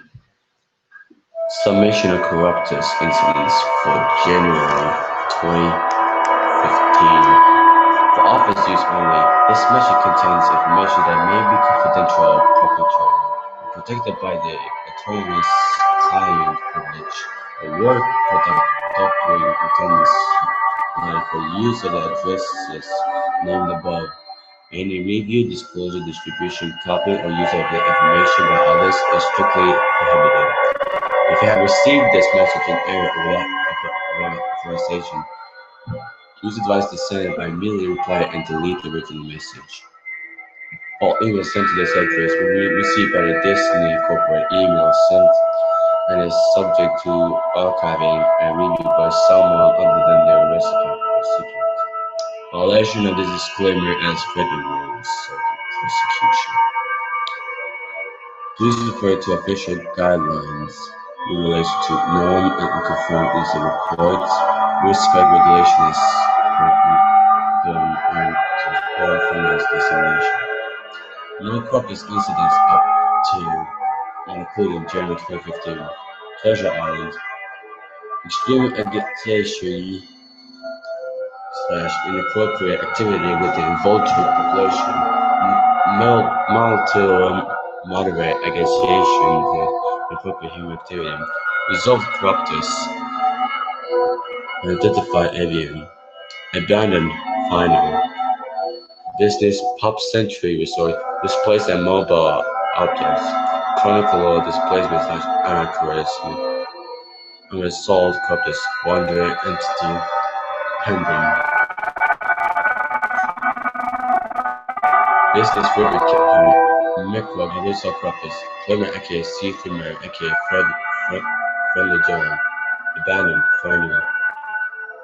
Imagine works. The What If Labs on the second floor. Multiple missing persons reports regarding the Dreamfinder school drama. Pin squeak fatality. Vibrating mirror sickness. Unresolved corpus. With a rigid installation. Abandoned final. Monoliths paralyzed. Hallucination or protection. Misplaced and mobile objects. Moderate to severe agitation / inappropriate human activity. Unresolved corpus. Inverted character. Abandoned final. New global neighbor. Resolved corpus. Fiber optic worm. NGNC1. Resolved corpus. Digital hull. NGNC2. Resolved repurposed. Room 0. Sunset mass serial. Auto hallucination and / oral projection. Unresolved corruption. Contain foreigner. Please note, now Dreamer is not officially licensed Disney Park, and no information or resources are to be shared with anyone responsible for containing its residents. Complete list of success. Sorry, I'm getting stuck there.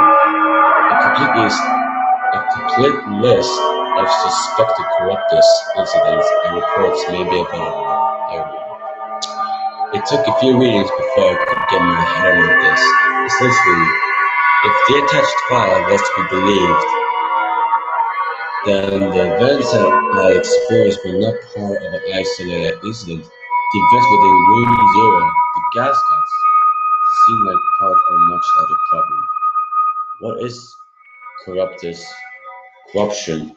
I mean, I don't need to run Google Translate for that. In fact, I could take a break from writing without the risk of someone finding and disconnecting me at any moment. Corruption of what? Dreams, ideas, desires?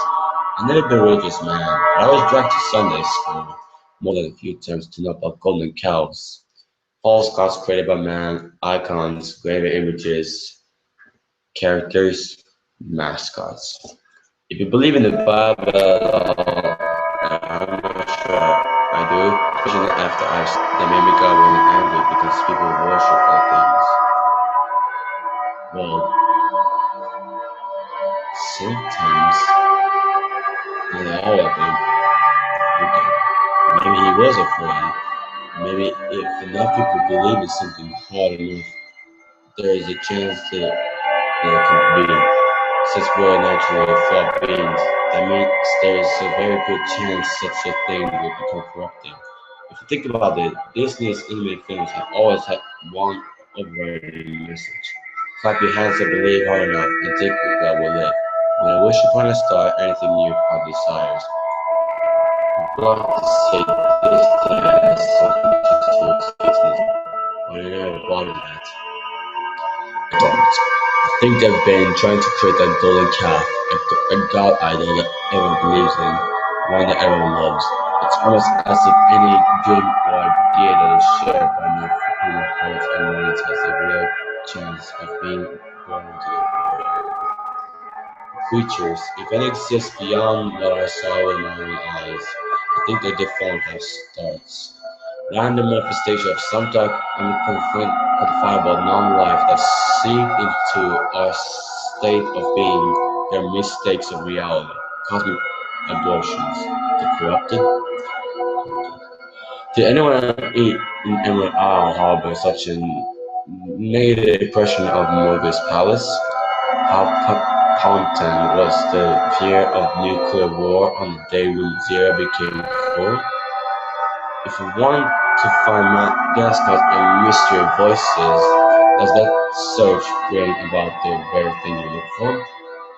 How many children have been disappointed, confused, or scarred for life when they saw Mickey without his head? These are questions I'm never going to be able to answer. I don't know if anyone can. Speaking personally, this will probably be the last time I talk to you about Disney and everything I've learned about them. I'm truly sorry for that, especially since there's so much more I could say. Looking for rumors, documents, and items I received that now seem to be done forever. I thought they were just trying to contain the mythical costume. I thought that's why they went out their way to keep the public in the dark about so much, why they're caught and bullied to get their way. Now I realized I was wrong. It was this all along. They didn't want anything like this getting out. I wish you all good luck, and I know I need the same for you. Thank you.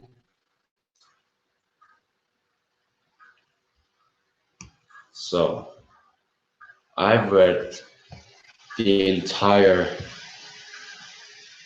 Bad by Disney series. All of them, all four of them. Jesus Christ. Now I can I finally go straight to this one. That my good old friend, Emilia Costa, sent me. Also known as Spooky Zero. Yeah. Well, before I go straight into that, I have to okay. Never mind. Also, he has a okay. And what does it mean? Does it mean that mean that everyone sees it? Okay. So let's go to I'm a 911 operator.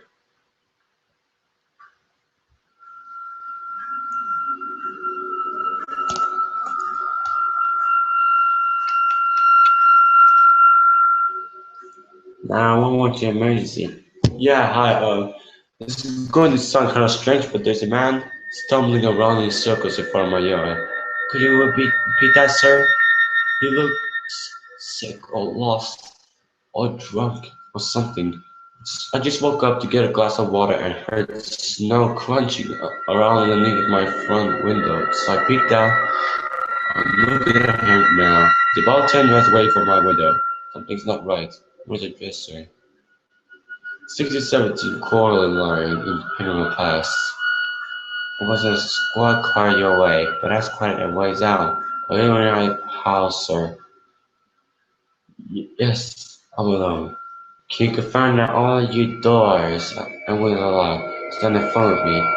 I know my phone is definitely locked. I'll go check my back door again really quick. I'm pretty sure you have by the way. I'm just gonna street probably up in. Sir, are you there? He's still in the yard, but he's upside down. Sir, stay out of me. What's happening? He's still right at me, but he's standing on his hands now. He's perfectly still, staring straight at me. He's doing handstand. He's looking at me, not moving. He's doing handstands there. I don't know how he. Yeah, he's standing on his hands and he's got his huge smile. He's perfectly still. What the fuck? Please get someone out there now. Sir, sir, I need you to calm down. I put on a glove and an offshot is on his way. It's huge, so huge. What the fuck? Please help me. Sir, I want you to try and keep an eye on him, but make sure your back door is locked again. You need to make sure all possible access points are secured.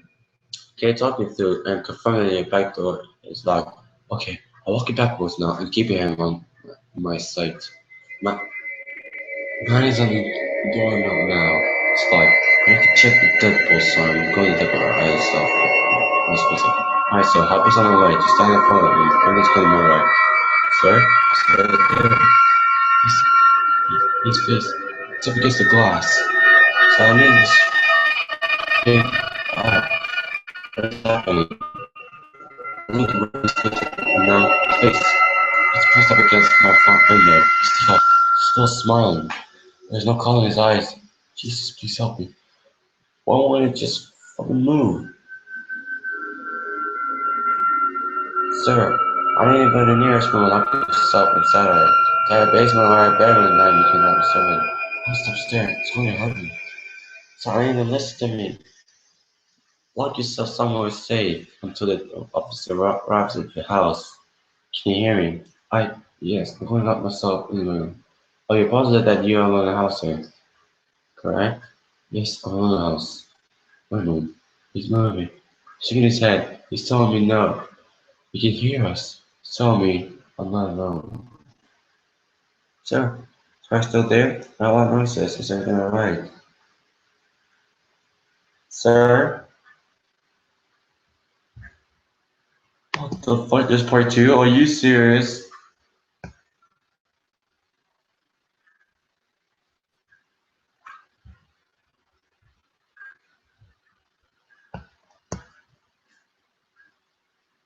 This is very urgent, so I'll get into it.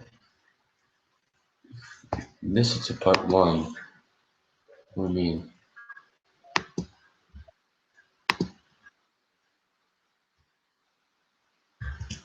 I don't think so.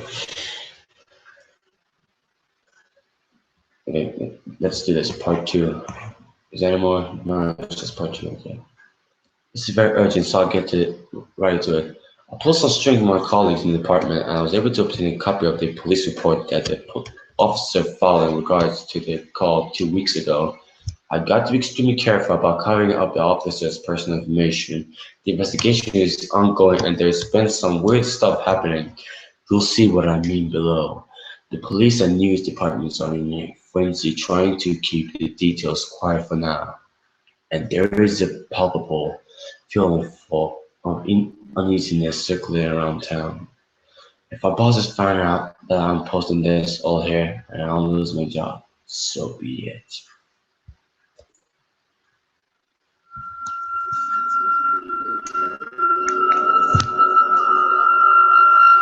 This is the only official statement being released to the public tomorrow morning.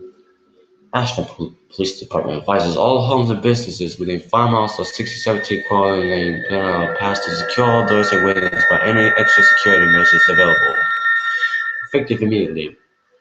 Curbing is in effect for all citizens in the city of Ashland. All persons found on the streets at the sundown will be held and questioned in regards to suspicious conduct activity. A police barrier has been in place around the perimeter of the quarry in the northwest. Action. No is to enter this restricted zone until further notice. Any and all persons found attempting to enter this restricted zone will be subdued on sight. Officers have been ordered to use force at their own discretion. There will be no exceptions. And here is a transcript of the official police report followed by the officer that arrived on the scene.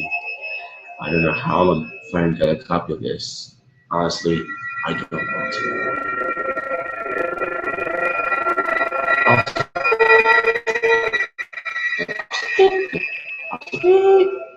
Approached the premises of 6070 Canal Pass at 4:37 a.m. on 2015 in response to a 911 dispatch report of a suspicious person.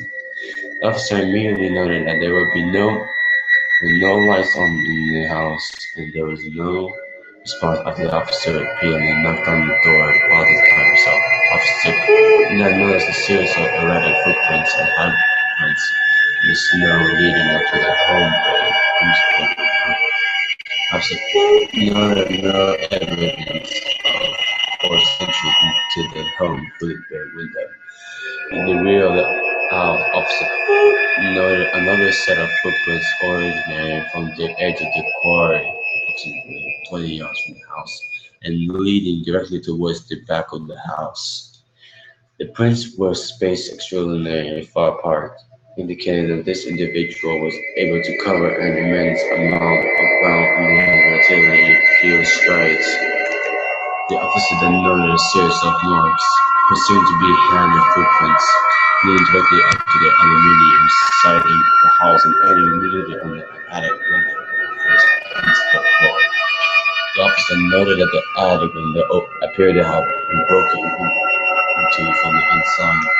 There were no letters or cables visible, which could have assisted in the invader in reaching the third story window.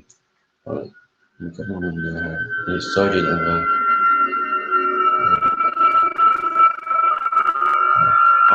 a couple of reports that I had. Sergeant of a police department circled the section and followed in the month. What the hell? Investigation and verification needed immediately. A couple.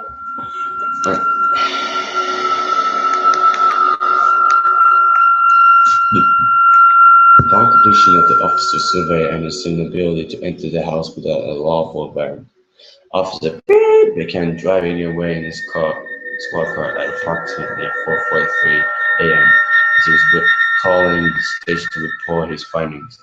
He claims to have witnessed several pale, smiling faces appear in every window of the house, each wearing an expression of what he later described as eager and amused curiosity. And as I said, the city issued curfews and information about the restricted zones will be announced tomorrow, but I thought I would alert everyone here first.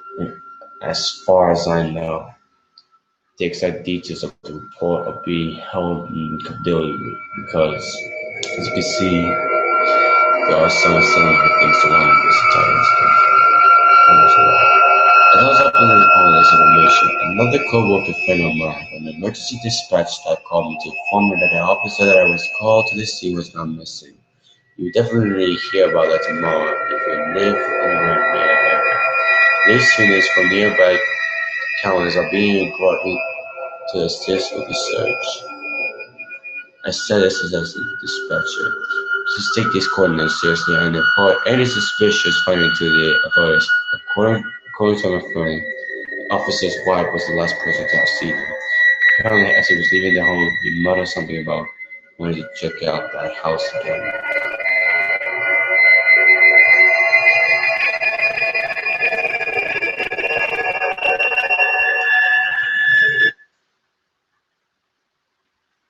So that was the stories that you guys requested. Amazing.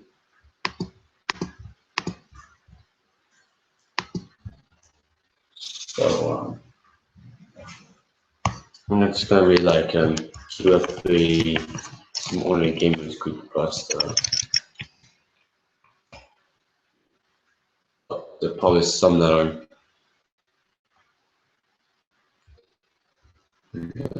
Yeah. Okay, let's the creepypastas. Okay, you like in order or whatever. Yeah, there's the categories. Thank you.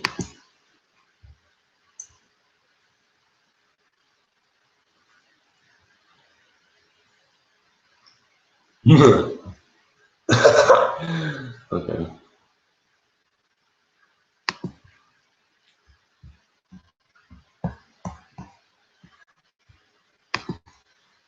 What? There's a rainfall creepypasta?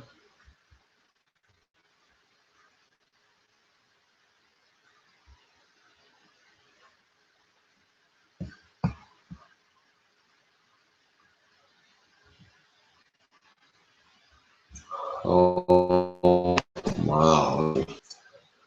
I need some drink.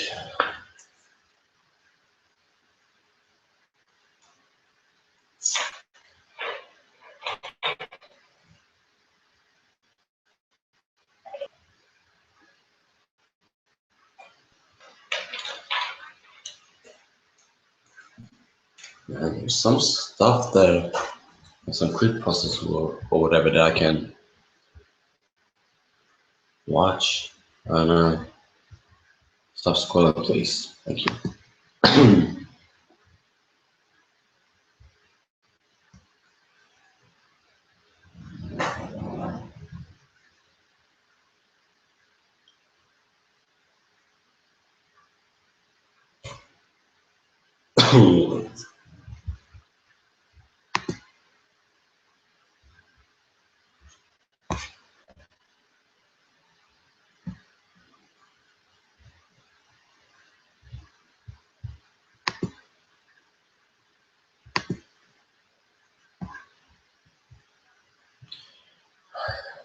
How about you?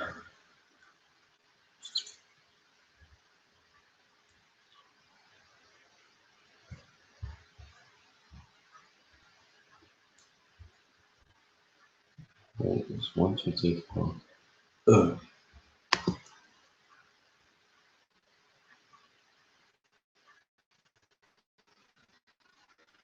This is cool. And like I mentioned earlier, I'm gonna read like 2 or 3 some Warner Games creepypastas, and then that's it. So I'm extremely tired, so and yeah. Anyways, let's start with Doom Diary. During the month of June 1996, scientists who took interest in people's reactions to TV shows or video games invited 5 players to a laboratory in an unknown location. The reason for this was because the scientists had been reading about strange phenomena occurring to several people who play the game Doom.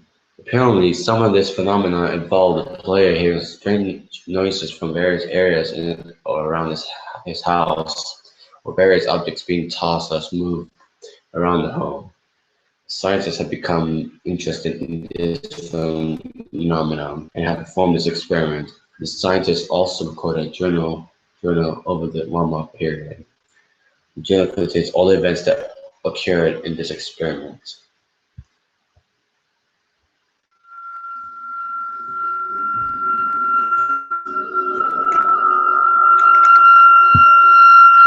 June 14th, 1996. The players arrived. I led them to the room where the experiment will begin. This room was a medium-sized room with 3 Doom arcade cabinets against the southern wall, 5 beds against the western wall, and some bathroom stalls with sinks. Food would be provided for breakfast, lunch, and dinner. June 14, 1996, test lab number 1. All 5 players were instructed to play on the arcade machines. No strange phenomenon occurred. June 15, 1996, test play number 1. Playing the heavy math players were affected.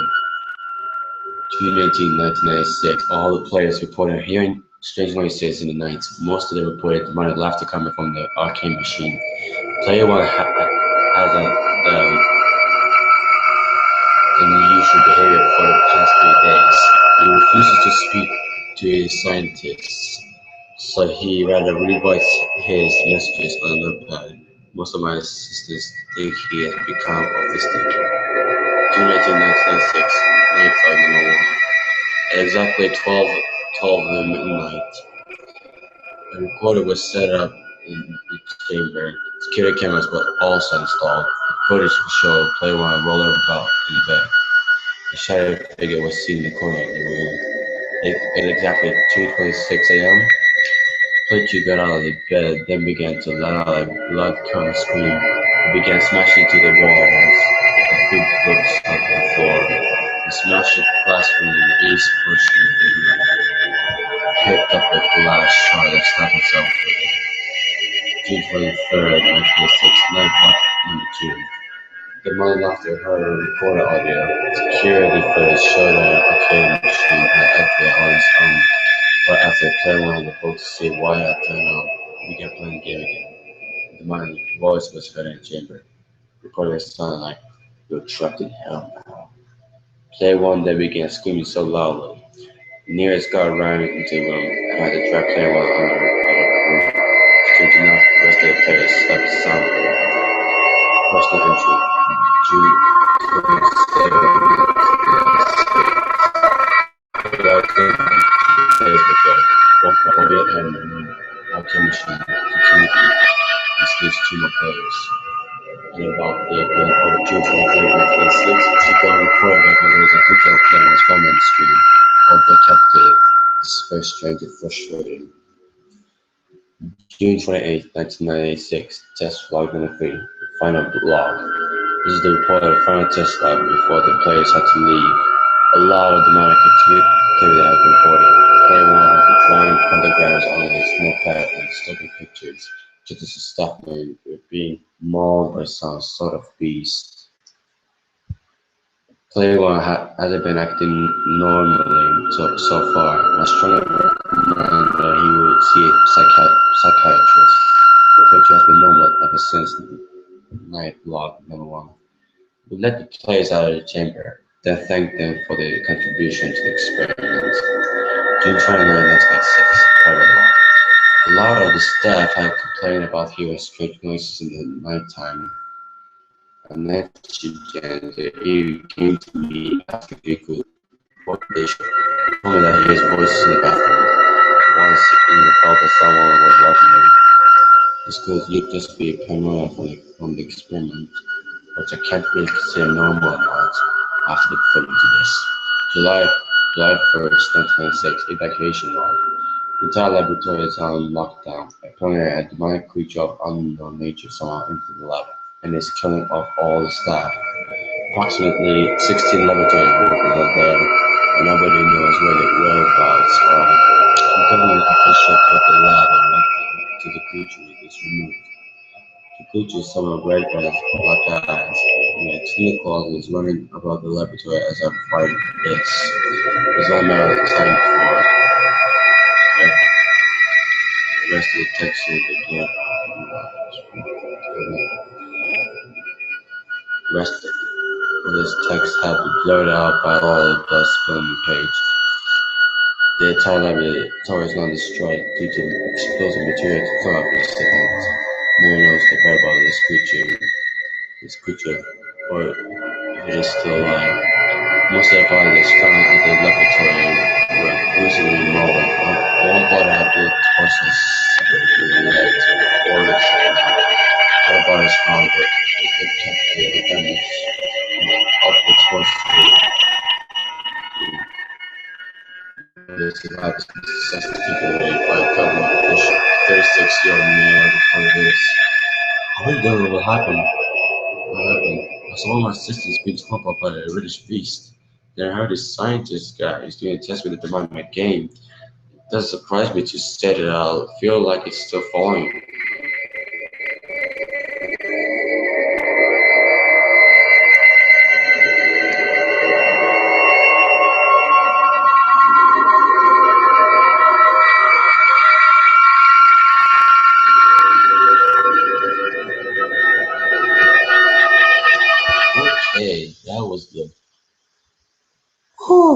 That was the Doom Diary. I have like 2 more left. The pen found. How long this whole thing is.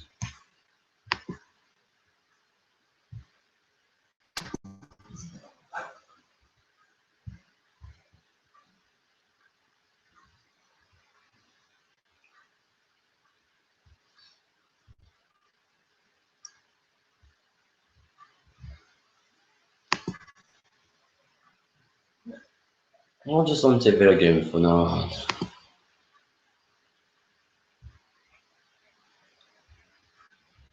What is this?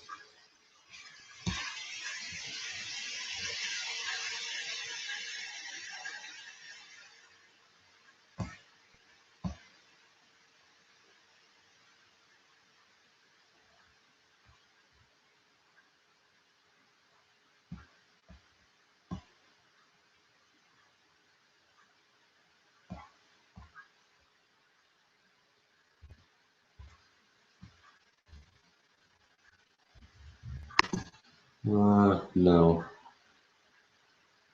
Whoa! There's a good possible Flappy Bird.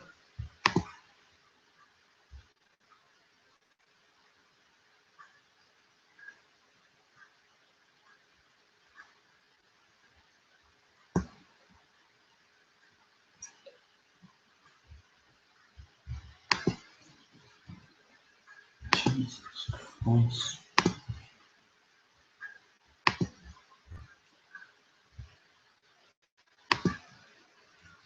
In GTA.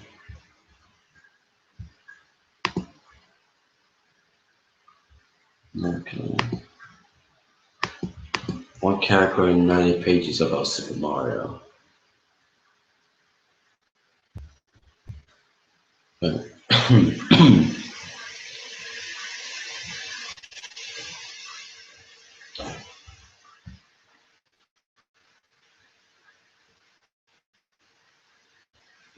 Jeez, there's a lot of these. I don't think any of these are good or whatever. You think about Pac-Man, Taxi.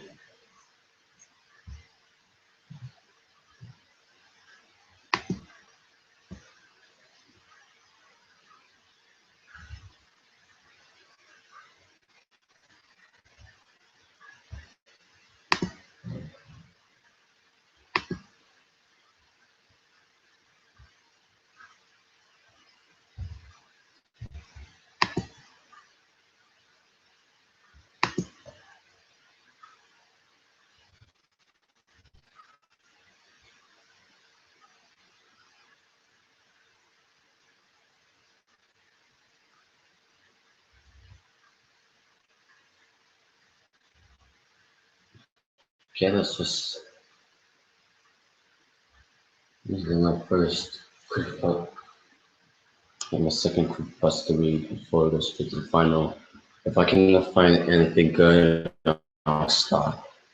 If I found anything good, which is like long or short, I'm probably gonna read that fast. This is the free arena, and yeah, let's do it. Let's do this. With January of 2000, I was a huge fan of the Quake series. I had tons of mods for Quake and Quake 2. However, Quake 3 Arena just recently launched and there weren't tons of mods they were playing, however. My favorite character was Ranger due to me being a Quake War veteran.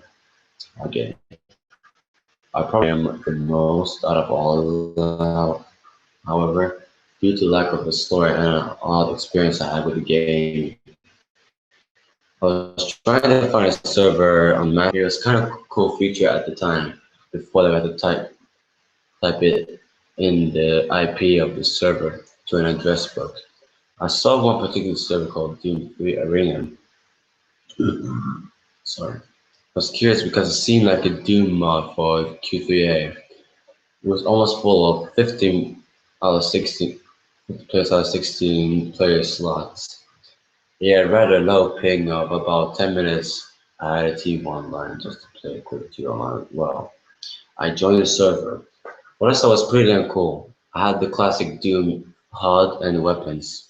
We were in the legendary hangar level, and all the players had classic Doom sprites as the character models. With the arena, however, also support downloaded mods from the server, which I found odd. However, I was compelled to play on this server almost every time I played Q3A. It always had 15 other players, which I which I felt which I felt strange but didn't really mind. I started replaying the Doom games, then I stopped after realizing how dated they were. But I'll play about quick games. Whoa, that's one day I felt like playing. So I tried joining. Strangely enough, it took me to Doom 3 Arena. In chat, all the players asked me why I had left. They tried circling around me. I called them nutjobs and left the server. I thought they hacked my game, so I uninstalled and reinstalled it. I was in the mood for single player after that. I booted up the game and learned I was single player. Instead of Crash gave me a tutorial. There was Doom, building the character model with the sprite on the hangar level. Just for the hell of it, I started up. Doom appeared to be holding Joe Carmack by the neck. Doom shot him twice with the shotgun, doing two Gibbs. Not hyper realistic or anything, just the default Gibbs. In chat, Doom says, "Why did you forget me?"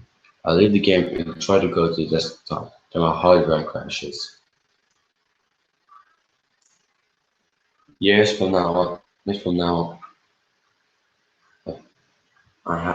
finally have got rage, and now I finally got rage. I swear that I think I still see Doom. I also get weird Steam messages from this guy with the Doom after like Doom is or am I forgotten?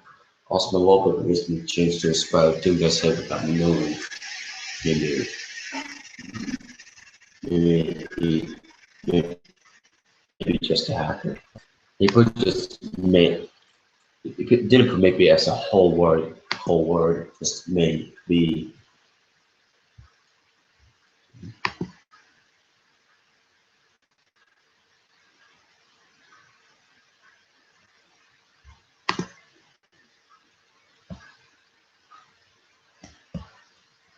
Alright,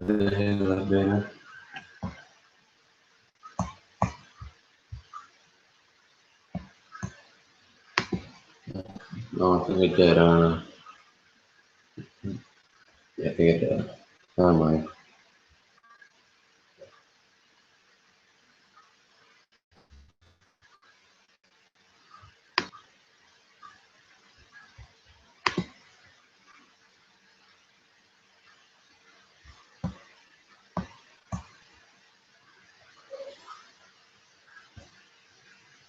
I saw a commented what if worst creepypasta ever.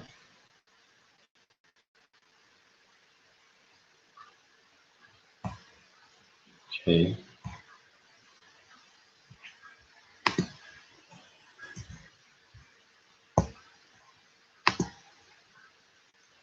Then when I found it.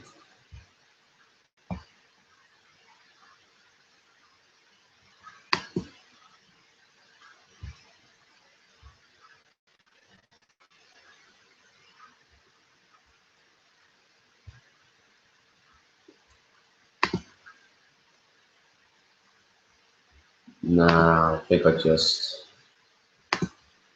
stop right there because I'm extremely tired right now.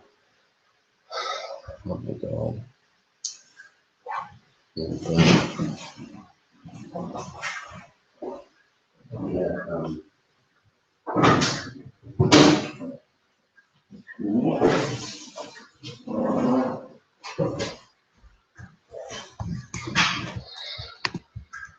so yeah, and that has been it. And I've mostly read the creepypastas that you guys have requested, which was cool, amazing, and those are seasons of the future. Comment what creepypasta I should read. I could read Mario, but I don't know. Yeah, this guy is not real. Look, you see that's a red thing there. yeah, it's nothing.